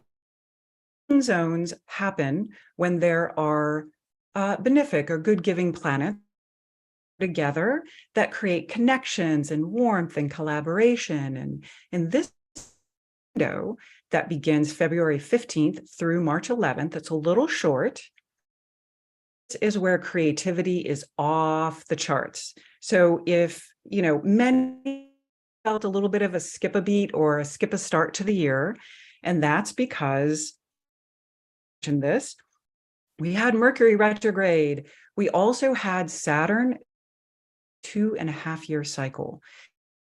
And it was just back in Capricorn, the contraction and fear pattern connected with the pandemic. And as of January, shifted into Aquarius, which is a place of action, but a place of resources. Resources might be that people or support or ideas or some form of resources. So sometimes resources are information. This is 2.5-year cycle. So it's not just 2023. Saturn about great change. And this change is associated with, in particular, space engineering and an entirely new movement associated chart of the United States that we are basically in a very similar to 1903. What was going on in 1903? Kitty Hawk were taking their first flights. So if you were imagine, you maybe saw a newspaper article about Kitty Hawk. You never actually flying in a plane yourself, right? So we're at a very similar, and our version of that, I think, is EV autonomous flying taxis. Now they already exist. Larry Page, the founder of Google, hugely, and he actually created Kitty Hawk, and he has now taken that and partnered with Boeing. So we're just in this. So some of that prediction is not so much what we'll see this year, but that we're going to see a huge inventions and that part of the movement over the next 2.5 years that will affect on a level over the next decade. So that's one thing I just wanted to give a little big picture stuff. Okay. Also, because we're in the golden zone, zones related to the most creative connecting energy, which is Venus place of the entire year, and it's with Jupiter. This combination happens only 12 years, and that's the one that's from February 15th to March 11th. If you felt like you had a slow start to the year, totally okay. We finally got energy 24th, and now with this full moon February 5th in Cancer, moon in that Aquarius, we're really going to feel things moving, and you are in March for collaborations, for reaching out, you're this beautiful collaborative event, right? So this is about creating connection. But this revolution is also about labor revolution. We are going to, we finally are seeing the first union happen on the East Coast. We're going to see this worldwide, new kinds of labor support of the people and the hardworking people, many of whom are working 2 jobs to get by. The other good thing to know about the year, Saturn in Aquarius, its energy is slow and structured growth. Worried in December and January, like, what's going on with inflation? And as we can see, the Fed interest rates only 1/4 point. Now, I think they're still going to continue to do that, but the energy related to this new movement is actually going to be steady worldwide, but in particular related to the United States. Karmic, of course, I covered the UK and the United States, and then covered some global patterns as well. So that golden zone, you really want to use it. February 15th to March 11th, each of you, if you've been thinking about reaching out to do something, if you've been thinking about getting you, if you've been wanting to reach out to someone, this is the time. February and March time, because by the end of March, we're starting to feel, because the first 2 eclipses of the year are April 19th and May 5th. 19th is a hybrid eclipse. Some parts of the world will see a total solar. You want to see whether that is actually shadowing you where you live, but regardless, every single eclipse is an opportunity for you to turn, you want to change around. It's a very powerful window. And in Vedic, we don't go out to events, that we don't start something new. We don't start, we actually reverse something that we want to on a personal spiritual level. So I often recommend chilling out on these days, shopping done before them, and then using that day to do whatever your personal spiritual practice and whatever gentle exercise might be there. And these days actually can help you up your personal commitment, your personal practices, and then every we get 2 eclipses. So you can be up leveling your life every 6 months. That's April, and I believe in Australia, it's April 20th and May 5th. With we've got a huge change, because on April 21st, map, Jupiter moves into Aries with Mars, with Rahu. Together, these are both expansive energies, and Aries is in this, let's move things forward quickly. These 2 energies together in this place can huge change, in particular in the US stock market. Now, advisor, this is for entertainment purposes only, but I love to look at these patterns. There will be big winners and some big losers. You are, don't try and jump into the pool, don't jump into the huge, crazy. Keep yourself chill and steady and focused on the long-term gain. Because eclipses can hook us and make us think that we could, change in one night. The important thing is to realize that there will be changes, but you can actually focus first on your personal days and during that eclipse season. So that period of time is also going to be where we begin to see, for about 7 months, huge tumult and change in the economy and the markets. The economy itself is just going to continue to be steady in the background, by headlines or other things like that, or Reddit, craze. I think there's going to be huge craze coming out of the chat GPT stuff. So don't get hooked in, I can say, all right? There are companies that have already been in AI for a long, long time.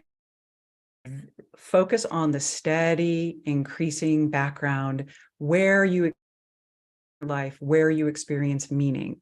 That is the big thing. The second set of eclipses.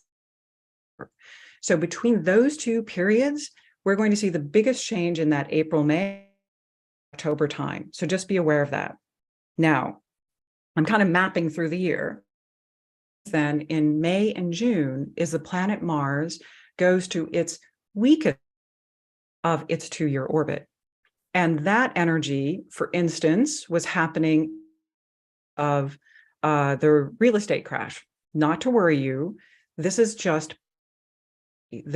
quiet energy, and 1/6 of the planet is your power planet. If you are an Aries or Scorpio ascendant in Vedic, energy of Mars gets a little tired. So my advice, up your brain herbs, increase beets, have that are vital for your energy for May and June. It's going to be very important. Extra care of yourself in May and June. There's going to be continued steady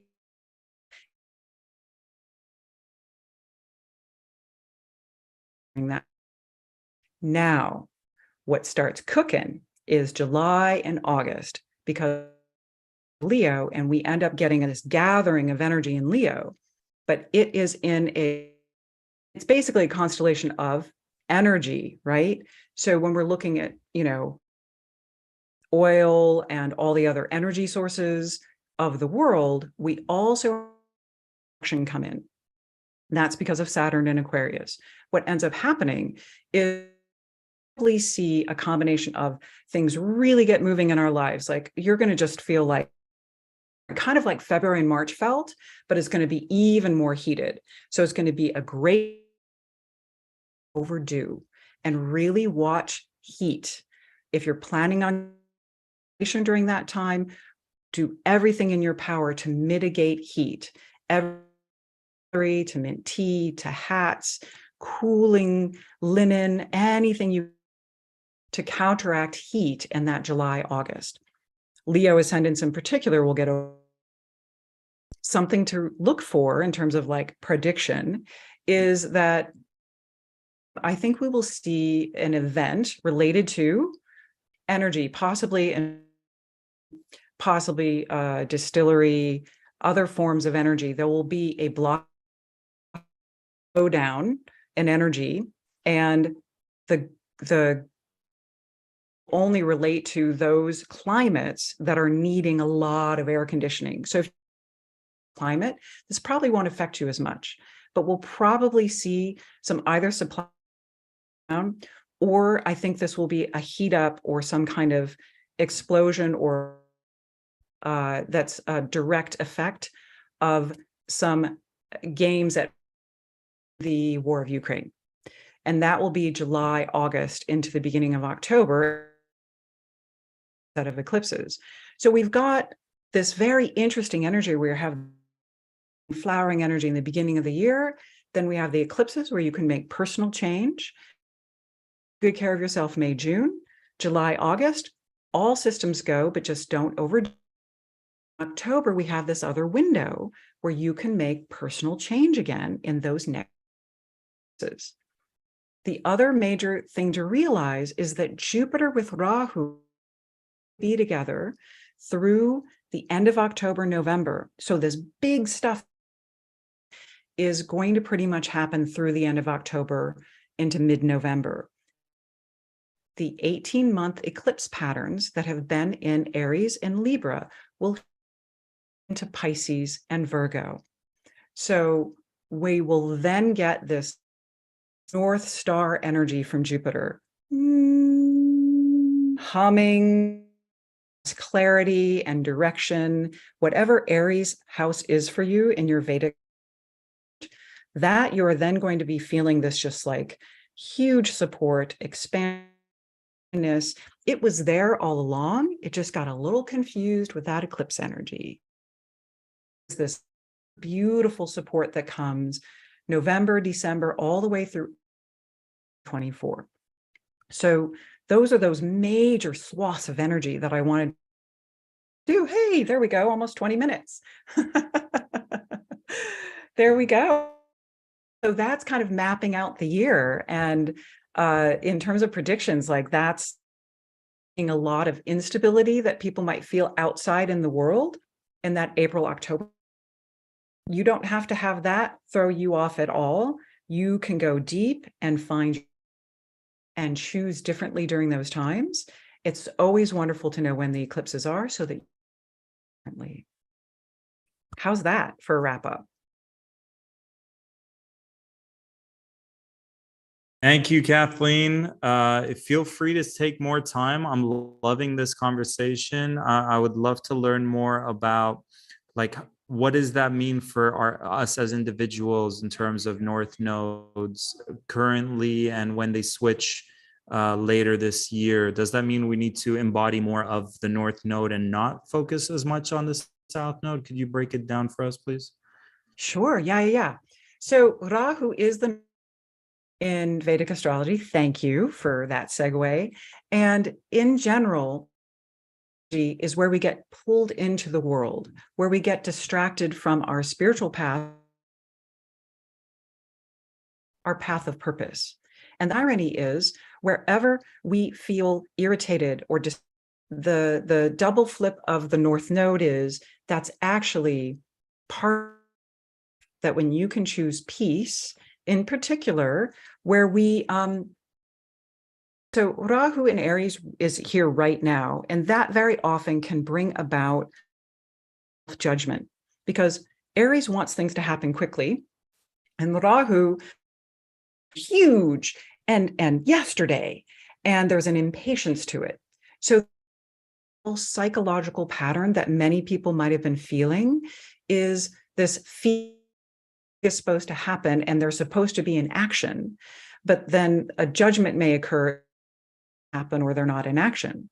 Remember, there is always for self-nourishment, at least one time a week, one time a month, progress when we self-nourish and when we're kind and gentle with ourselves. So that North Node right now through the end of October has this pattern that we all can heal, that you're going at exactly the right speed you're supposed to, that you're doing life in the way that is meant to be, and keep following the energy of your heart. Patience with Rahu in Aries. There will be wisdom that comes in starting April arrives, so we'll be able to connect more with ways of distraction. Very often it's important to listen to the South Node energy. The South Node energy in Libra is about connection. It's about across different viewpoints, across groups of friends. This is the biggest place that we make our biggest spiritual progress, is actually in the South. Gather with smaller groups of friends rather than larger events, to go to larger events. But the deep, meaningful changes in our life will have intimate settings where you're doing something that's connected with your heart and that is creating bridges. That's where K2 in Libra is all October. And then at the end of the year, when K2 moves into Virgo, this healing on a physical level, this is Gaia healing, earth healing, or gardening, spiritual gardening. This is listening in to how you new ways, literally increasing your intuition about each day. And then Rahu at the end of the year moves into Pisces. And that is more change rather than related to climate change that we've been seeing. Is all going to be the issues on the planet we'll see more related to the. And so that's where one of my loves is mangroves and kelp. The greatest planetary change. So if you don't live near that or to that, how can you personally help the waters, the water's coming into your house, the water's coming into your body, and the water's on be a river close by that has some pollution happening upstream. That starts in November, December of 2023, and that will be for 8.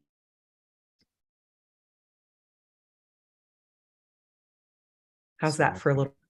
So many South Node beautiful description. nuggets of wisdom. Thank you so much.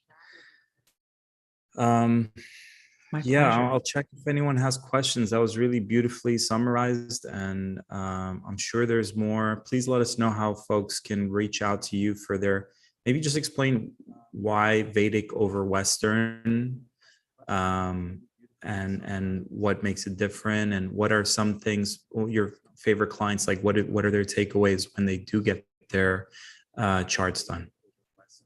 Oh, thank you. Well, people calendars.com, and anyone who's never signed up before, you can get anybody who watches this and heard about it, you can even email support at Conscious. If you've received a free one before, we'll give you another free one for showing up, watching this. So Conscious Calendars is really the best. You can definitely have a session. Some of the life-changing experiences people have as entrepreneurs. So I help them plan their entire year according to their karmic cycles. The system that literally the word karma comes from. And there's this special has to do with karmic patterns and cycles. So when you were born, when you were 10, we could actually look at your chart and say, oh, out here in this year, want to change your profession, or you're going to want to move, and here's a great place on the planet. So I help people choose where on the planet to move, how to make career. Some of the, like for an example, someone who might be a mutual friend, I don't know if you know, but I know his chart because he actually helped name Conscious Calendars, and I knew his chart. I knew there was this huge movement coming. He'd been wanting to start a business, and I said, hey, now is the time, the year, do it. And he did it, and within 4 to 6 months it was a multi-million. So this is how you can look at those patterns when there's and then the planets come back around to touch it off. So the difference between West is first the sky map.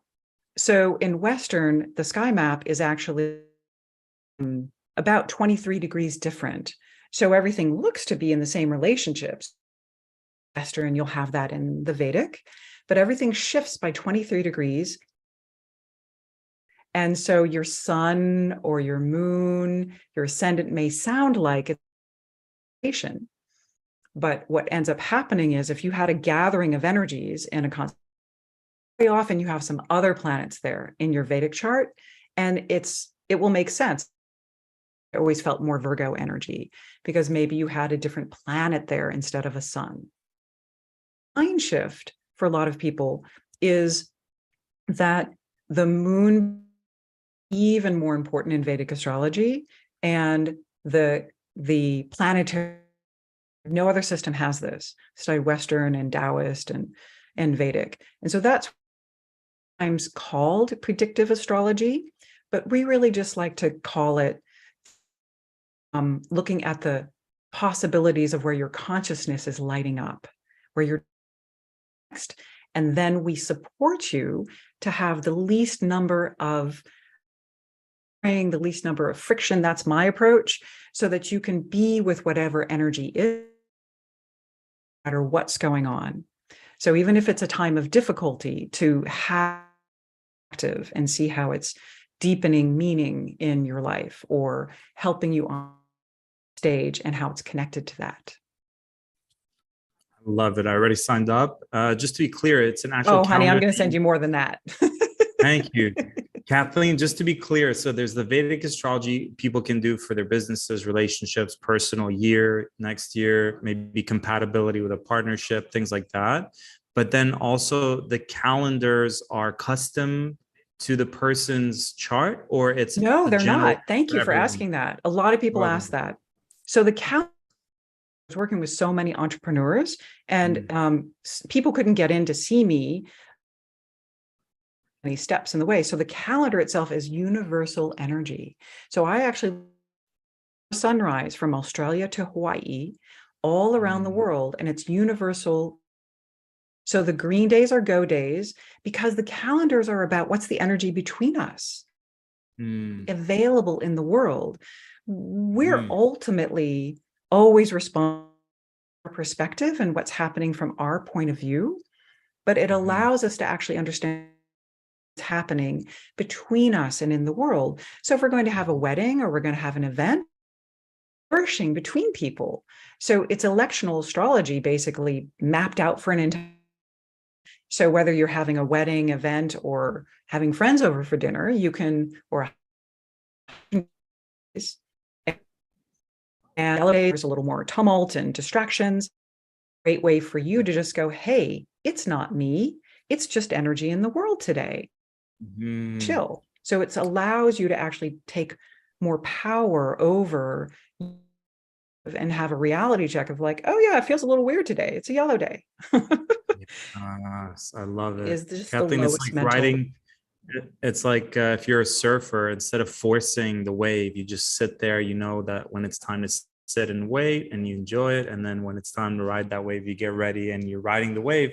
You're going with the universal energy instead of wasting all that energy trying to create it yourself. So it's in harmony with nature. It's beautiful, very helpful. And I know for me as an Aries who wants to do things, the last month and a half just felt like the universe was like tranquilo, like relax here in Mexico, take it easy and have a vacation for the first time in 10 years. Like, I'm exaggerating, but still it's something in the energy. And I think you mentioned it earlier and it really resonated, where it's like the time, when is it time to relax and chill, and when is it go time? And I'm really feeling now it's starting to get into that go time energy. So thank you so much for taking the time and blessing us.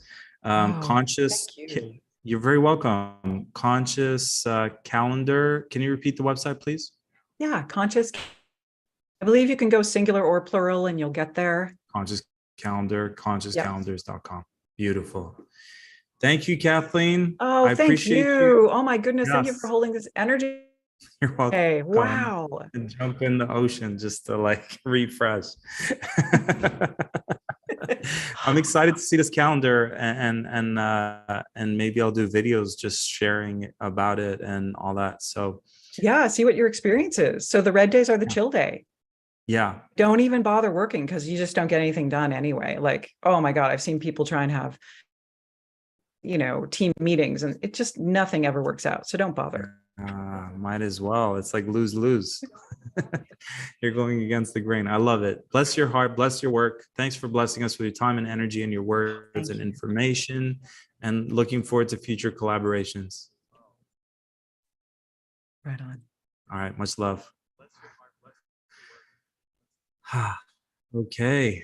Beautiful friends, please send Kathleen love, gratitude, appreciation, blessings, whatever, a prayer for her to have the best life possible. And all our speakers, including yours truly, you're welcome to send me some love and blessings as well. I was talking to Neil, who does this a lot, and we're currently living together. I was like, is it normal to feel tired?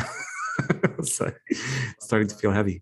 So I'm just going to go to Mother Earth and give it to her. And as I was holding space for you guys, Mother Earth will hold space for me and hold me and help me release anything I'm carrying that's not for me to hold on to. So in conclusion, guys, thank you so much for making this vision come to reality. Please share this video with your soul friends, soul tribe, soul family on all social networks. Shared far and wide. We want people to be inspired, motivated, to better prepare for this year, to, there's all these golden nuggets. And I don't know if you guys were able to notice, but there were similarities. You can kind of see the threads that were common in all these different traditions. So they all, it's like they all have truth in them, just like religions and traditions and all of that. So take what resonates, leave what doesn't. We're not here to create any dogma. We're here to share inspiration and share our truth based on our paradigms, right? So thank you, Kathleen. Enjoy those waves. Universal wisdom from all ancient traditions. I hope. Amen. And so it is. So guys, please let us know in the comments below what stuck out for you the most. It was 6 hours of information. What was your aha? What was your golden nugget of wisdom? Who was your favorite speaker? What did you love about them? Let us know what you would like for us to do in the future. We've got a whole year ahead. We're going to create so many more events, including our Valentine's Day event, which is our next one, February 14th. Mark your calendars, 12 to 6 p.m. Eastern. We're going to have some amazing speakers from all around the world talking about sacred unions, talking about all the traumas that come up in relationships, how to manifest soulmates, how to connect with our soul tribe, soul family, how to heal our wounds from childhood with mom, dad, love languages. What was the other one? Love languages, attachment styles, like all this. We're going to try to get some women, people who facilitate men and women's circles. The intention is that we embody infinite love, to be infinite love, to express infinite love, to receive infinite love on this day that, you know, the rest of the world, or parts of the world celebrate love, and all starts within. So appreciate you all for that. Just go to tarekbibi.com, tarekbibi.com. Sign up there. We've got tons of free gifts for you. And it's a good way on the YouTube channel. Again, Tarek Bibi. We want to share with you our upcoming music videos and music collaborations with myself and Neil and other artists. So definitely follow us there. And you can check out all the songs, the 5 albums I've got under Indigo Prophet. And the messages keep coming in from Kathleen on the other side. February 14th is in the golden zone. Oh, big healing and transformation. So beautiful, incredible event, healing through love. Wow, beautiful. So earlier, Donna Marie said, wow, 2-2 portal, that was today. I mean, we did it on purpose. And Kathleen is letting us know that February 14th is the golden zone, big healing and transformation. So we're on point. We're on point. We're in alignment. All right, we want to conclude. Neil took a lot of time and energy helping me learn a lot and is sharing this on several platforms. So as a thank you, I want to share his big event, live Portal to Ascension. If you guys are following me, please follow Neil on his Portal to Ascension YouTube channel or website, where he's got tons of information. We're both Virgo risings in Western, apparently Leo rising in Vedic. I wonder if that makes us both Leo risings in Vedic. But so we love our information. How do we find Neil? Portal to Ascension. Really simple. Portal to Ascension on YouTube, on .com, portaltoascension.com. And you'll see him. Just type in Portal to Ascension on all streaming platforms. You should be able to see him, Kathleen. And so we're going to conclude by sharing his promo for his live event. Check it out.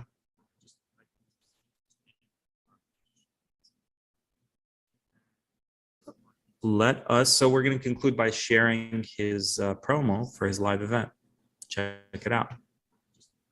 We have been waiting for this moment. The Portal to Ascension Conference is returning live and in person. Join us at the Marina Village in San Diego, California, April 21st through 23rd, 2023.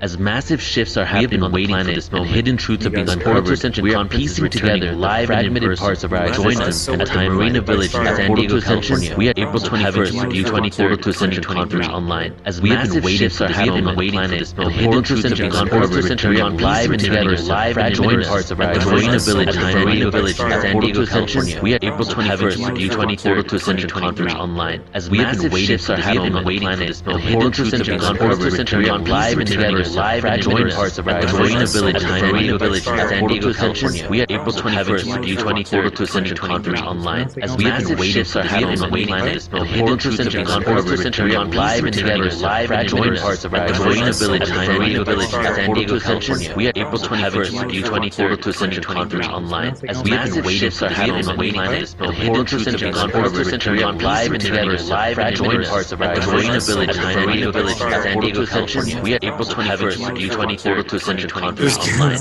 Massive shifts are happening on the planet, and hidden truths have gone live.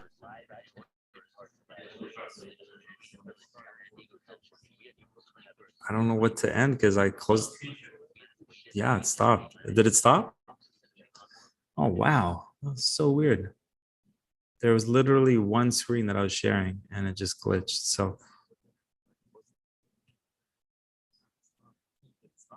So the best way for folks to watch that video, Neil, is just to go to portal-to-ascension.com.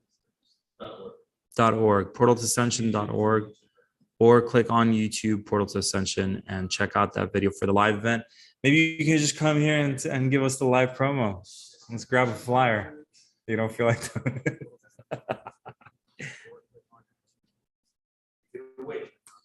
All right. Hey, everybody. I'm back.